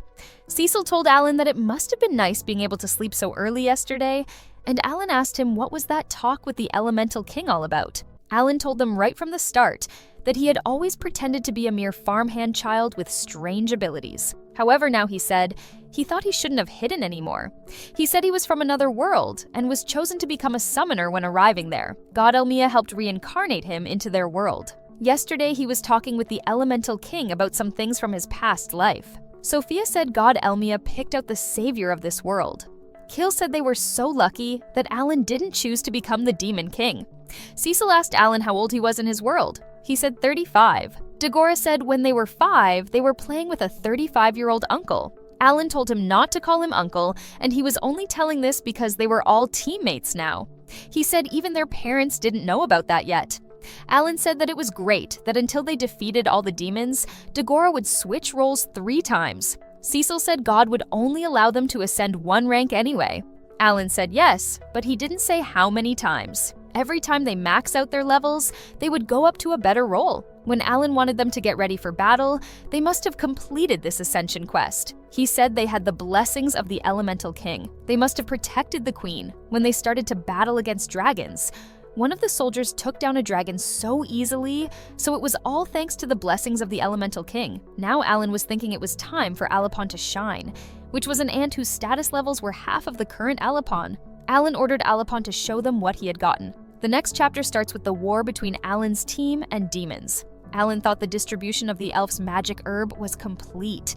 Arranging that defense was eating up his B-grade magic stones. From now on, Alan had to make sure to collect those stones while fighting. While they were fighting, they agreed to follow Karina. They all were doing their best, casting spell after spell. Sophia yelled that she was the princess of the elves, so those who dared to taint Rosenheim should have burned to ashes. Then Sophia's Highness's element appeared. He said his name was Ifrit, and their low lives would perish in flames. The giant insects and the dragons were all their allies, so the commander ordered not to let Sophia roam down. There was no S grade there. If the enemy kept things up like that, surely they would win soon. Alan thought Arapon was the true trump card in that fight, and he would let them breed more tomorrow. With just one Arapon, they would have an entire army of 3,000 antlings after 30 days. At the West Gate, soldiers realized that the beasts were running off to the north, so they were meeting up with the main force, which means they won the fight. Today, all 4 defensive battles were victorious, though they must have not forgotten the sacrifice of more than 3,000 soldiers. Meanwhile, Kill witnessed a little elf was about to die in her father's arms, so he healed her. Kill was happy that it worked out.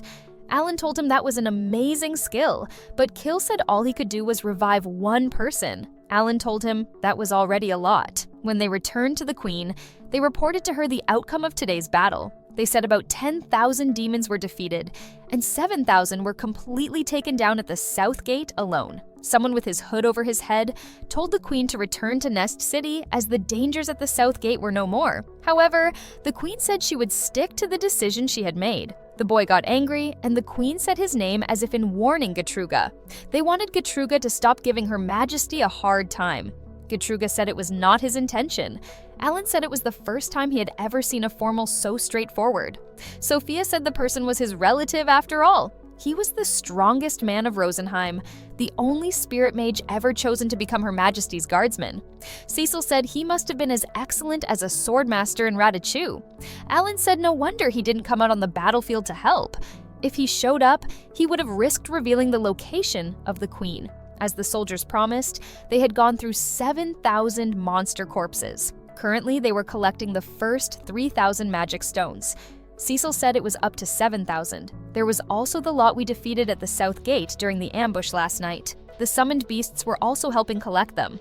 The Guardians said they had almost got enough for the magic vessel. Armies that were recovering at the nest would also be stationed back at the front line. The Queen said the defensive lines were being revitalized and stabilized continuously. It had only been 2 days, but the battle situation had improved so much. She asked Alan if there was still enough Heaven's Blessing. Alan said he was currently preparing more. He said that just counting today, the entire Citadel had used up 400 of them. He said if she wanted them replenished from there on out, and wanted her to provide more magic stones. Cecil said that was putting profit on the table for negotiation. The Guardians said they would try to have that arranged. Alan wanted to say one more thing. He said he had received intel from his summons outside the Citadel, and the demon army had retreated from all 4 bastions and were meeting up north. From now on, the game junkies would chase after the enemy to scout as well as use that opportunity and take out one fleet at a time.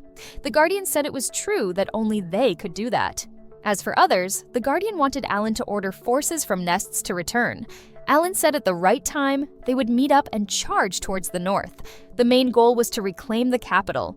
The Queen asked if he wanted to go from defense to an all-out counterattack. Alan said he wanted to destroy the remaining 250,000 demons. The next day, they were on their way to go after the demon army. Taking down a fleet of 3,000 demons went quite well, and magic stones were quickly collected. If this went on, it would have only taken nearly 100 days.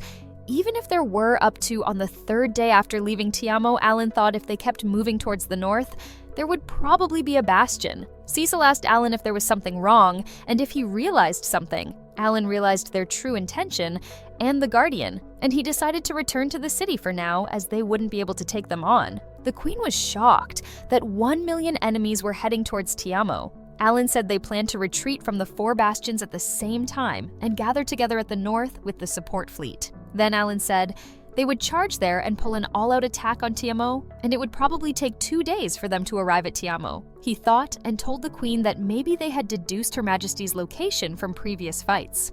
When they analyzed retreating, gathering, and charging, it was quite a speedy army control. One of the elves said it was what he was also fearing. He said the enemy's commander was much more skillful than what they had thought. Alan said now they had to make extensive preparations for that fight, and Tiamo must have been ready to go up against the grand army of the Demon King. He wanted dear all elven soldiers to lend him their strength. One of the elves said it was impossible to evacuate 70,000 refugees in 2 days. He said all of them would fight alongside Alan to the best of their ability. Alan asked him to prepare a scouting team for him. The elf said there were 3,000 people in that citadel who could do that, so he said he would make arrangements to gather them. Alan appreciated that and told him that after relaying their operational plan to them, they would be on their way to holding back 1 million enemies. Alan wanted him to try to reinforce defenses as best as they could. The Guardian Elf said if the troop movement back to Nest went well, they would have 30,000 soldiers protecting the Citadel. Then, Alan and his team left. Alan and his team are fighting against a mega army. Alan wanted Karina, Cecil, and Sophie to use their extra skills and take down the enemies. All of them used their extra skills, and when the enemies kept going, their troops were getting exhausted. However, the Demon King still had about 400,000 demons, and Alan only had 9,000 magic stones. He said he was using up 290 stones every minute, so he would be out in less than 30 minutes. Karina was injured, and Keel was trying to heal her. Karina said she was feeling fine, and she continued to fight.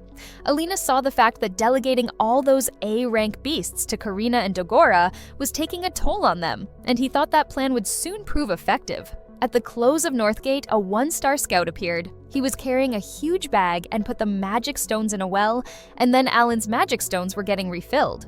The reason why Alan wanted to work with the elves this time was so that after they took down the first 400,000 demons, a fleet of 3,000 scouts would collect the magic stones from the enemy's corpses. Now Alan had 300,000 magic stones. They kept up the attack and destroyed them with flames of rage. The demon army was getting pushed back. It was the power of humans. Some hours later, the demon army had temporarily retreated from the front of the Tiamo Citadel. The Elemental King hadn't abandoned the elves, so they thanked and appreciated Sir Rosen also. Alan arrived at Citadel, and Alan said even if they let 200,000 escape unscathed, they still took down 800,000 enemies. Everyone had worked hard. The Queen appreciated them for saving their homeland. She said, as the Elemental King had predicted, Alan was their savior. Alan wanted to send his thanks to the scouting team, as they had contributed a lot to today's victory. One of the Guardians asked Alan if he had thought about the next steps. Alan said there were still 1.7 million demons left in Rosenheim. He said they could not let their guard down, and the demons might have been planning to meet up with the reserve fleet and attack together. The Guardian Elf said 400,000 demons were waiting near the Zhongying continent. Alan said they needed a stronger fortress to continue that resource-consuming strategy.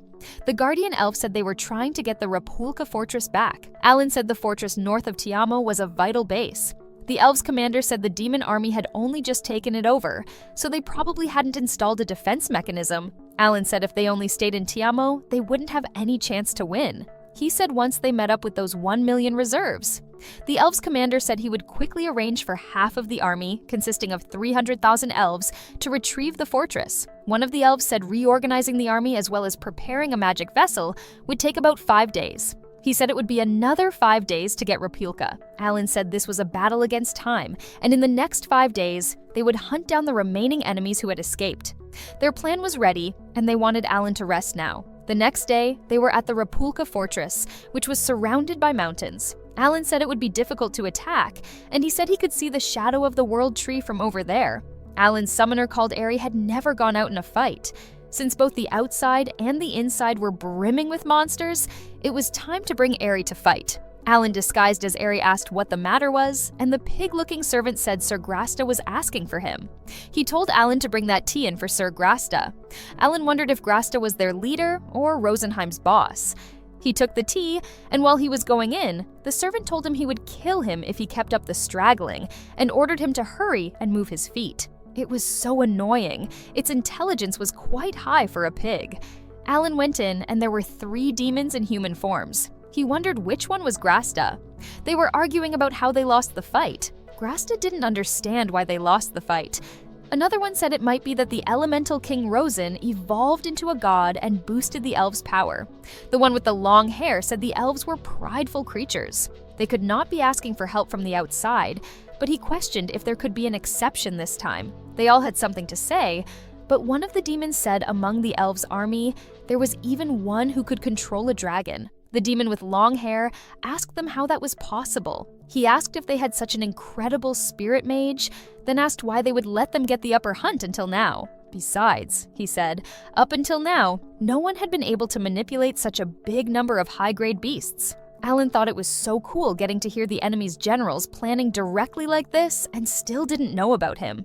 It meant they didn't have much insight into the elven army. Grasta was so angry that they still had so little information, and he said he had already sent a request for reinforcement to the devil. Alan thought those guys were only demons and was shocked that the devil was still in the capital. Grasta said this time they would be using the pincer movement, and along with their reinforcements, they planned to wipe out the elves. Somewhere 10 kilometers north of Tiamo, Alan and his team were still fighting. Alan felt bad as he had to rely on the elf army because they didn't have much time. When Cecil asked what was wrong, he told them about what he saw. He was almost sure that Grasta was the boss that took over Rosenheim. As far as Sophia knew, the devil had never appeared in this country. Dagora wondered the reason why the demon's army taking a detour and attacking from the south. Sophia and Alan realized that southern Nests seemed like they intended to attack the city food supply from Tiamo. Nests was also where the 2 million refugees were located. Karina was panicked. Alan informed Karina and Dagora that he wanted to give them a task. He wanted to use their extra skills. Karina said that she could use other skills while she was in limit break.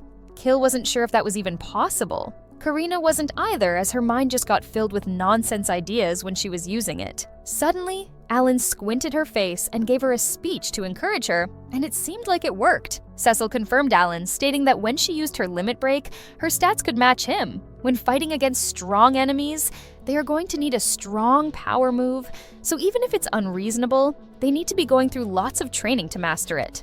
Alan's next step was his problems. He had gotten a lot of experience points from the battle and was now level 63, and yet there was still a skill he couldn't use. He thought level 60 would be enough to unlock it, so he wondered when he would be able to use it. Either way, he could only fight with the cards he currently had on hand, and he started to consider preparing something that could cross the ocean. Meanwhile, Aerie, who had infiltrated the demon's army, had confirmed their activities.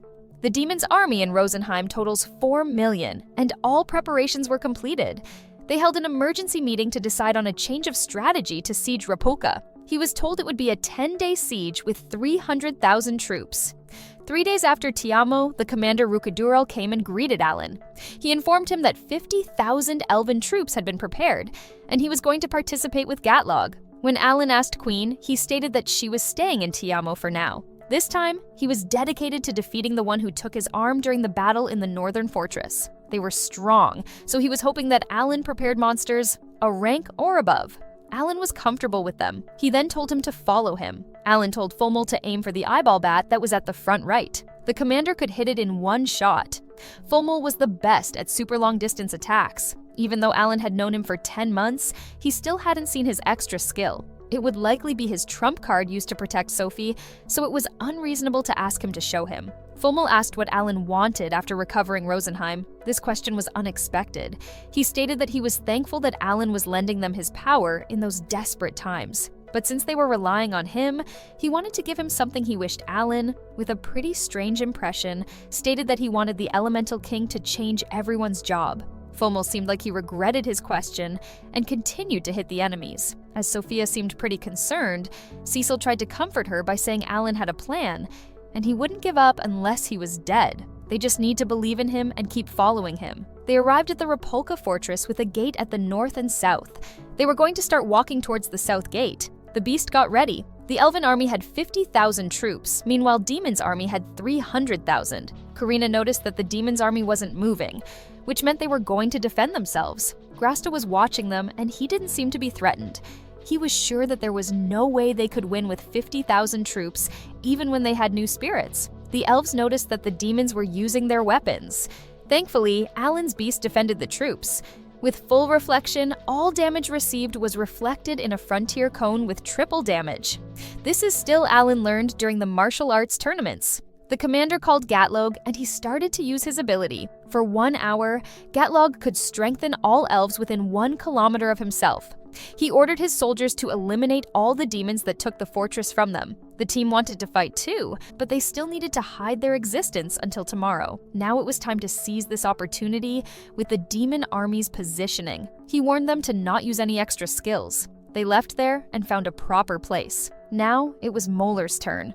Alan told Formal and Dagora to keep an eye out on the surroundings.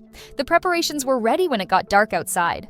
Alan was pleasant about the sturdy fortress. It was unfazed by all their attacks, as it was constructed by greater spirit mages. Alan wondered why they constructed this fortress, because it didn't feel like it was made to fight against demons. Sophia stated that it was actually as he said. A few thousand years ago, their continent was ruled by elves, and dark elves both had their kingdoms.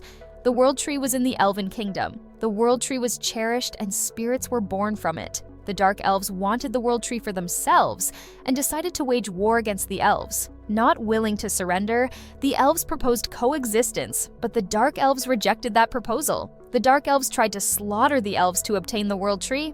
It was around this time that the replica fortress was built.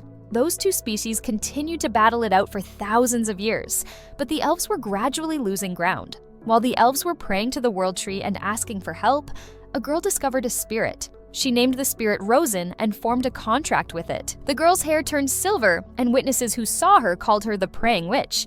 The Praying Witch turned the tides of the battle against the Dark Elves, so the Elves asked to coexist again. If not, they would be banished from this continent. And once again, the Dark Elves rejected the proposal to coexist. From that moment forward, the continent was known as the Elven Kingdom Rosenheim. Now the Elves were living in peace, but that was their dark history. Alan wondered if the Praying Witch was the queen, but Sophia's hair, just like Mother's, was the proof that they were the descendants of the Praying Witch. The elves could exist because this country had a contract with Rosen. Alan thanked everyone for their work and apologized for leaving the battle to them, but he was able to prepare what he needed. They were going to be taking back Rupa tomorrow. The demon's army was quick on their feet. In 3 days, their reinforcements would arrive there. Depending on how the 4 million troops move, he would be changing plans accordingly. It would be a tough battle, but if they were to be defeated here, Rosenheim wouldn't have a future. They were going to follow Alan's plan and fight together. The time check was completed, and now it was time to take back the Rapolka fortress. They were going to split up.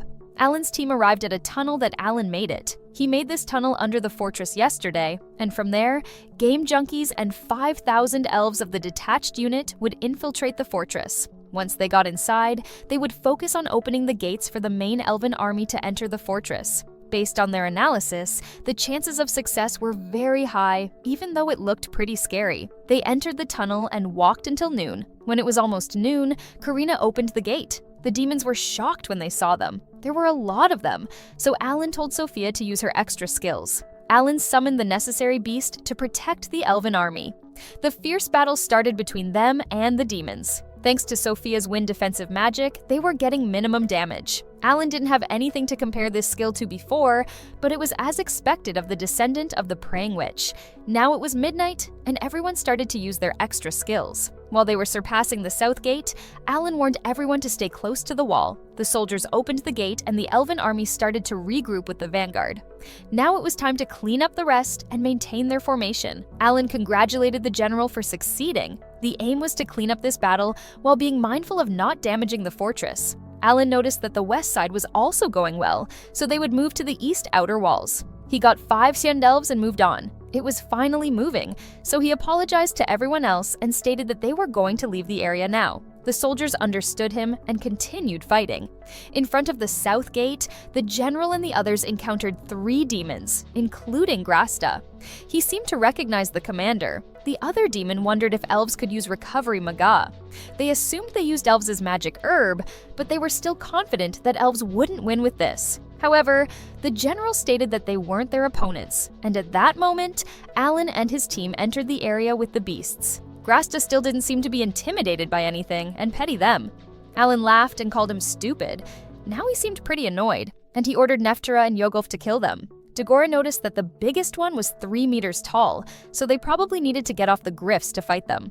Alan stated that Karina was going to take care of Grasta. The Beastman was Dagora's, and they were going to let Fomel handle the long hair. It was their first time fighting with 3 demons at once, so just in case, Alan decided to reorganize his cards. He had the highest battle power up front. Karina took a look at Grasta, and he looked like a human even though he had purple skin and horns.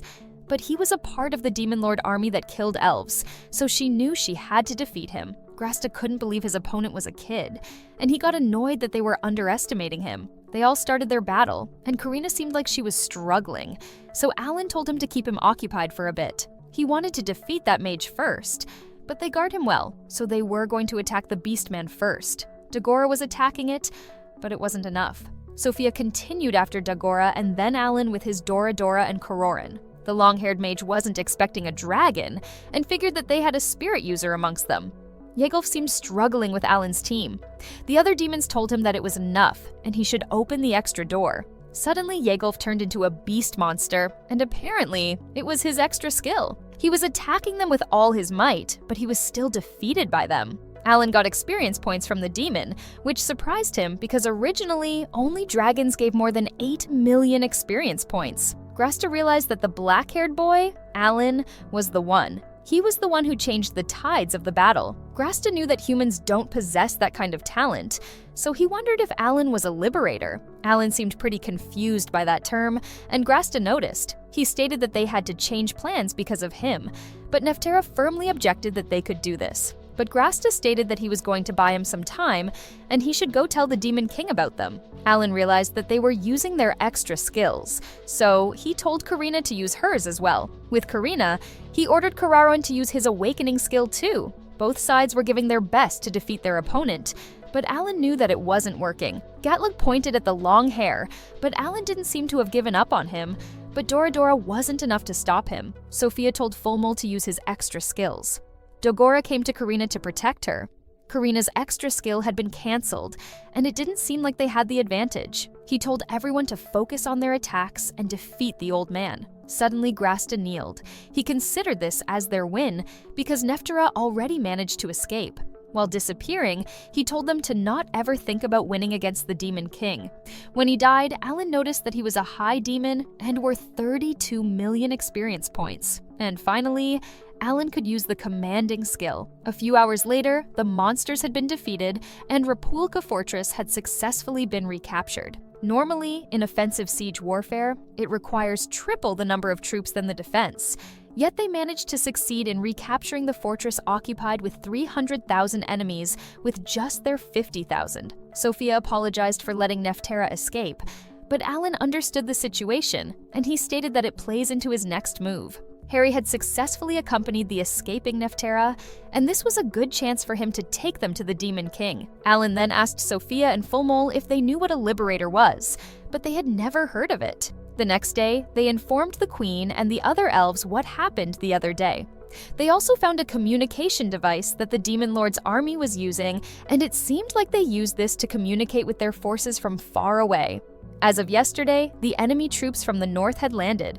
If they were to join with the southern troops, the arrival of the Demon Lord's army would be delayed by a few days. The king asked if he had some kind of plan for them. Alan had two things planned. First, they were going to defeat all of the Demon Lord's army that was south of the Rapulka fortress. Second, they were going to fortify Rapulka's defenses with 300,000 soldiers. The queen seemed worried about the 1 million troops heading towards the nest. Alan was thinking that the game junkies would defeat them before they arrived there. He wanted to verify this and then discuss the plan. The game junkies seemed pretty confused and mostly annoyed that he was planning this because it took them 3 days to barely repel their 1 million troops when they were defeating Tiamo. The queen stated that it was time, and suddenly the Elemental King was floating. Rosen stated that thanks to everyone, the prayer time had been filled. The queen asked if it was time for him to become the Elemental King, but he fell asleep in mid-air while grumbling that he needed a little more time. Alan didn't seem interested in what he said, as he didn't get any answer for the definition of a liberator. He wondered what the Demon Lord's next move was going to be, and hoped that Aerie was doing well. A few hours later, Neftera arrived at the capital Fortenia. Alan was amazed by how huge the World Tree was. This was where all the elves were slaughtered, but there were no monsters or demonic beasts there now. Neftera entered the Demon King's room and stated that he had returned. That was the first time Alan saw Liesel, the Demon King. He looked somewhat like a demon, but something looked different. Neftera stated that he had come back to provide a report to him. He gave the news about the fortress, but suddenly Liesel stopped him and told him that he could see the World Tree. Alan and Neftera felt the pressure, and he immediately got out of his way. Liesel asked him if he had considered the reasons why they lost, and before he answered, he pointed right at Aerie and said that the reason was him. Neftera couldn't see him, but Liesel could. He figured that he wasn't a monster, a demon, or a spirit, so he asked what he was. Aerie removed her mask and stated that she operates under the one who rules the world. This made Liesel giggle. Eri didn't seem so pleasant by his reaction and wanted to purge him. While gathering his power to his fingers, he told Eri to tell her master to come and then made her disappear. Eri came back and she seemed pissed off by him. Alan related to her anger, but mentioned that they got valuable information. He was inviting Alan, so this could mean he wasn't going to move. Sophia asked how Fortania and the World Tree were doing, and he said that the devil was obsessed with the World Tree, so it was safe. He also mentioned that the devil wasn't planning to leave Fortania, so they had more time. He wasn't moving from the castle, it was just like a boss character from video games. Considering their military strength, that was convenient for them. Alan decided what he was going to do next. The problem was the remaining 4 million enemy troops. He decided to continue with verifying how the commanding skill worked, and hoped that it was a skill that could be used more than high-speed summoning.